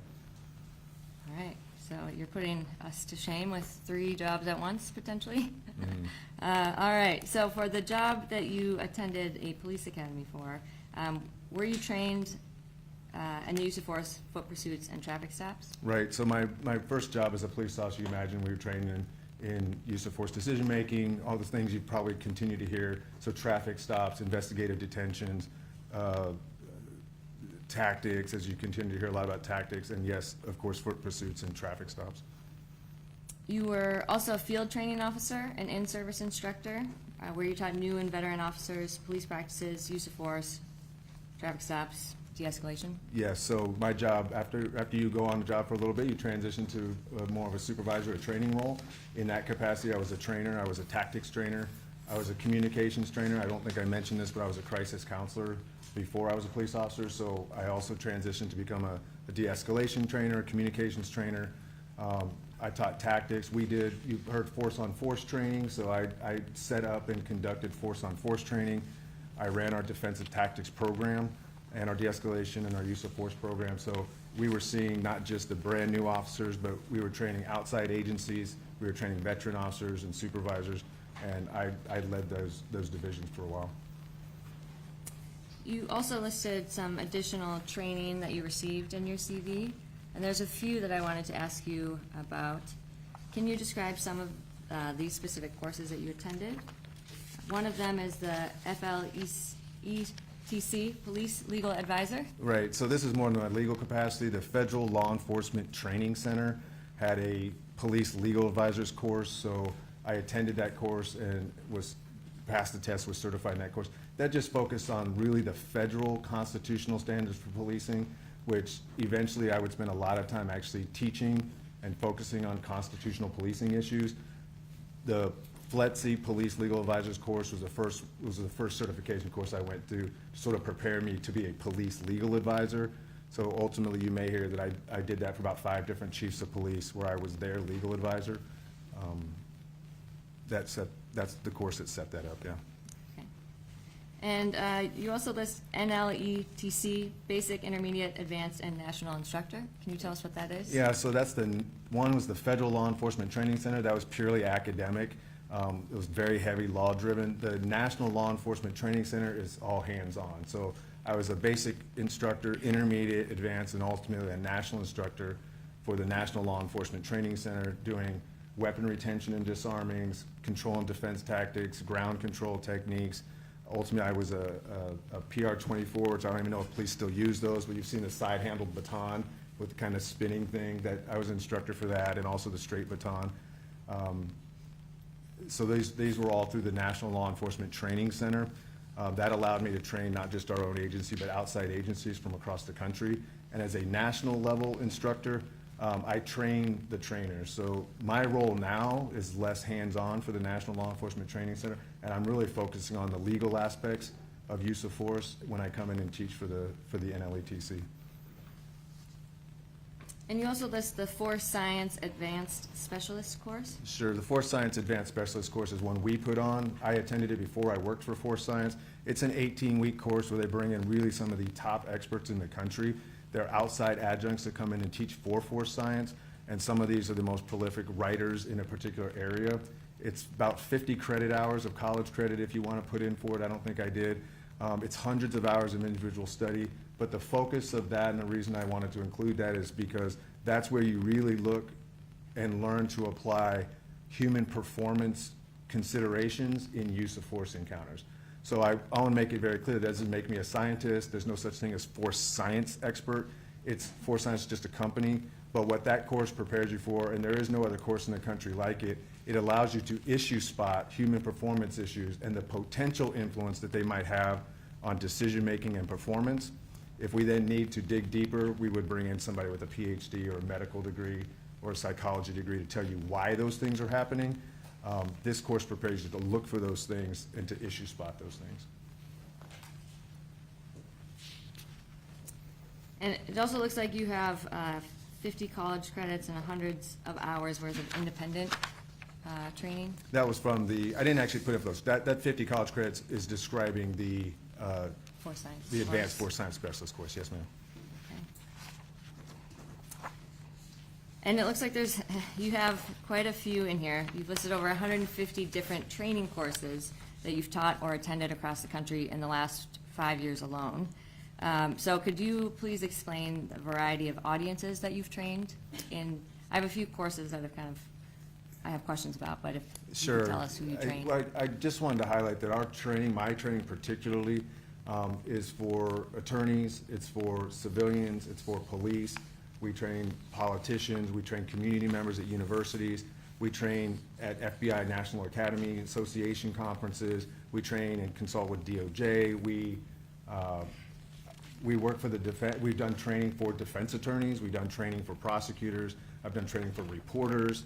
So really, we're trying to ensure that anybody, any stakeholder who has an interest in understanding police violence or police decision-making is understanding the potential influence of human performance in those areas. And also a really big part of what we do with all of these stakeholders, which is really all of us in the community, is to ensure we understand the difference between a video presentation and a human's experience. So that's a big topic that we like to write about and train on. And some of these that I want a little more detail on. So you mentioned evaluating use of force for executive leaders and attorneys. Right, that was, the last one I did that was this year, that was in Riverside, California. So we, again, I do this personally across the country. That was a prosecution office and their investigators, and Riverside is massive. I think they have 180 investigators in their, I never heard of that, it's like a small police department.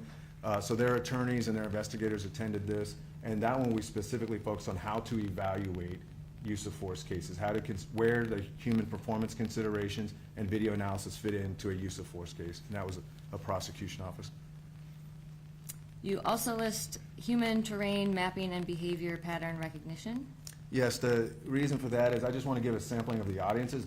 These are tactical operators, so I still, although I'm not working the street, I still interact with, survey, train with tactical officers. And I also train them. That was a course that was specifically designed for tactical officers. You also have U.S. Law Shield. What is Right. that? The U.S. Law Shield is it's an insurance company is what it is, but that was a class where we taught the actual attorneys. I just wanted to ensure people understood that we train attorneys who represent civilians, not just police. So we actually will be part of teams representing criminal defendants, civilian criminal defendants. We don't just represent or work with police cases. You also have Cumberland University listed. Right. This is an example of a university. There were community members there and university students that we wanted to reach out to and give an opportunity to understand the reality of human performance in critical incidents. We also, with those organizations, will work with, you heard from Lon Bartel with Vertra. They'll bring their simulator in and we let the civilians run through those simulators so they can experience what it's like to try to make a decision as a police officer in those split seconds. And that's one of the most impactful ways we can sort of educate the community on the reality of a police officer's decision-making experience.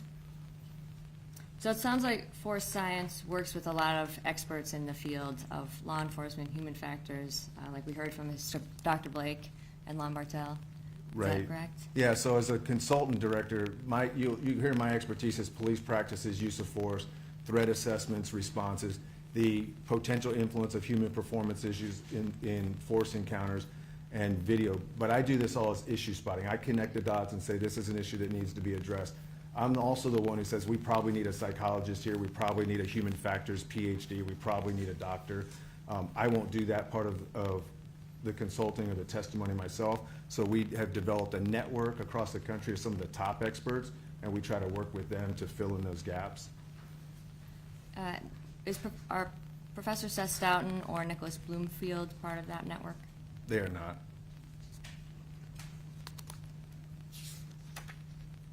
You also list the limitations of video for use of force investigations, use of force summit from December of 2024. Can you tell us about that? Yeah, just if there was any question, that's one of the top rated use of force conferences. It's by selection only, and I just recently did a presentation there on the limitations of how video can and can't be used to judge a human's experience during an event.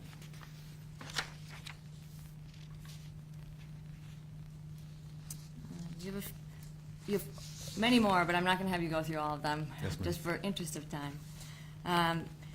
In addition to this, has Force Science trained law enforcement officers on the use of force? Do you know how many they have? How many they've trained? Yeah, I mean, at this point, it's probably hundreds of, I mean, I would say 100,000. I mean, there's tens of thousands, if not over 100,000 people we've trained through Force Science. I personally trained tens of thousands of officers at this point. Has Force Science taught students or law enforcement officers in Michigan? We have. Do you know roughly how many? I tried to look. I think it's roughly, in Michigan proper, over 400 last time I checked. I think just Grand Rapids and the Michigan State Police and Kent County, I think maybe 100 in total of that group that I could verify we've trained recently. And you mentioned you've trained, you've had several students from the Grand Rapids Police Department? Yes.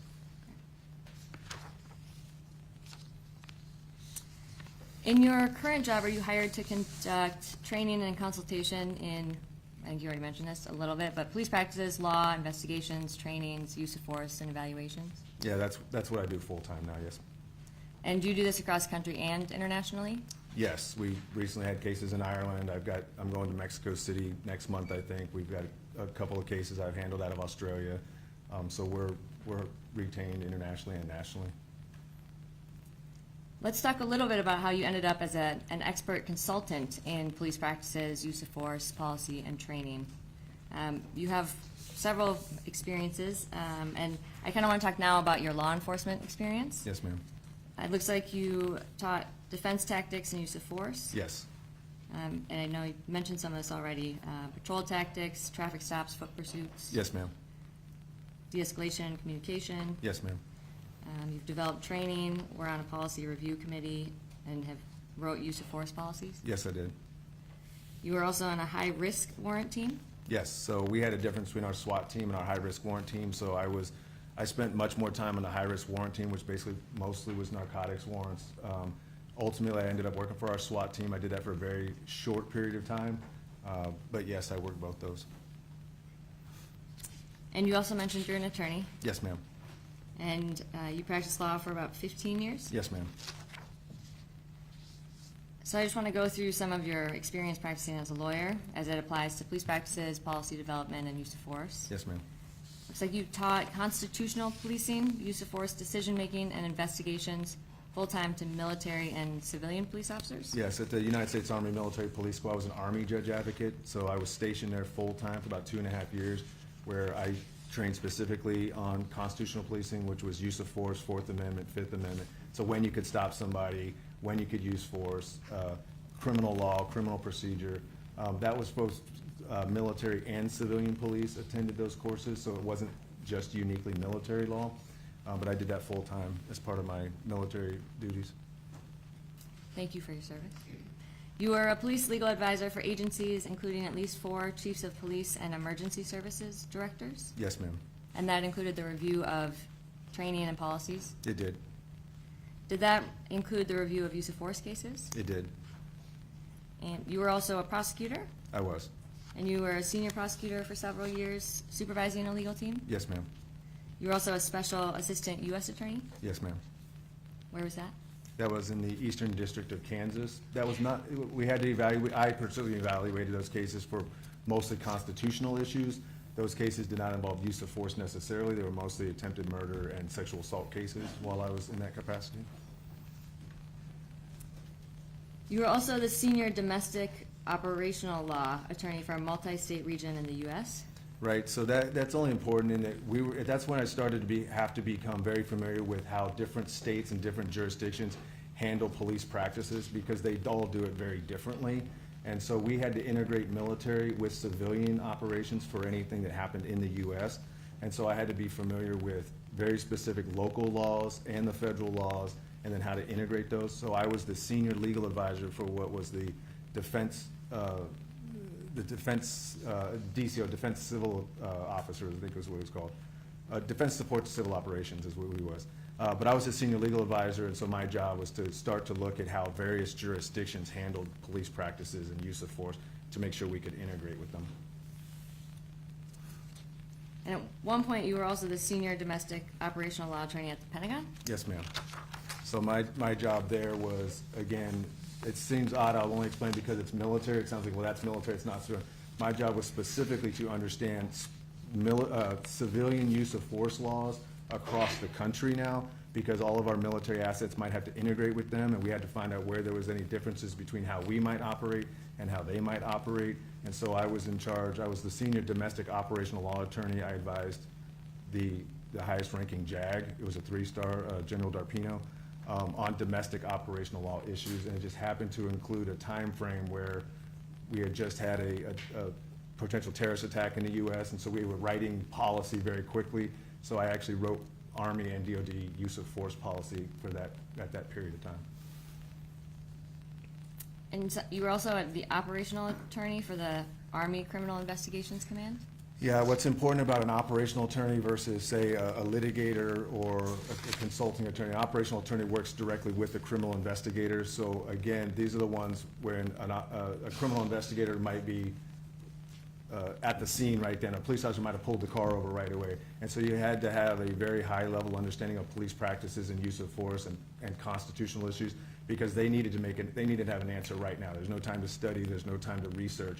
An operational attorney is the one who's advising those operational criminal investigators and police officers in real time. And so I had that job working for the Criminal Investigations Division for the U.S. Army.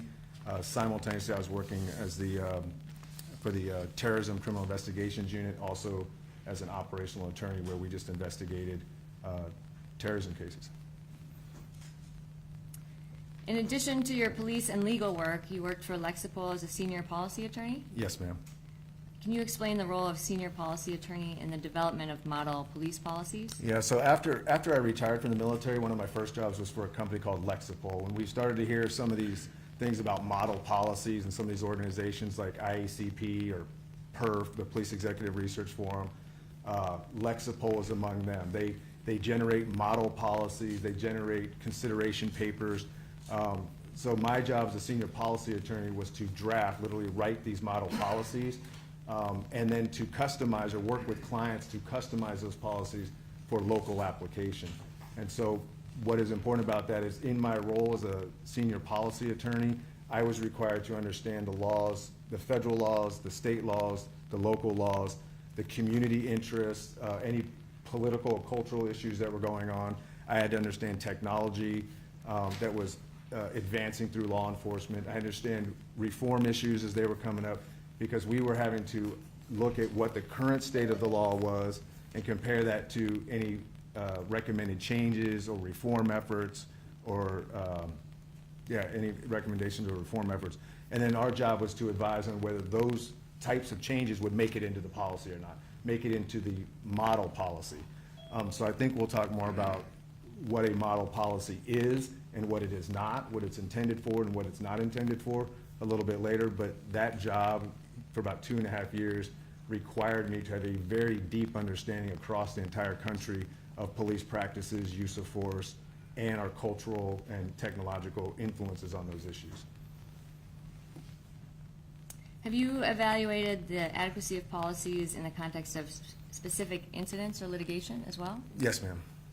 Can you tell us a little bit about that? Yeah, so when we take on a case, we're involved in a lot of the high-profile cases in the country, and so when we get involved, some of the first things we have to do is kind of look at the policy that the officer was operating under.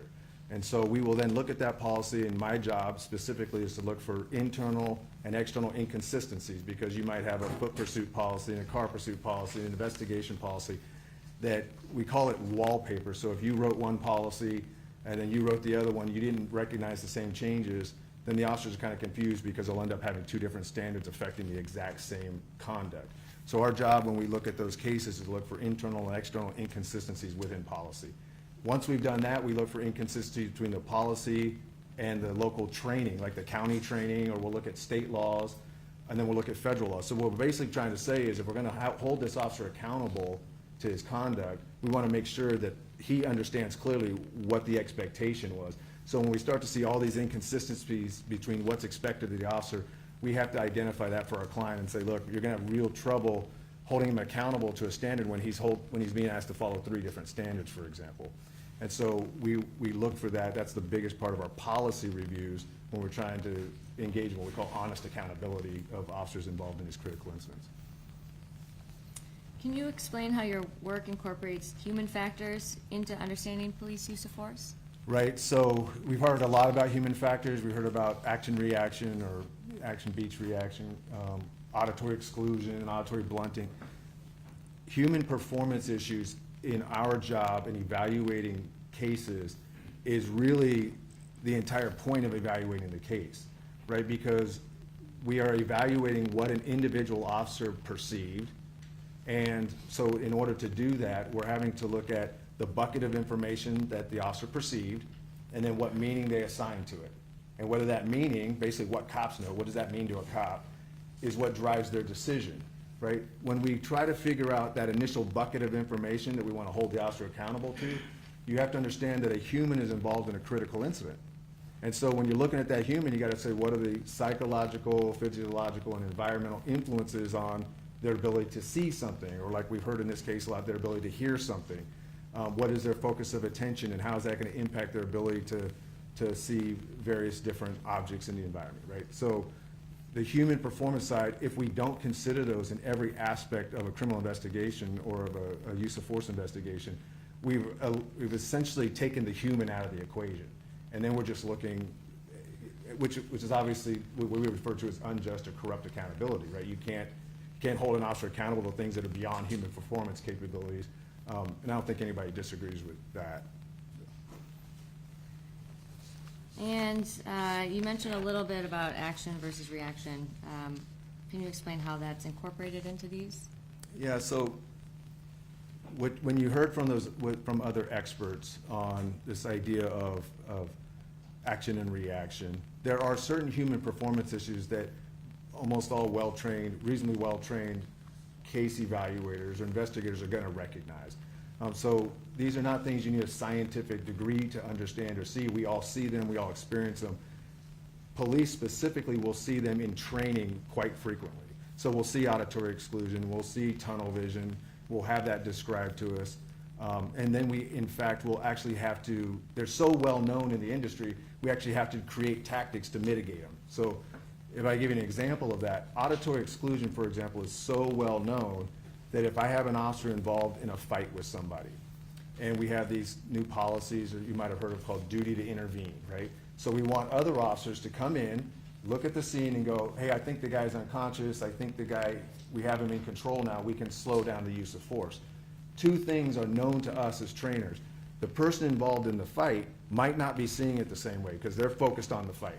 When you come in after the fact as an additional officer or as a supervisor, you're going to be like the referee of an MMA fight. You're going to see things. If you guys have watched MMA, sometimes the guy's knocked unconscious and the referee has to kind of push the fighter off, right? Because the fighter's not seeing it yet. Well, in policing, it's the same thing. We recognize and we have to mitigate. We have to have tactics that reflect the fact that this person in the fight might not be hearing us.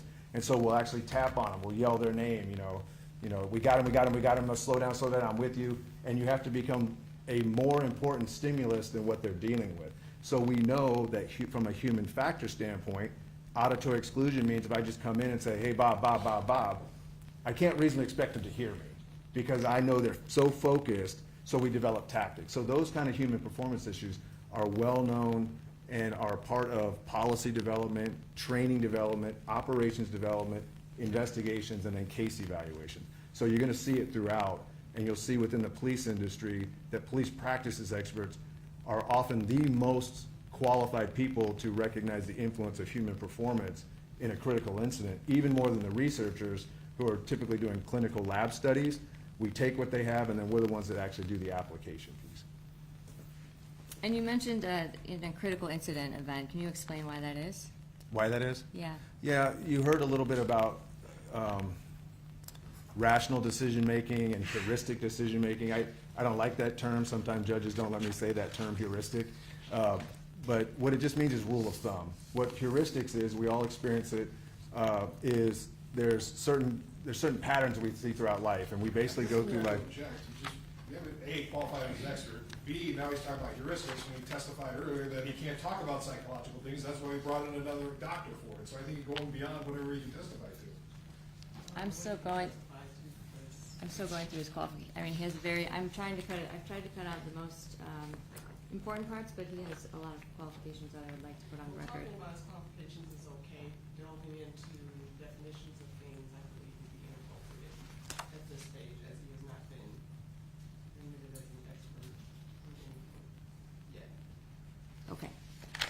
have a few more questions for you. I'll try to keep it quick.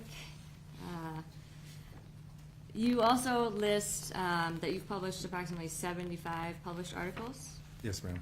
and your work is widely distributed across national police publications. Yes, ma'am. You've been published in dozens of publications, including Police One, For Science News, Michigan Chiefs of Police Magazine. You mentioned Lexipol, International Law Enforcement Educators and Trainers Magazine. Yes. And you're frequently interviewed and cited as a use of force expert in books, magazines, articles, news reports, and Yes, ma'am. professional magazines. Yes, ma'am. You've been asked to present and write for the IACP Legal Officers Conference and Yes, to ma'am. publish in the IACP Police Chief magazine. Yes, ma'am. And what is IACP? That's the International Association of Chiefs of Police. I think we heard that from some of the model policies or consideration papers that were being offered.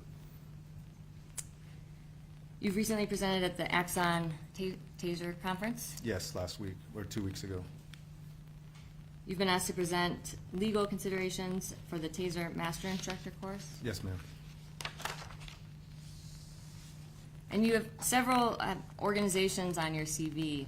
I'll just go through a few and kind of have you explain or tell us if you're still a part of that organization. Yes, ma'am. So you're listed as an expert advisor for the International Association of Directors of Law Enforcement Partner Advisory Committee. Yes, the International Association of Directors of Law Enforcement Education Trainers, they're an organization that compiles all of the individual state training, police training organizations, and they're an association that sort of organizes the conversations with those groups, and I'm on their expert advisory panel.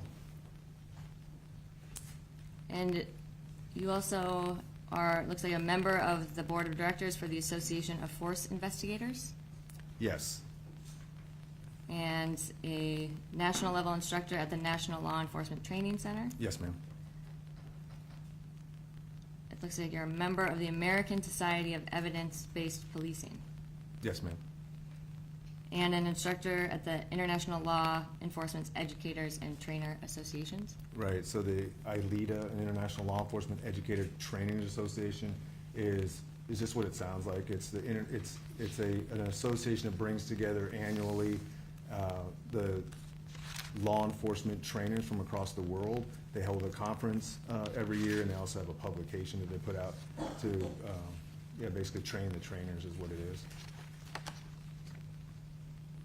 Have you been retained previously as an expert consultant in police practices or use of force? Yes, ma'am. And what types have you served as an expert? Civil, criminal? Yeah, so as I mentioned earlier, so it's civil, criminal, it's police, it's internal affairs, it's civilian cases. If it's a force encounter and there's a stakeholder who's interested in understanding that force encounter, we'll work with them. Have you ever been qualified and testified as an expert in a court of law? Yes, ma'am. Have you ever been disqualified as a police practices, policy, or use of force expert on any cases which you have been retained? No. Are you being compensated for your time in this case? Yes. Is your compensation contingent on the outcome? No.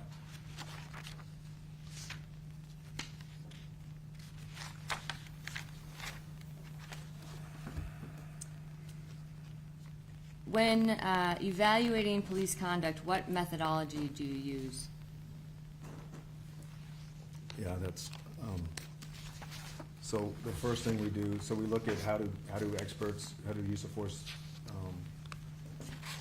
case evaluation, experts evaluate a case. The methodology for us is first you collect the available information, right? So we're trying to find out what is the bucket of information that the officer had perceived or was aware of during the investigation. So in order for us to do that, we look at the videos, we look at written statements, we look at the forensic evidence, if there's autopsies, we look at as much information as we can relative to their training, their policies. And once we have that information, the next step is then we start to answer two basic questions. The methodology to answer two questions: was the threat assessment reasonable, and was the response reasonable, based on what the individual officer had perceived and the information that or the meaning that they assigned to it. And so when we're looking at that, we're evaluating that case against the law, the policy, and the training of that individual officer, and then comparing the law, the policy, and the training of the individual officer against their performance. and against their decision-making as we understand it from the objective evidence. We then will make those comparisons and evaluate how those things stacked up, and then we'll write a report that provide our opinions on that. The biggest part of our methodology is as we're trying to figure out what the officer observed. So we'll talk about this concept of observe, orient, decide, and act. So what did they observe? What meaning did they assign to it? Part of the methodology is then to apply human performance factors across each of those domains, observe, orient, decide, and act, to see how an ordinary human would operate under those same conditions. And then another big part is we look at video evidence, and part of the methodology is to distinguish very clearly that a video is not a proxy for an officer's experience. The video does not tell you what the officer perceived, what they paid attention to, and so part of our methodology is to really be careful not to equate a video with the officer's perception. And one of the things I think that you've mentioned was the local training and policy records of the agency. Yes. Why is that important to consider? The standard by which we're judging the officer's performance is the local policy and the law of that jurisdiction. So we'll look at the state law, we'll look at the local law, and then we'll look at their policies and their training, because those are the standards and expectations which we're going to judge their performance against relative to their threat assessment and response. And your methodology conforms to the standards of generally accepted, or is generally accepted by professionals in your field? It is.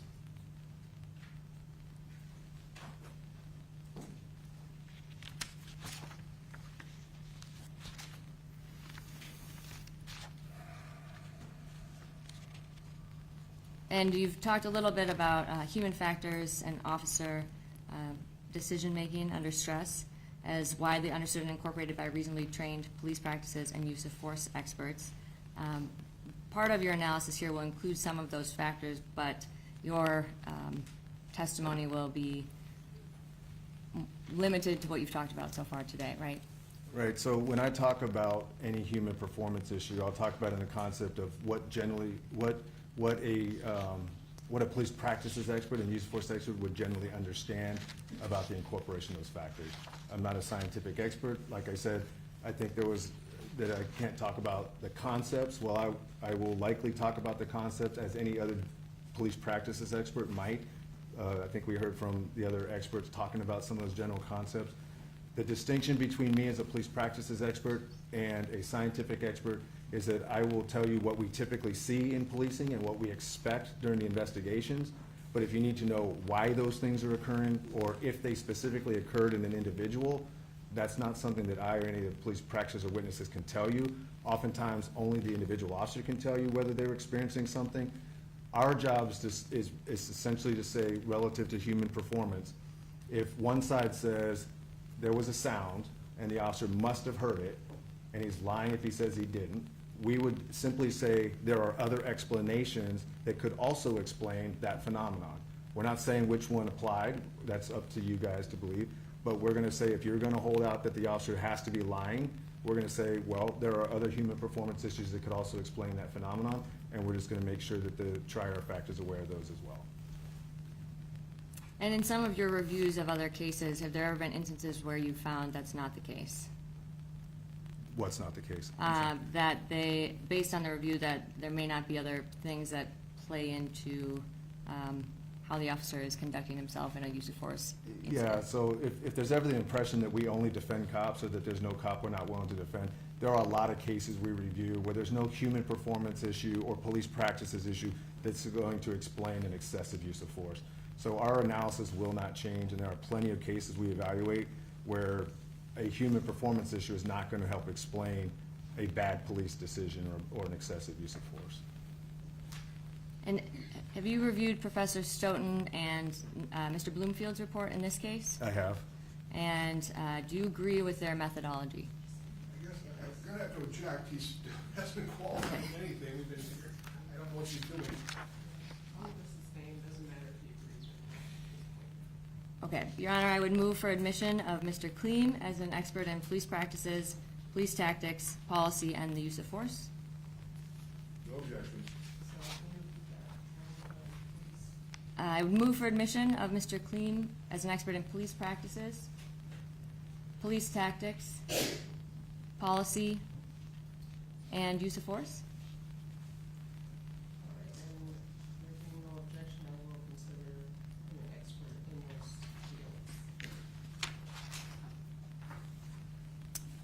fields. And Mr. Clean, have you reviewed Professor Stoughton's report and Mr. Bloomfield's report in this case? Yes, I have. And do you agree with their methodology? No, I do not. Why not? There are two main errors that are inconsistent with how reasonably well-trained experts would perform this type of an investigation. The two biggest ones that I noticed that I would disagree with is one, well, maybe three. They don't actually apply human performance issues to their analysis. They I think potentially led the jury to the impression that there are generally accepted police practices and standards that officers, whether they have ever heard of them or not, are supposed to be held up against. That is absolutely not true. Officers are not held up against standards that they've never been made aware of. And we'll talk about that, I think, at length of why that is. Another major issue with their methodology is this case, or any use of force case, to be evaluated through the lens of the officer who's involved. And so you might hear that we look at it from a reasonably well-trained police officer. It's under the totality of circumstances, was it reasonable for that officer to believe, based on the information they had in the circumstances they were in, based on their knowledge, that there was a reasonable belief of the threat of death or serious bodily injury? What we heard from Professor Stoughton and I think Mr. Bloomfield is that there was sort of this sort of, I call it an avatar. There's this magical, reasonable officer, reasonably well-trained officer, and they even said, what would a reasonably well-trained officer have perceived? Well, if you understand what they just did there, they're saying that it doesn't matter what this officer perceived. What would some magical, imaginary officer have perceived? And that's what we're going to hold them against. That is beyond human performance capabilities. So those are three areas where their methodology was inconsistent with what is generally accepted as a methodology for evaluating these cases. And there's a fourth one where you don't use a video. It's very difficult to use a video and then determine from that what an officer was thinking or what they were paying attention to. That is an objective third-party, or an objective two-dimensional video. It has nothing to do with the psychological workings of the police officer. And yet we heard some evidence from them that they relied on the video to tell us whether an officer did or did not hear something, for example.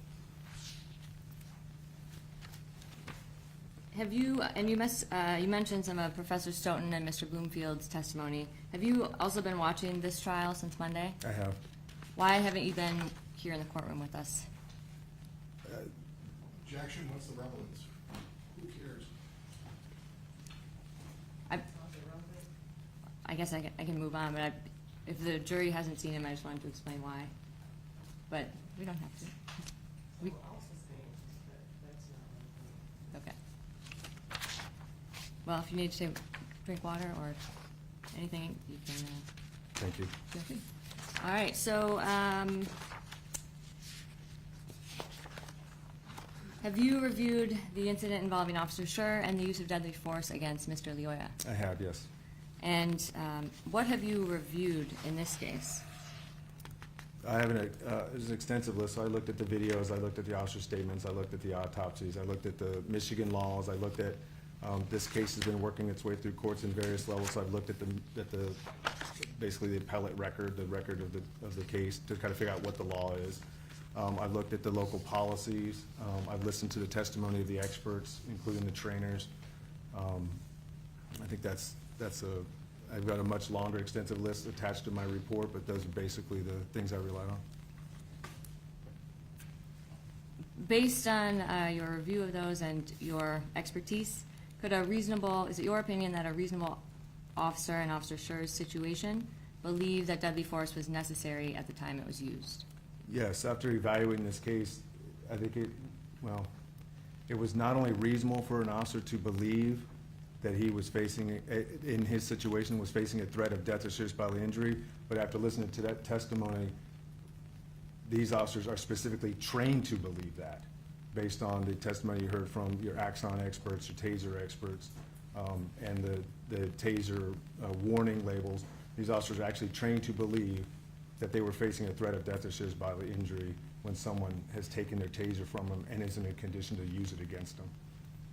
And why is the fact that the suspect had taken control of Officer Schurr's taser significant? Yeah, so you heard this concept of intent, capability, and opportunity. So when we evaluate that imminent threat, we do something very similar to what Professor Stoughton described. We break it down a little bit further. It might be a little bit more useful, but we look at intent, ability, means, and opportunity. And if the officer reasonably believes, like they don't have to prove it beyond a reasonable doubt, they obviously don't have time for that. But if an officer reasonably believes that the person has the apparent intent, the apparent ability, the apparent means, and the apparent opportunity to inflict death or serious bodily injury, then they are authorized to use what I'll say, a quality of force to immediately and decisively stop the threat. They can use force to stop the threat right now.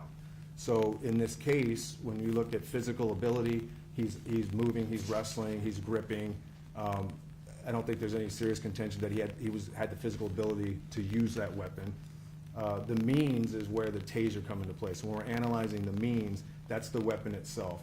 And so was it reasonable for an officer to believe that a suspect who has wrestled a taser away from them has the means to inflict death or serious bodily injury? And again, is it reasonable for them to believe that? We heard extensive testimony that not only was it reasonable for them to believe that the Axon expert actually believes that himself and testified to that, as did Professor Kroll. So that's the means itself. So the importance of it is, in an imminent threat analysis like Professor Stoughton talked about, we're looking at intent, ability, means, and opportunity.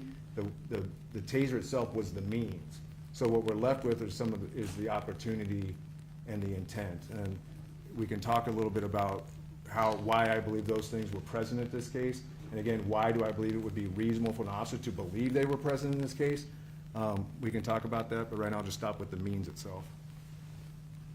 And you mentioned that the framework is similar to Professor Stoughton, but differs in some ways, or is Yeah, across the country, there's some variations of that. It's actually not a legal requirement. It's kind of a useful after-the-fact tool to use. So we've seen intent, capability, opportunity. We've seen intent, opportunity, jeopardy. We use intent, ability, means, opportunity, just to flesh it out a little bit more. And is it your opinion that in this case, Mr. Leoya had the apparent intent because he fought very hard to disarm the officer, he didn't throw it away, he disobeyed the officer's commands repeatedly, he was capable of using it and began turning towards the officer? Jack, now we're leading because she's... Okay, I'll ask you I'll withdraw that. What is your opinion about the apparent intent of Mr. Leoya? Right, so one, you heard that officers are trained to believe that somebody takes their weapon, it's reasonable to believe they intend to use it against you. What is particularly relevant in this case is that Mr. Leoya did not just take the weapon and throw it away. He took the weapon, transitioned hands, and held it in a position capable of being utilized with just a simple trigger press.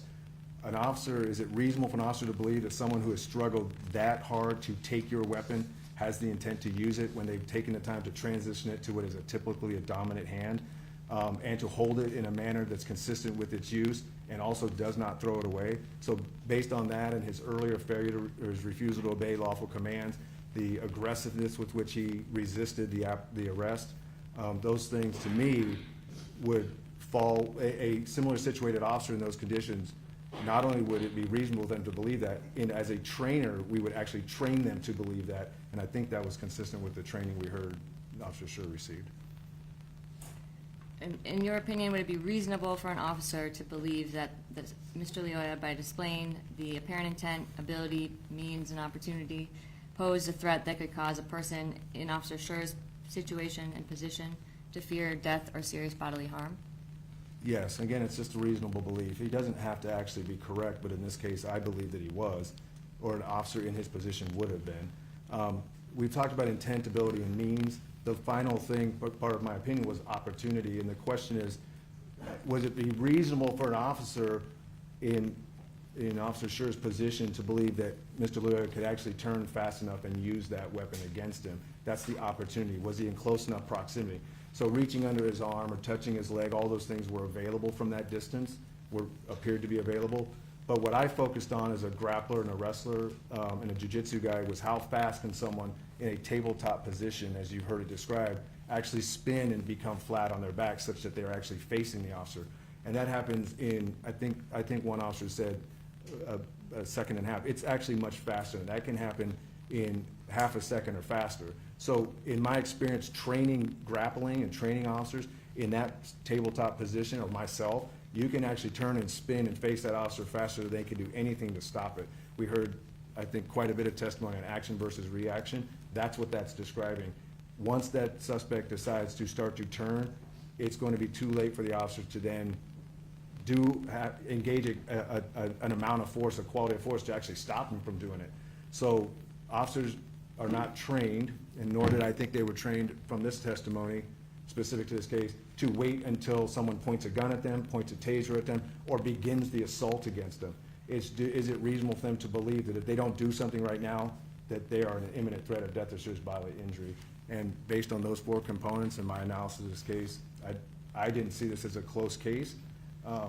As tragic as it is, I think any reasonable officer in Officer Schurr's position could have believed that that was necessary.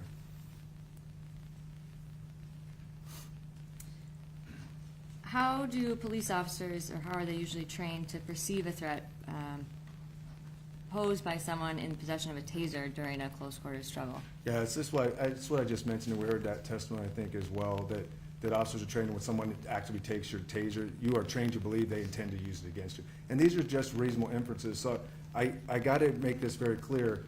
A threat assessment and a response are just educated guesses by the officer. They don't know what's about to happen.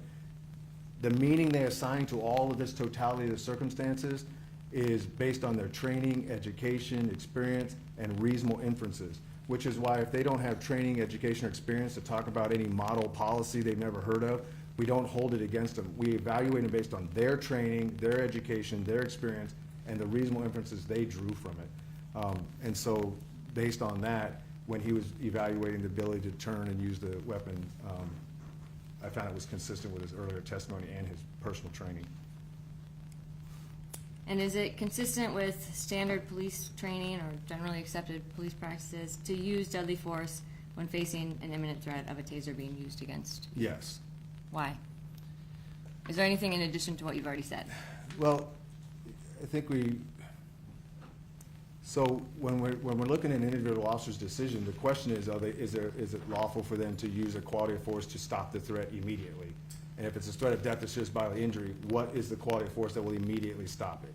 Hitting him in the head with a flashlight, I can tell you from experience, does not immediately stop a threat. Pepper spray is not going to stop this threat. He had to choose a quality of force that would immediately and decisively stop the threat. The question is that reasonable? And I think you asked, is that something I consistently see across the country? I don't like generally accepted police practices as a standard or as an evaluated model, but if you're asking me, do I consistently see across the country? I have personally, as a police practice expert and trainer, talked to hundreds of officers and asked them specifically, how are you guys trained if someone takes your taser, and it almost to a person with very little exception, it's we escalate to deadly force, escalate to deadly force. If someone disarms you of a taser, you escalate to deadly force. Now, you will hear a lot of people say, well, it's under the totality of the circumstances, lots of things to consider. To me, in this setting, that's almost a cop-out. It's like, okay, well, what were the circumstances? Let's evaluate them, and then let's decide with those circumstances, was it reasonable? So to answer the question, was it reasonable for an officer to believe that deadly force would be necessary to immediately and decisively stop the threat? That is something I see consistently across the country. And once an officer makes the decision to use deadly force, do they need to try lower levels of force? No, and very clearly the courts have said repeatedly officers are not required to try lower levels of force and hope for the best, particularly at a deadly force encounter. The question is, are they facing a threat of death or serious bodily injury? Is it reasonable for them to believe that? And then what quality of force is necessary to immediately and decisively stop that threat?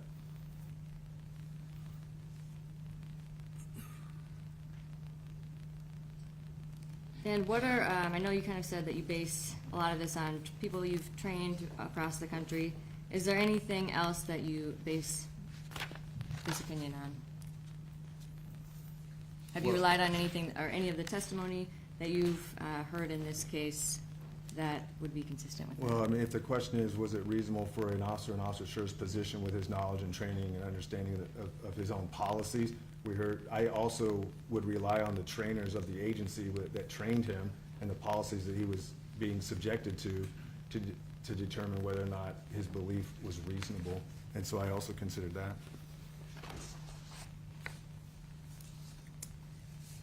Now I want to move on to the reasonableness of the foot pursuit and arrest attempt. You heard Professor Stoughton and Mr. Bloomfield criticize Officer Schurr for initiating a foot pursuit.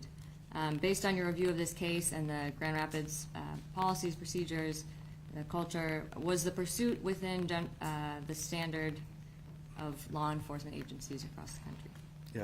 Yeah, again, I will tell you, there's not a concept of generally accepted police practices that you can hold an officer against. If you're asking what we see from my perspective, having looked at jurisdictions across the country, you're gonna see policies that are silent on the issue. They tell the officers, they address the officers in training. They address the issue of single officer pursuit or double officer pursuit based on just be aware of the risks that are involved in that and then make a good decision or make a decision. But there are a lot of agencies that have solo officer foot pursuits and encourage them, actually award their officers for engaging in them. Because if you understand what's happening, when you have a policy that says we only want officers to run with 2 officers, or we don't want you to do a solo officer pursuit, all that policy is doing is saying in our jurisdiction we're trying to balance the risk against the officer with the risk to the community. And an agency that says we don't want solo officers to pursue a suspect are basically saying we're going to prioritize officer safety over community safety in this moment. We're going to let the guy go and let the community deal with the safety concerns because we're prioritizing officer safety. Other agencies are like, no, our officers are supposed to assume risk so that the community doesn't have to. So if someone takes off running, of course it's dangerous. And that's what we pay officers to do, is to confront dangerous criminals and to actually go and arrest people. And so in those jurisdictions, they might prioritize community safety and crime prevention over officer safety. So you're gonna see them across the country taking different approaches, and each approach is really based on how that individual agency and jurisdiction wants to prioritize at least those 2 competing interests. And in your view, was the foot pursuit and physical arrest attempt reasonable and aligned with how a Grand Rapids police officer would approach law enforcement? Yeah, based on the testimony, there's no prohibition on an officer doing that, and you see that all across the country. There's plenty of agencies that officers still chase bad guys. And do officers receive training to balance the risks of foot pursuits against their duty to apprehend fleeing suspects? Yes.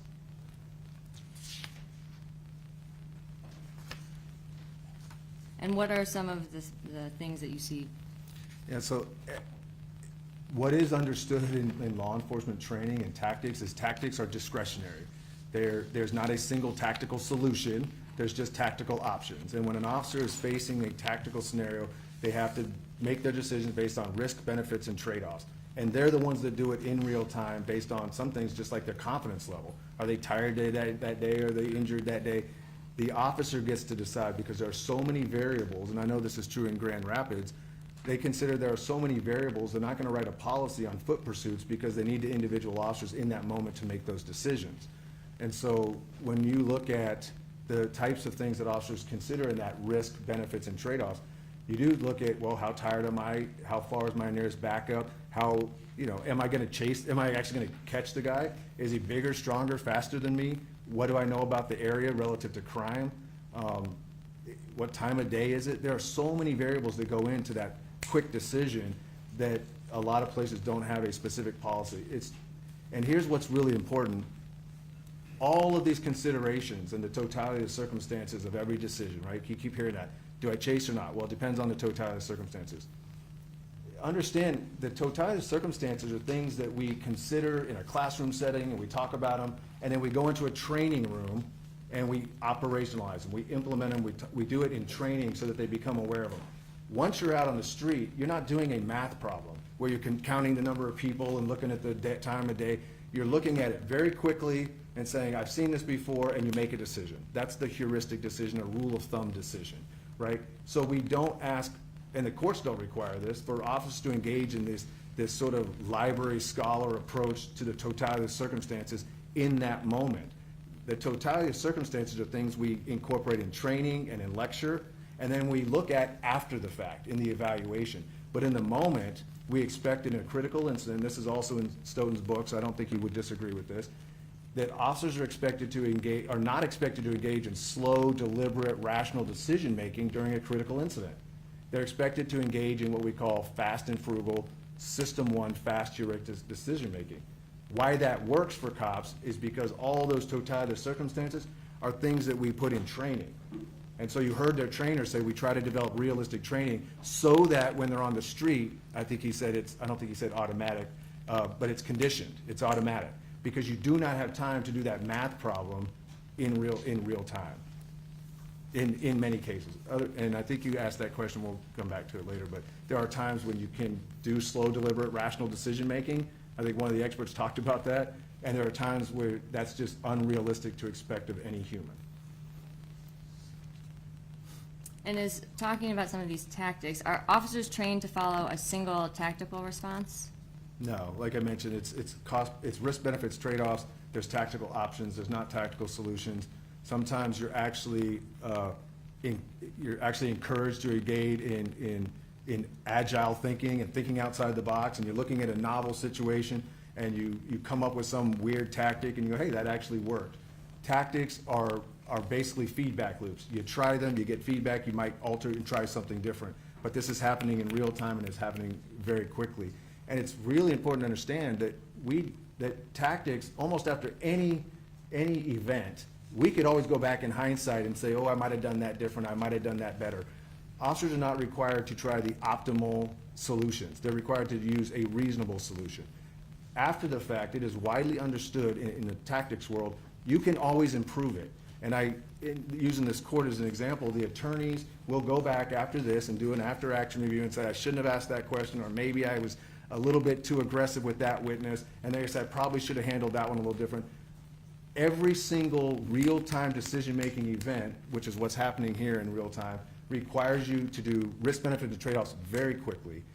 The difference is an officer involved in a critical incident, the consequences are much greater than maybe in a court. And do officers sometimes have to assume personal risk to prevent exposing the public to danger? Yes, that's what we expect of police officers, and that's what they're hired and equipped and trained to do, is to assume the risk on behalf of the community. And when someone suggests just to let the suspect go, what are the implications of that approach? That you are prioritizing officer safety over public safety. You are predicting that if you let the guy go, that there will be no harm, but the officer will certainly be safer. The problem with that, what cops know, as we say, what officers know based on their experience, is that suspects who are let go does not mean the next time you come across them, they're not going to be more violent or armed or barricaded. We have case after case across the country where suspects are let go and the next day officers are killed going to serve the warrant. So when you hear this creative approach, is the most generous way I could say it, that you just wave goodbye and let the guy go and you can get him another day. Keep in mind that they are only imagining that getting him another day is going to be safer. There's no guarantee of that. And we have officers recently in Syracuse, they let a guy go to get a warrant, served the next day, 3 officers were shot. Object in terms of what, other instances, we don't know the facts, we don't know the circumstances, so I think that's irrelevant. Your Honor, this is directly relevant. These are examples of things that police officers are trained to look for. As Mr. Becker pointed out to Officer Schurr, there was an example of a Seattle Police Department shooting within their training. Within the context of the expert, he can only apply the facts in this particular case in forming an opinion. So I'm going to sustain the objection with respect to this witness, bringing up examples.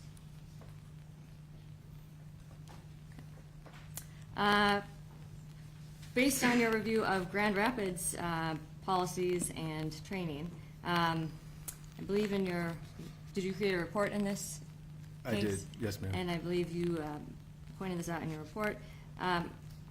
Does Grand Rapids have a policy that emphasizes confronting an individual or confronting someone who's running away or, rather than avoiding it? Well, they do. If I have my copy of my report. If I can read what it is in their policy specifically, if I can refer to my report. Does he have permission to refer to his report? I think it's on, and actually, I think I have it here. It's Defendant's Exhibit E2. Or, sorry, it's the Manual of Conduct. It's E7, I think it's on. He said he needed to refer to his report, which he has in front of him. Oh, okay. To help him answer the question, I believe. Okay. Yes, ma'am. Yeah, So- sorry. So the answer to the question is yes. In Grand Rapids written directives, as I detail here, the Manual of Conduct, paragraph 12.1 B through F, employees shall professionally and completely perform their assigned duties and the responsibilities of their positions. Employees shall perform their duties in a manner that is compliant with the highest standards of efficiency and the goals of the department. Unsatisfactory performance may be demonstrated by unwillingness or inability to perform assigned tasks, failure to conform to work standards established for your rank, grade, or position, failure to take appropriate action on the occasion of a criminal act, disorder, or other condition requiring or deserving of a police response, the neglect of your duty, or the display of cowardice. And what did you interpret that to mean in the context of this analysis?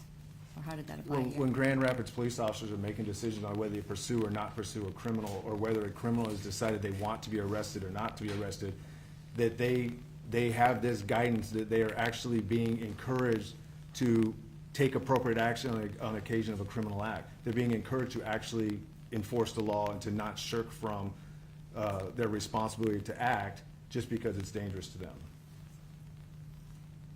And is this consistent with standard police practices in Grand Rapids or anywhere in the country? Yeah, so whenever I do a report, a review of a case like this, is one of the first things I look for, because it's very consistent now, particularly, it's very consistent now in these types of cases where we're seeing things like, just let the guy go, just let the guy go, from some experts. And so we're constantly having to go to the policy of the agency and say, that is absolutely inconsistent with the expectations of the agency itself who trained this officer.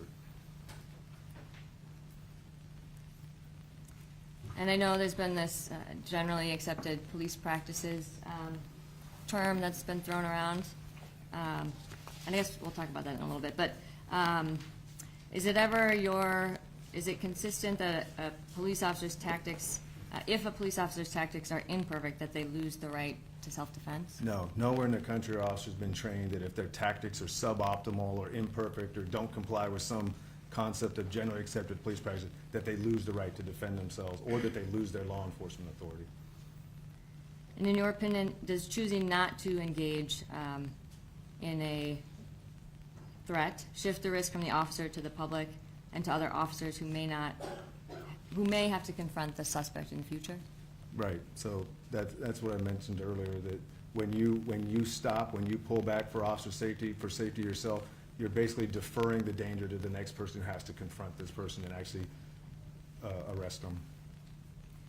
And in this case, was Officer Schurr's decision to pursue the suspect a reflection of that duty to assume the risk as a police officer? I don't know what he was thinking, but what I saw was consistent with an officer who was assuming personal risk rather than letting the guy go.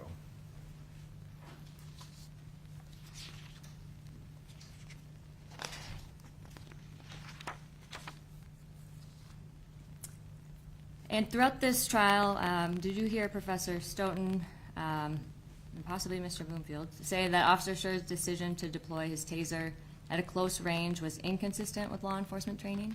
Yes, I did. Do you agree with that?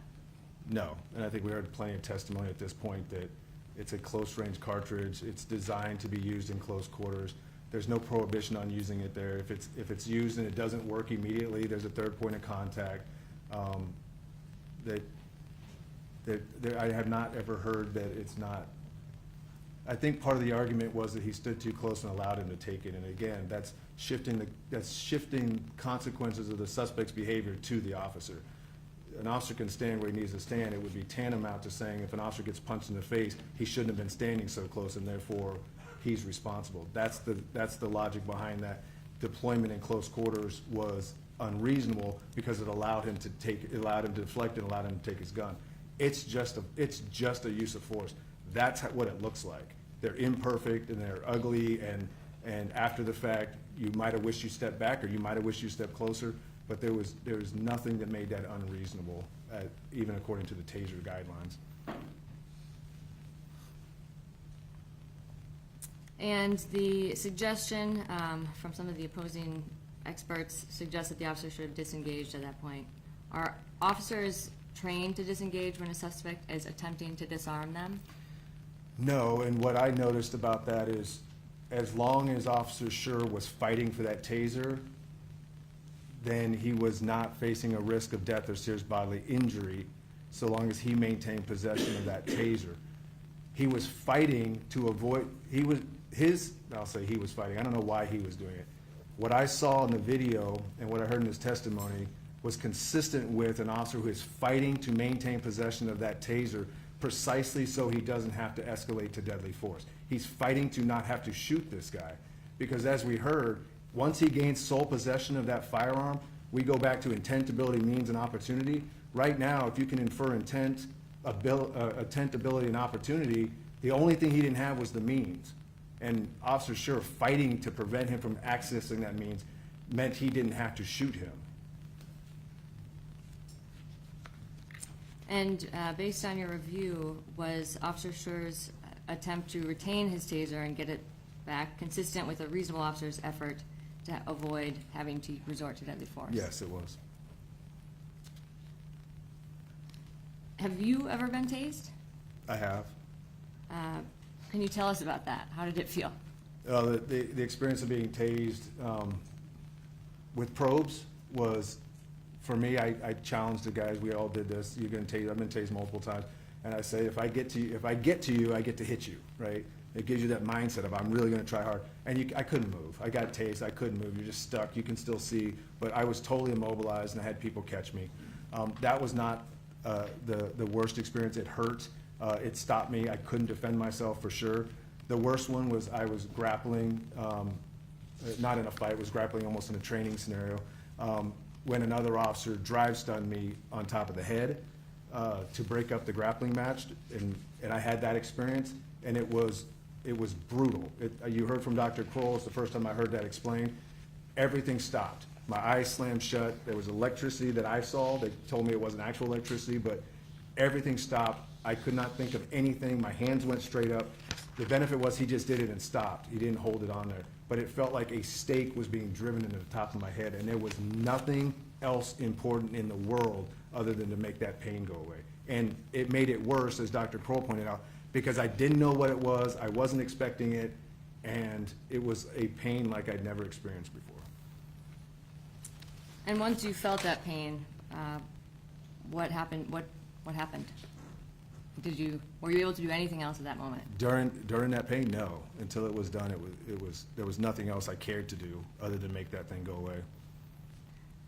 Did it feel like someone pushing your head with their thumb? No.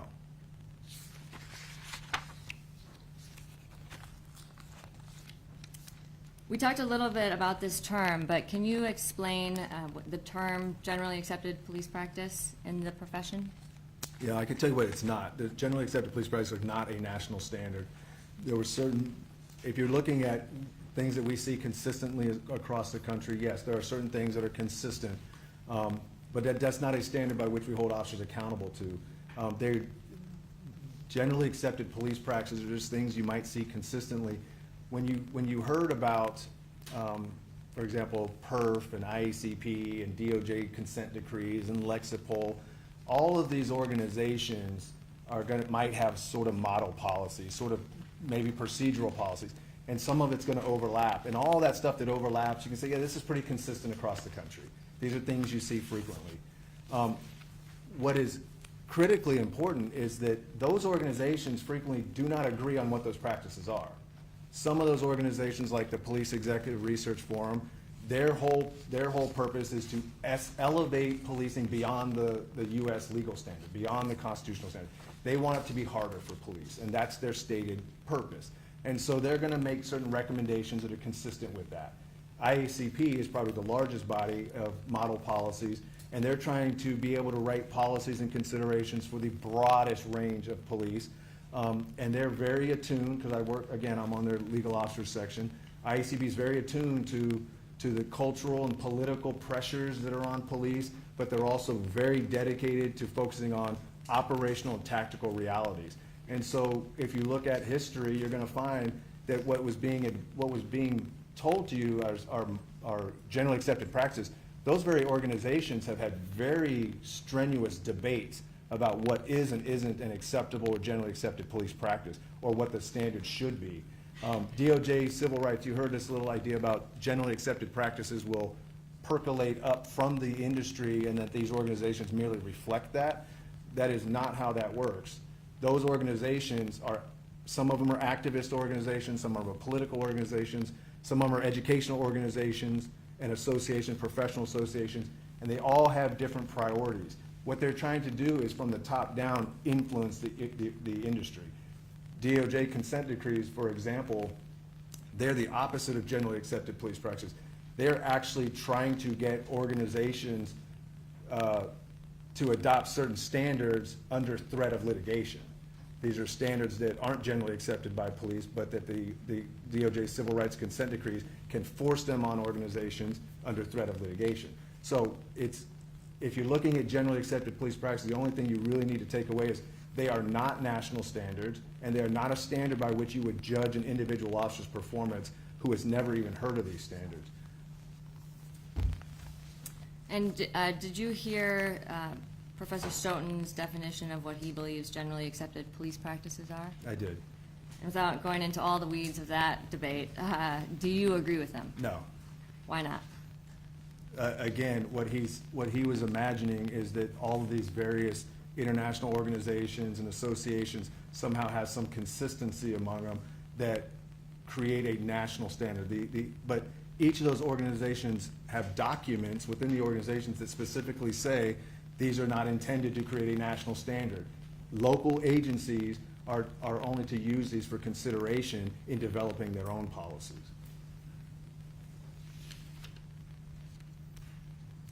And I think you heard or you saw the testimony of Captain Siver I did. earlier in the week. And Mr. Becker had questioned him about the IACP considerations on foot pursuits. Do you remember Yes. that? Yes. And I believe, is this the document you showed? This one?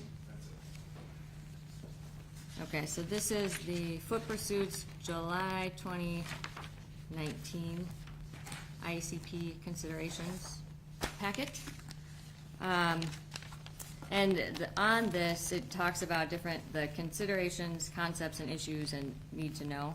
Do you know what these terms mean from the IACP? Well, they have definition sections, and I am happy to read them, but generally speaking, a model policy is a starting point. It's a framework that people can look at. Essentially, the way I look at a model policy is that you can go home and cook yourself a meal, and you can do it from scratch, or you can go to a buffet who's already cooked the meals, and you get to pick from the buffet which ones you want. So a model policy is sort of that. It's what we did at Electrical. We create a starting point for you. It's supposed to be more efficient. Ideally, it reflects various, the federal law, your local laws. But when we do a model policy, by the way, model policies do not ever automatically transition into a local policy. There's a process for that. But it's like just an off-the-shelf convenience. That's a model policy. What that is a considerations paper. It is by definition not a policy. It's just interesting things that smart people have thought about, and they're like, hey, as you guys are developing your policies, here's things we think you should think about as well. Here's things we think you should consider. And just looking at this document, it says under considerations offered as an alternative to the bright line directives found in a model policy, instead of providing exact policy language, the considerations document outlines items that agencies should address and provides options that agencies should examine when developing their own policies on the topic. Is that your understanding of That's what right. that means? Yes. And or how do you train officers or agencies to, like, create their policy? How do agencies look at these types of consideration papers when creating their own local policy? Well, I can tell you what's a consistent across either CALIA, which we heard a little bit about, or IACP, or DMS5, or Lexipol. I'll use Lexipol because it's one I'm most familiar with. When you take a model policy, Lexipol is not going to defend the policy in court. What we do is we call air gapping it, because we understand when we write the model policy, ultimately the local jurisdiction is the one who has to own those decisions. And so they're gonna take our model policy, and what we would encourage them to do is work with their senior law enforcement officials, their prosecutor's office, their legal advisors.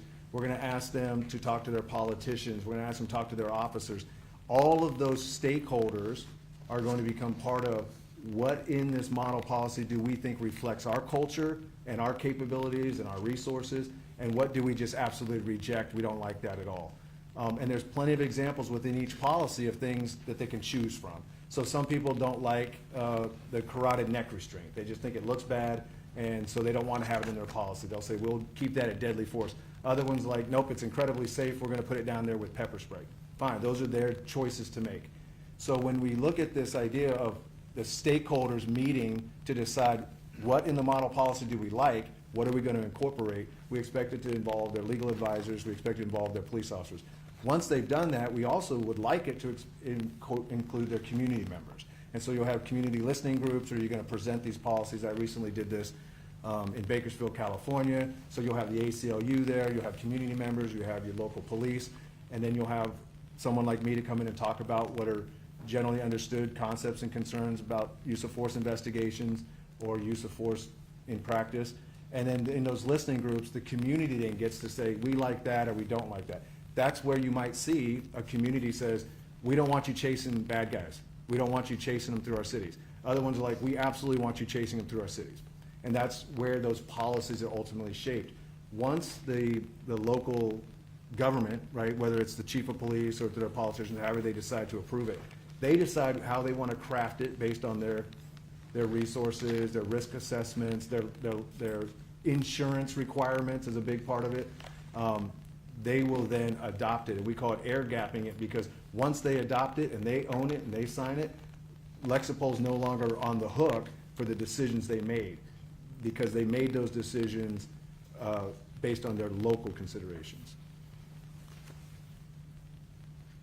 And in evaluating a Grand Rapids police officer's conduct, how would someone compare that to the national ideal?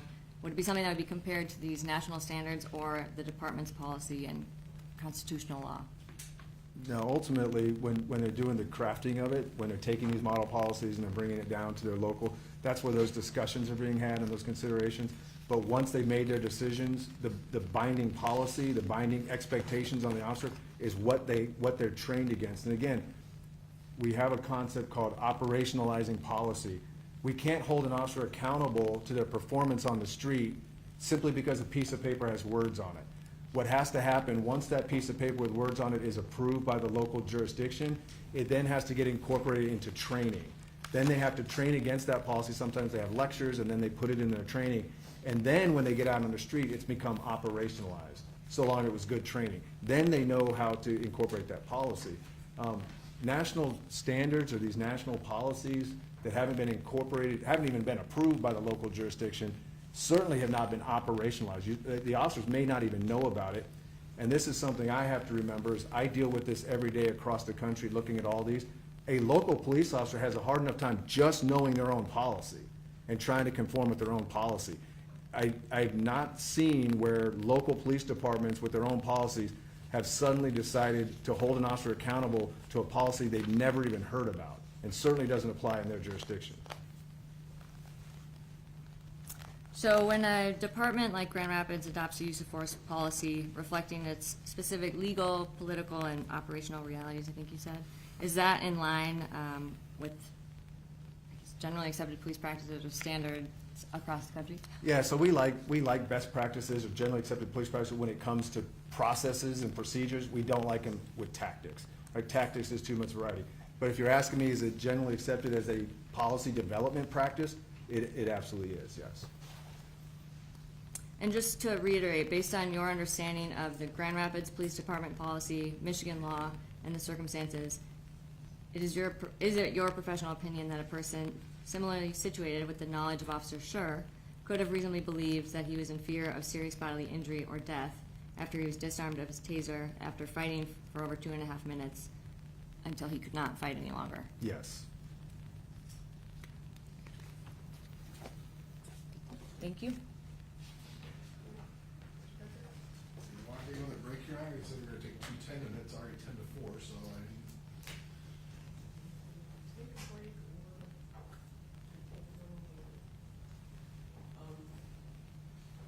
Less than an hour, so just. Yeah, I guess we'll take another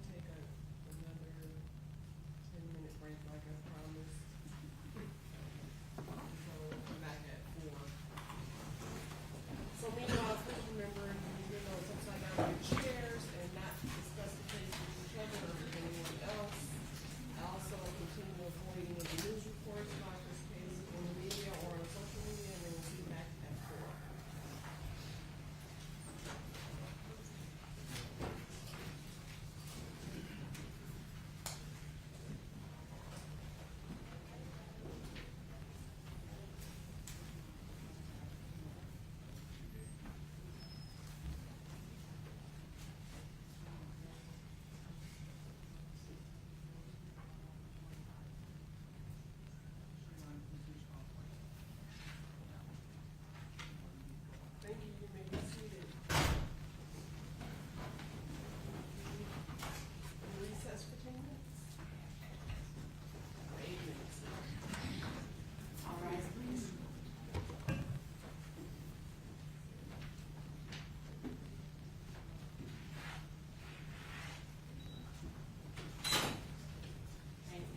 is a business. It's not, got science in the name, but it's a business. Yes, sir.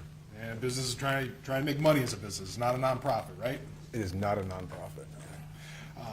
One of the things, being a business, it caters to law enforcement. I think I've seen you say that one of your largest influences in the law enforcement industry, right? Absolutely. Because that's who your constituents are. That's who you market to. The answer, since I came on, that was actually something that was a problem when I first came on in 2018. The perception was we only really were marketing to police. One of my jobs as the Director of Consulting Communications was to expand that. And as the Director of Consulting, I've gone to great lengths to expand it beyond law enforcement to civilian, where a lot of our cases now are civilian cases and a lot of our audience are not police. But you're absolutely correct. Historically, before I came into the company, they had a reputation for really focusing on police training. And it's still a large part of what we do. We haven't expanded as much as we'd like yet, but you're absolutely right. It is still a large part of our audience. Now, part of that being part of your audience, you yourself has described yourself as a cop with a law degree, right? Yes. And you're very proud of that. You want to be a cop. I love being a cop, yes. Love being a cop. You said cops are one of the good guys, so that's why you want to be a cop. Say that again? Cops are the good guys, so you want to be a cop. Well, I give them the presumption of regularity, and absolutely, yes. Sure.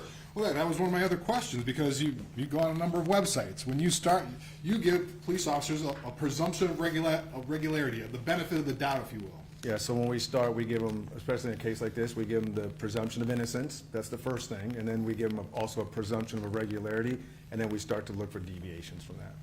But if you start with a presumption of regularity, that's not unbiased, right? No, I'm not unbiased, and the reason for that is because when we as a community hire our police officers, train our police officers, they get background investigations, they're then trained and put into these conditions, that my starting point just as a community member is that I can give them the benefit of the doubt. Now, in my job, I certainly see a lot of bad examples of policing, and so they can lose that benefit of the doubt. It's theirs to lose. But yeah, just as a community member, I do give police the benefit of the doubt. Okay. And you also have stated that Force Science has a reputation that there's not a cop out there that you would not defend, right? Well, those are your words. Yeah, since I've been on, that's not our reputation anymore. We do a great job of trying to explain, even in court or at our conferences. My job specifically is to change that narrative since at least 2018, 2019. It's absolutely not true. There are plenty of cops. We don't defend cops, by the way. We just educate juries and evaluators. But there are a lot of police officers whose cases we review that we do not have anything to say that's going to be helpful to their case. And we make sure that the communities know that and that the jurors know that. Now, part of the thing you put out, you have a website, Force Science website, that you have articles you put up. Yes, sir. And you went on that website, you got 3 of the top articles for 2024, your own articles. Do you get to vote on that, or your staff just trying to kiss up to you a little bit? No, the article selection on top articles are based on the number of readers and how many people push them out. There's no people involved. It's really a statistical analysis of how broadly the reach was on it. So there's no voting on it. I would vote for my articles, though, in fairness. Sure, but those articles were, the first one was homicidal empathy, an evolving threat to police officers. That was what you wrote. Right. Next one was officer-created jeopardy, a legal theory that threatens effective policing. Absolutely. The expert trap, protecting police from unreasonable expectations. Yes, I think that was the Michigan. So those Chiefs were of all Police yours, review. those were all your articles, those were what you wrote about, protecting police, threats to police, threatening police, correct? Yeah, and those concepts That's all I against needed. police I officers. didn't need that, correct. I didn't ask you to explain. You want to You just- rephrase it? I want to answer them, but go ahead. Yeah, well, that wasn't my question. My question was, those were the 3 things the 3 articles that were there are all about threatening police, protecting police, how to save police, essentially, correct? Essentially, no. So if I can elaborate that, yes, I it didn't incorporates want to police. elaborate. This is not your chance to just talk. Objection, Your Honor. I ask You a, should be able to finish answering his question in the same way that Professor Stoughton was allowed to answer every single one of Mr. Regula's questions as a long narrative. So at least let him finish his answer, please. he's going beyond my question. I'm asking a simple yes or no question, and he wants to pontificate, so. Essentially, no, is my answer. Okay, so, I didn't rule on the objection, so, I believe the witness should be allowed to, complete his answer, but also not go into extensive elaboration.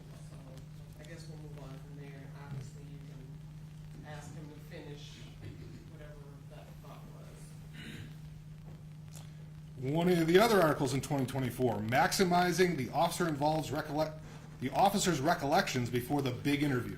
That was one of the articles that was on Force Science in 2024, correct? You need Yes. to look at it? I can show it to you if you want to look at it. Yeah, I'm assuming you're pulling these from the website? Correct. Yeah. This is what year? 2024, Last year, yeah. 2024. I don't think I wrote that one though, but You yes. did not write this one. But part of this, the big interview is officer-involved shootings. That's what the big interview is talking about, correct? I would consider that a big interview, yes. Sure. One of the things they talk about in the article is perhaps the optimal solution is to conduct face-to-face interviews as part of the attorney-client preparation phase, where nothing is generated during the unclean recollection process will be discoverable under the attorney-client privilege. So you're advocating, your article's out there saying police officers should interview their attorneys, go through it once before they do an interview with the fact finder. That's a fair statement? That's not my article, sir. Well, but you're the chief communications officer. Buck stops with you, right? I am the editor, but I do not write every article that goes in Great. there. But aren't you responsible for what goes out on your website? You're saying you're not responsible for stuff like this? I will not adopt every sentence that an author writes, particularly if I haven't read it. I may very well agree with the statement, but he's only providing me a small snippet, so I'm not gonna tell you that I agree with everything. I don't even wrote that. Was it Geiselman or? That was Greenman? Greenman, yeah, so I can't adopt everything Greenman said. Oftentimes when we publish stuff, it's basically for the industry to consider, and they'll decide whether they agree with it or not. We're not endorsing everything we publish. We find it interesting for the audience, and the audience can read it and adopt it if they choose. Much of what goes out, I do agree with, but without reading specifically every sentence, I don't know that I agree with everything Okay. Dr. Greenman said. Well, this is another one in your website. It's from 2018, but it's still on your website. Veteran attorney cites 10 ways to lose police lawsuits. Okay, this is before I worked there. Before you worked there, but it's still on your website. I mean, you can't distance yourself from something you're the boss of, can you? And just say, I mean, you say you're trying to put good information out for police on your website, right? Yes. So, yeah, if you got bad information out there, you probably want to take it down, don't you? No. No. You want me to explain that? No, not really. So you talked about Lexipol. Lexipol is Bruce Pratt. Bruce Pratt, was that the CEO? No. Okay. He was not the former CEO of and co-founder of Lexipol. He was a co-founder of Lexipol, he's an attorney out in California, Okay. yes. But did you know him? Because you said you worked for Lexipol, right? I know Bruce Pratt, yes. Okay. So you worked with him? He did not work for the company, but when I worked there. All right. And one of the articles in this article, he talks about how to save police from lawsuits and is how to clean up injured suspects before photography. Yes. Okay. Bloody pictures of suspects injured by police don't help your case in civil court. Correct. He said that, yes. He said that, but this is a publication on your website What that you're web- sending out there. For science? Yes. It's, do you not see, is that the FS right there, for science? You Oh, take a from look Chuck at it. Remsburg, okay. That's Chuck who wrote that. Okay. It's out there on your website. Focus closely on the actual injury. Get him to smile for the camera if you can. And don't include pictures of bloody gauze. That's on your website about how to handle people who are injured by police in incidents? It apparently is. Do you have a problem with that? Thank you. In fact, that was the specific issue that Bruce Prate and I talked about, and I would agree that that's absolutely inappropriate. It was one of the few conversations I had with Bruce Prate. The reason these things are on our website is because if you look at Force Science News from the beginning of 2000, whenever it started, there's hundreds of articles there. And one of the things that we do like about it is almost an encyclopedia of looking where police was, what has evolved over time, what has stood the test of time. There are a lot of articles back there that we would look at now and say, yeah, that's not how we do things today, but we've maintained that library to show an evolution of policing, and it's very effective for that. So there are a lot of articles that we could sit here all day and I could go, yeah, that's not one I would agree with. I don't think it reflects modern policing. However, we leave those in there because it is an amazing library to look at the history of policing through that time frame. So you're saying 2018, veteran attorney cites 10 ways to lose police lawsuits. That was 2018.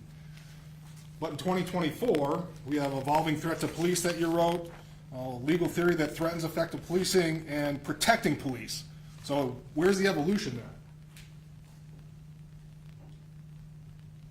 The evolution I'm talking about is a much broader from police practices and legal approaches and how the law changes over time, how technology changes over time. That's the evolution I'm talking about. You're looking at a small snippet of articles that I don't think I wrote and were probably before my time. The three from 2024, that you wrote those, you admitted those. The three the last ones I mentioned were your articles. You wrote those, you admitted them. My articles are great, yes. I'd adopt those. Okay. Part of this, we've talked about it a little bit before, but Force Science is primarily law enforcement officers who are or former law enforcement officers or actual law enforcement officers that are actually employed as on staff, correct?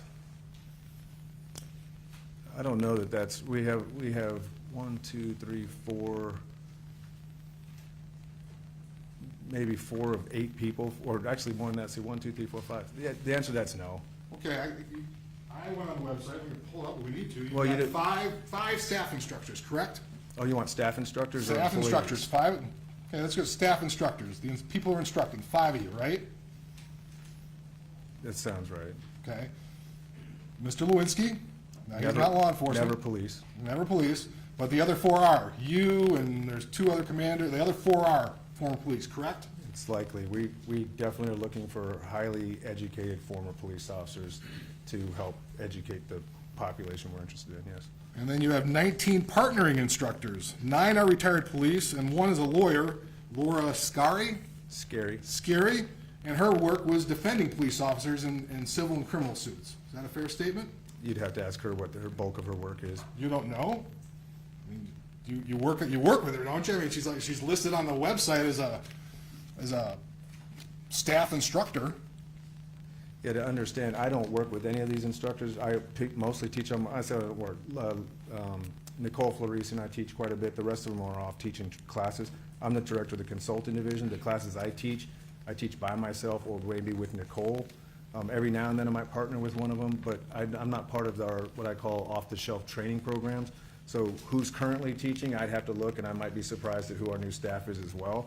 But if your point is, do we have a lot of former police officers, the answer is yes. Now, even though Mr. Lewinsky is not a law enforcement officer, he was inducted to the National Law Enforcement Hall of Fame in 2023, wasn't he? I think it was a lifetime trainer award, yes. Okay. You just gave a presentation at the National Law Enforcement Hall of Fame induction ceremony, didn't you? Yes, That was just a few weeks ago. it was. And that was in partnership with Vertra. I heard from, is that how you say it? I can't say that. I've tried to say it. Vertra? Vertra. Yeah. Okay. That's Lon Bartels. That's his organization. Lon Bartel, Lon that's who Bartel. he works for. He was not part of that training. All right. But you've trained with him in the past, though, haven't you? Lon? Yeah. Yeah, as often as I can, yes. As often as you can. How many times have you trained with him in the past? Taught classes together, maybe Yeah. 3 or 4. Okay. Done other presentations, though, with him? I heard about the SHOT Show that you did with him? That's one of them, yeah. What we try to do with Vertra is bring their simulator in. So we like to get the community into the simulator so that they can experience what police officers are. That's what Vertra does. So we bring them in as often as we can because they've got amazing technology. So I guess if I understand you correctly, one of the things is the consulting group, you're the head of the consulting group for Force Science, right? Right. So one of the things you do, I've seen it on just about every podcast, you kind of give your plug for your podcast. Hey, if you've been involved in an incident, fill out a form, send it into here, we'll talk with you, make sure your attorney's present, and we'll go over your case. That's kind of what you do, correct? Yeah, that's our pre-consult process. Pre-consult process. And you want to make sure their attorney's present so you don't get subpoenaed, right? It has nothing to do with the subpoena. It has to do with, there is no attorney-client privilege between me and the officer or the civilian who's involved in the incident. So their attorney needs to be present so that they can protect that relationship and the disclosure. Otherwise, essentially not able to tell us enough information that we can have an intelligent conversation. So as a protection for the people calling us, we want to make sure they know, hey, when you call us, make sure your attorney's with us. So that way, it's a privileged conversation. So you can't get subpoenaed to whatever they tell you. Well, I can still get subpoenaed, yes. But you can't tell them anything. You can't tell anything if there's an attorney there, there's attorney-client privilege. If they're not there, you're free to talk to anybody about what happened. Right. Well, no, that's not true. We still have our own confidentiality. So we will, if there's no attorney-client privilege, we're still going to not disclose the contents. If we are subpoenaed and a judge tells us that we have to disclose it, of course we will. But we still have a professional confidentiality agreement that we're not going to tell people about those cases.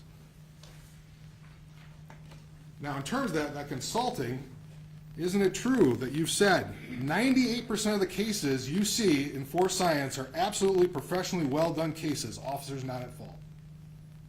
Yeah, they fall within a reasonable range of options, yeah. So 98% of the time, when somebody calls you, we want to consult with you, 98% of the time, the police officer is correct? Overwhelmingly, police officers across the country are correct in their decision-making. I don't think you'll find statistics that disagree with that. That's almost 100% success rate for any profession? That doesn't strike you as a little bit odd?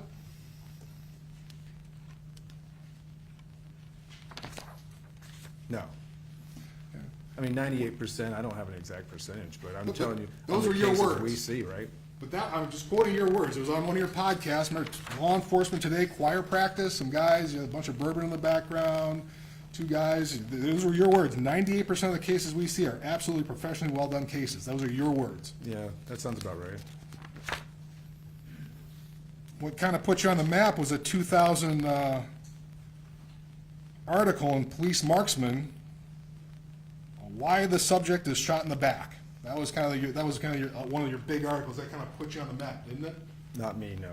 Well, okay, you're correct, but Mr. Lewinsky, your founder, that was one of his Yeah, big Bill research. wrote that. Okay, but that was one of that kind of got you on the map, didn't it? I think the concepts behind it certainly did. You're aware you're heavily criticized in a number of different courts for science, isn't it? I'm not. You're not, but Force Science is. I got a case from Federal District Court in Florida. Force Science is widely regarded as a purveyor of unreliable pseudoscientific analysis engineered to justify officers' use of force. Its studies virtually are all non-peer reviewed, and none of them have been published in scientific journals. Yeah, that's absolutely not true, and anybody who tried to present that to a court would be in violation of an ethical duty of candor to the court. I'm sure you've looked and seen that there's over 30 peer-reviewed studies on our website in some of the highest-rated journals in the industries. So whoever advanced that position to the court was essentially lying to the court. It was a court's opinion. You gotta take a look at it. I don't need to, I've seen it. He already said it wasn't him, so what's the relevance of this? That's actually, I'm sorry, go, yes, ma'am. No, that's fine. We'll move along. You talk about going to universities, Cumberland University, to train kids, train the kids at the universities, correct? There were kids there. That one was actually open to community and politicians and law enforcement as well as the students. But you've had, this is always a bad thing, I'm going to bring up Ohio State University in Michigan, but Ohio State canceled trainings because some of the classes where attendees could learn how threatening suspects can be shot in the back by a well-trained officer who made a valid, lawful shooting decision. So Ohio State canceled the presentation there, didn't they? They did. You've been criticizing the New York Times and other mainstream media, but you're okay with that because that means you're over the target, doesn't it? The New York Times article was before I was there, it was 2015. It was basically an opinion piece. The author was given an affidavit to demonstrate that what he was putting in the opinion was incorrect. His response to us was it doesn't have to be correct, it's an opinion piece. There was a lot of fabrications in the opinion piece. We sort of let it go. And if you want, I had to actually research this because it was well before my time. The New York Times opinion piece was ultimately created by people who oppose us in court. So if we're effective in court in educating juries in a way that's inconsistent with their theory of liability, they're going to write opinion pieces that are unfavorable to us, yes. And one of the things you do is you use this testimony to go out and then talk to other police officers. You testify in court and then you give presentations about what happened in court, don't you? We do. That's a feedback loop so we can get lessons learned and kind of understand what was important to the jurors or what sort of arguments the opposing sides were making so we can sort of educate the industry. So you did talk in Michigan, the Police Officers Association of Michigan, October 10th of 2024. You talked about officer facing 48 years, six others charged, and you talked about your experience in Colorado when you testified for a police officer, correct? I don't know that, was that a presentation? No, that's what we got. It's a webinar, highly anticipated webinar. Oh, this was at Caliber Press, that was not in Michigan. Well, it's to the Police Officer Association of Michigan, nobody, They were Caliber Press is one of the largest police training organizations. They wanted to do a webinar to discuss the facts of the case that they were interested in and then found out we were involved with. And so they hosted a webinar. It looks like they were advertising that webinar. but you talked at it. I was on that. You were on it. You were the star person. It's, Vaughn and Jim will dive, Jim Glennon, Vaughn and Jim will dive deep into the tactical and legal implications of the case.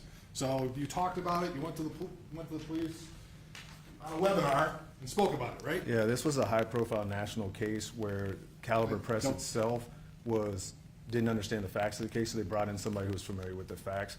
I got permission from the defense team to discuss the case as part of educating the community on what actually occurred in that case, because the media and the facts that were being distributed looked nothing like the reality that the officers were experiencing. And so that was one of the mechanisms by which we could educate the community on the reality of that particular incident. It's also one of the ways you can kind of promote for science, right? Yeah, everything we do that has Force Science's name behind it is a promotion for sure. Well, not only that, but when you go, just about every time I've watched your podcast, one of the plugs is after you say you were consulting, you advertise, hey, come get certified as a force science analysis, don't you? I don't know that I do that enough, actually. My marketing guys tell me, hey, don't forget to tell people about our training classes. So oftentimes when I do a lot of public speaking, I try to remember to give those advertisements, those plugs for the training that's going on.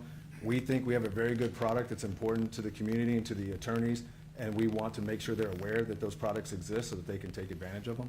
And at $1,600 a person, that's one of the ways you pay your bills as a business, isn't it? Yes, and that's incredibly low. It's a week-long class. It's a good investment for the individual officers for sure, but it's actually probably worth quite a bit more than that. And in terms of that, how many of those trainings do you do a year then? I don't know. You don't know? I don't know.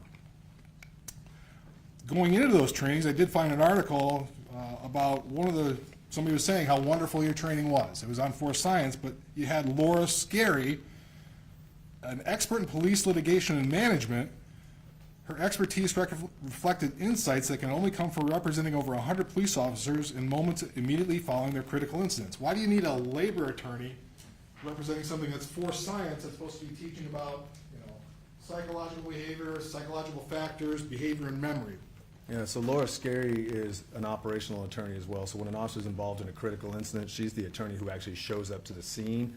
And so she's very familiar with the human performance issues in the immediate aftermath of shootings, and also the legal issues. So what she's trying to do when we're teaching investigators and those who evaluate cases, what they can expect, a lot of people have never done these before, what they can expect in the immediate aftermath of a shooting, particularly in relation to the officers that were involved. Laura Scarry is an incredible resource for that purpose. You're not a big fan of progressive police reform, are you? I mean, there's some aspects of progressive police reform that I think are fantastic, and there are some that I think are either beyond human performance capability, or they just reflect a very different priority than traditional law and order interests. Okay. This is one of the articles you wrote on that, isn't it? 2021, progressive police reform. Yes. Okay. In this article that you wrote, you really don't like body cameras, do you? I think body cameras are amazing tools. You wrote, if you believe that police are racist, abusive, and corrupt, then it makes sense to mandate body cameras and enact policies that prevent pretext car stops, restrict consent searches, and limit investigatory stops.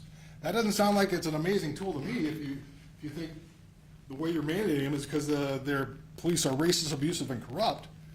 Will you read that again? I don't know Sure. what you're talking about, the body cam. You can just read it, that's fine. I want to make sure. Go ahead. You read it. Top paragraph highlighted.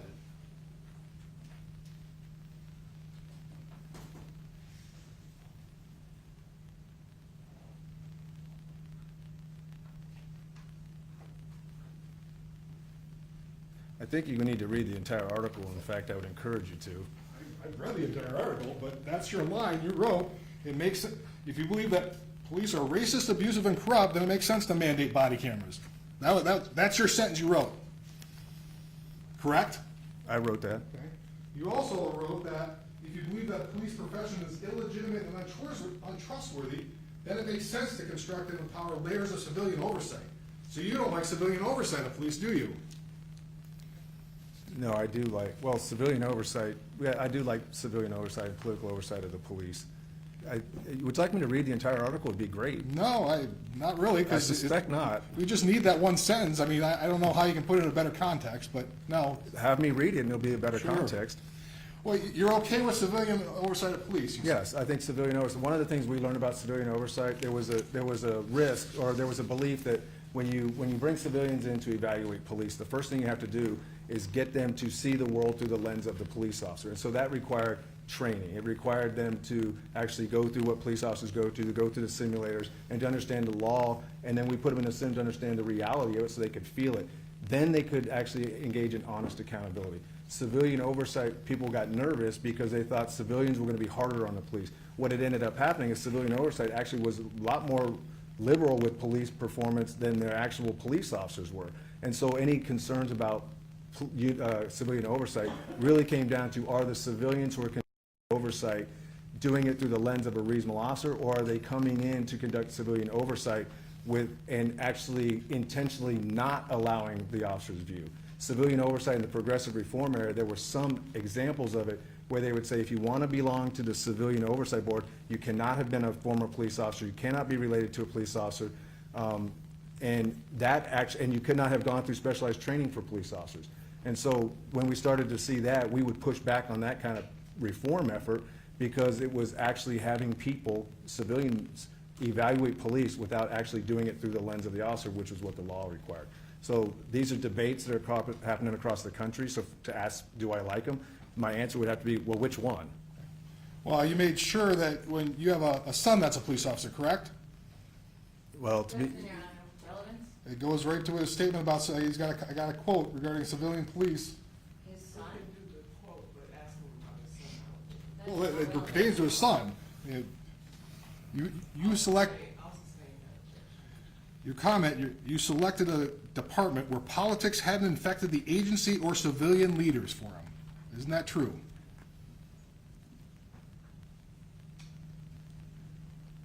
I think she sustained the objection. Well, I read the quote. She said, I appreciate that. Different questions.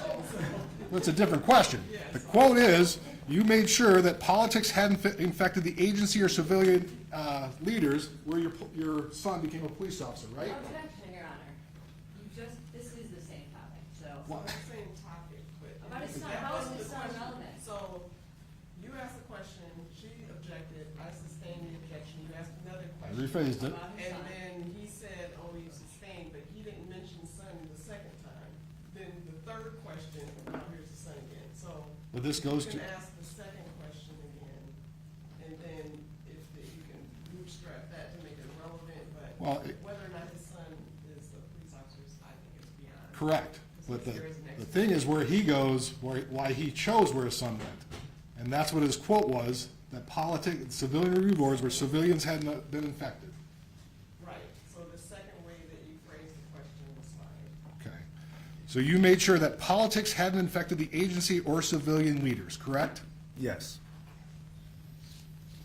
You have a problem with prosecutors who try and hold police officers accountable, don't you?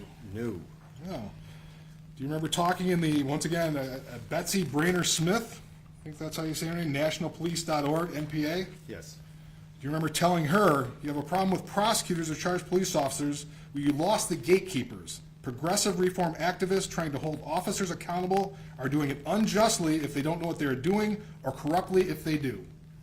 That was your quote. Do you remember that? That's absolutely true, yes. So so I'm a progressive reform activist prosecutor. You asked me if you are? I don't Yeah. know you, sir. It's your mission right now to be here, right? You're the tip of the spear. You said that before, haven't you? When I talk about tips, I'm talking about a consulting division, because what we do is we're going around and we're training a lot of investigators and evaluators on the types of issues to look for, the human performance issues that impact perception and cognition. And then what we do in the consultant division is we actually take all of that to real-world cases. So when I talk about the tip of the spear, I'm talking about if our arguments aren't persuasive in court and they're not persuasive in agencies, then we have to do a feedback and go back to the trainers and say, look, these arguments aren't working, these things are not, we're not being persuasive in these areas. Okay. Do you remember Eric Hine Academy? A guy from, I think he's from Holland. You talked on a podcast with him? Yes. Okay. Do you recall saying, my personal mission right now is to ensure those officers who are having juries, legislatures, their own chiefs, administrators, and prosecutors indict them in a court of public opinion and criminal cases without any knowledge of human performance. I want to be there with them. My job is to be there in that courtroom. That's what you said. Right, so what we're saying, like we talked about earlier, like honest accountability versus corrupt or unjust accountability. The two standards are, if a prosecutor is trying to hold an officer accountable to a standard that is vague, uncertain, and the officer's never heard about, then that would be a standard by which an officer could not predict the lawfulness of their own performance. That would be unjust or corrupt accountability.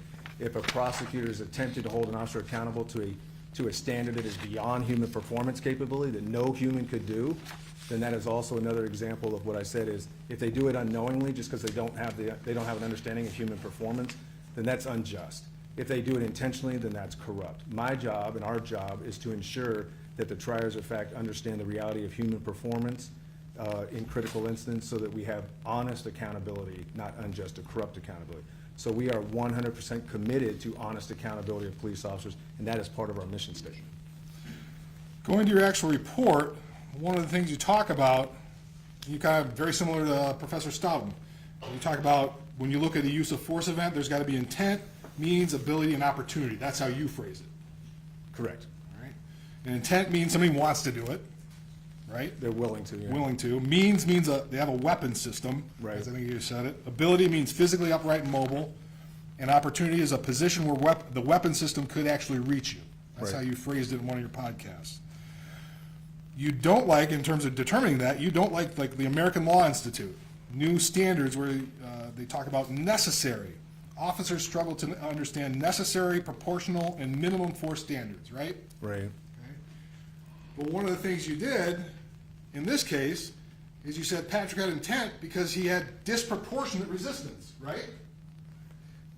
That was your statement, right? Disproportionate resistance. Patrick engaged in disproportionate resistance, ergo, the officer could assume he was going to use the taser on him. Yeah, so when an officer's evaluating a suspect's conduct, remember, it's based on training, education, experience, and reasonable inferences. I think the statement that he's making is when the officer sees somebody who is resisting at a level that is disproportionate to the suspected offense, that it is reasonable for that officer to believe that there's much more going on, and they have to prepare themselves for the fact that there might be warrants, there might be weapons, there might be undiscovered crimes. And so is it reasonable for an officer to believe when someone is fighting you, you think you pull them over for a turn signal violation, and they're fighting you at this level of aggressiveness, for example, that it's reasonable for an officer to infer there's something more serious going on that this guy's aware of that they've yet to figure out. But that's what I'm saying. But for the officer, you don't like proportional use of force. So you can use it against the victim, Patrick, because he's disproportionately resisting, but an officer, proportional level of force. They don't know how to use that. That's crazy. How do you expect them to do that? That's your position, right? No. No. Well, as you said, officers struggle to understand necessary, proportional, and minimum force standards.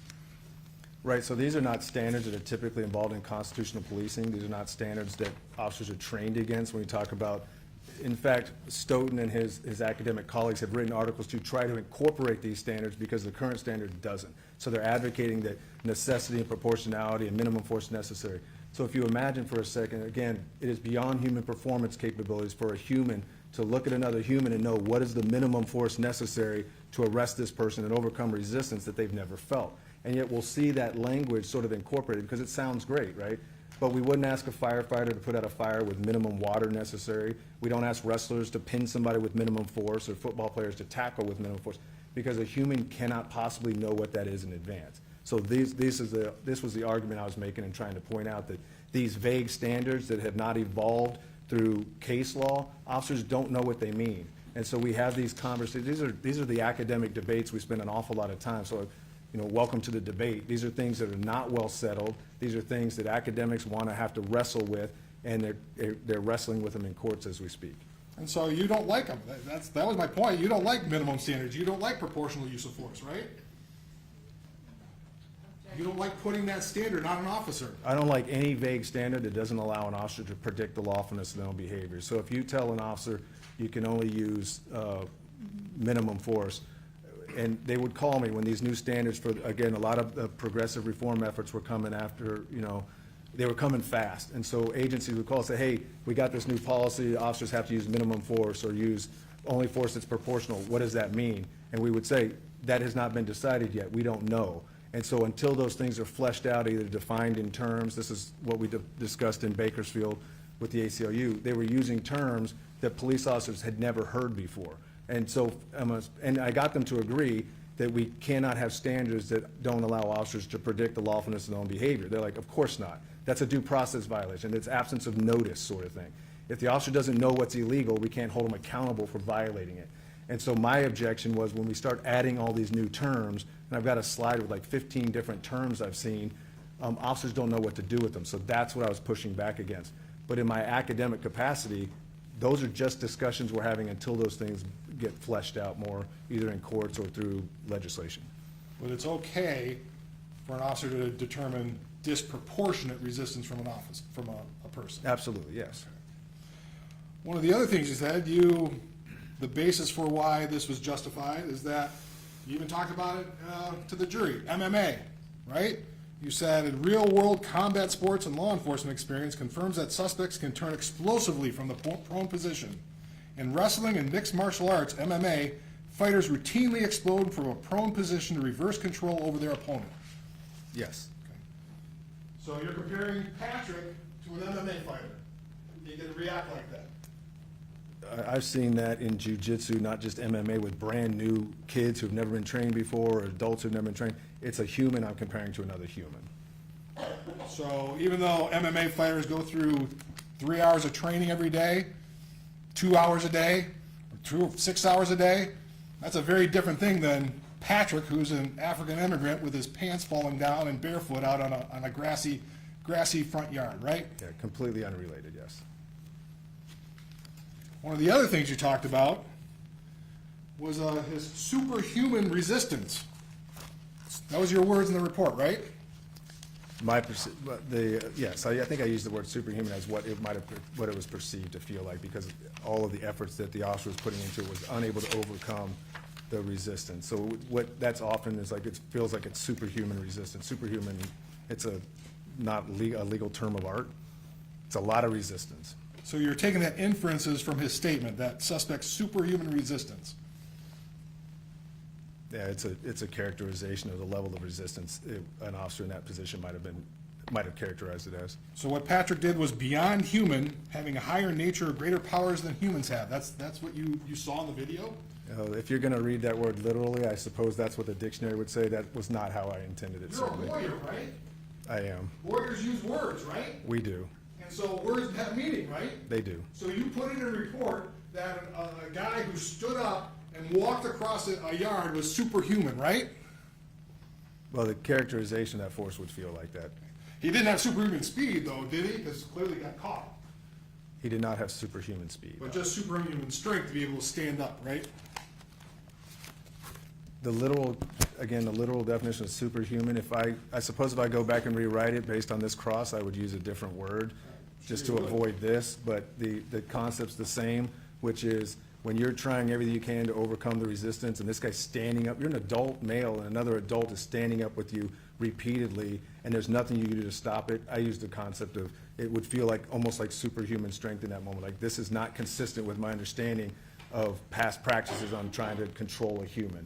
But yes, the word superhuman was probably not the best choice of words.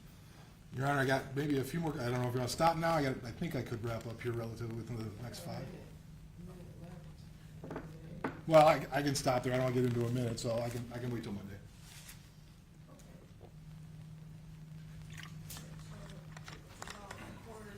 So what we're gonna do is stop here, and we're gonna resume testimony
chambers again, I got scheduled, because now we're still continuing testimony, and we still got to go over jury instructions too, so I don't know if you have time right now.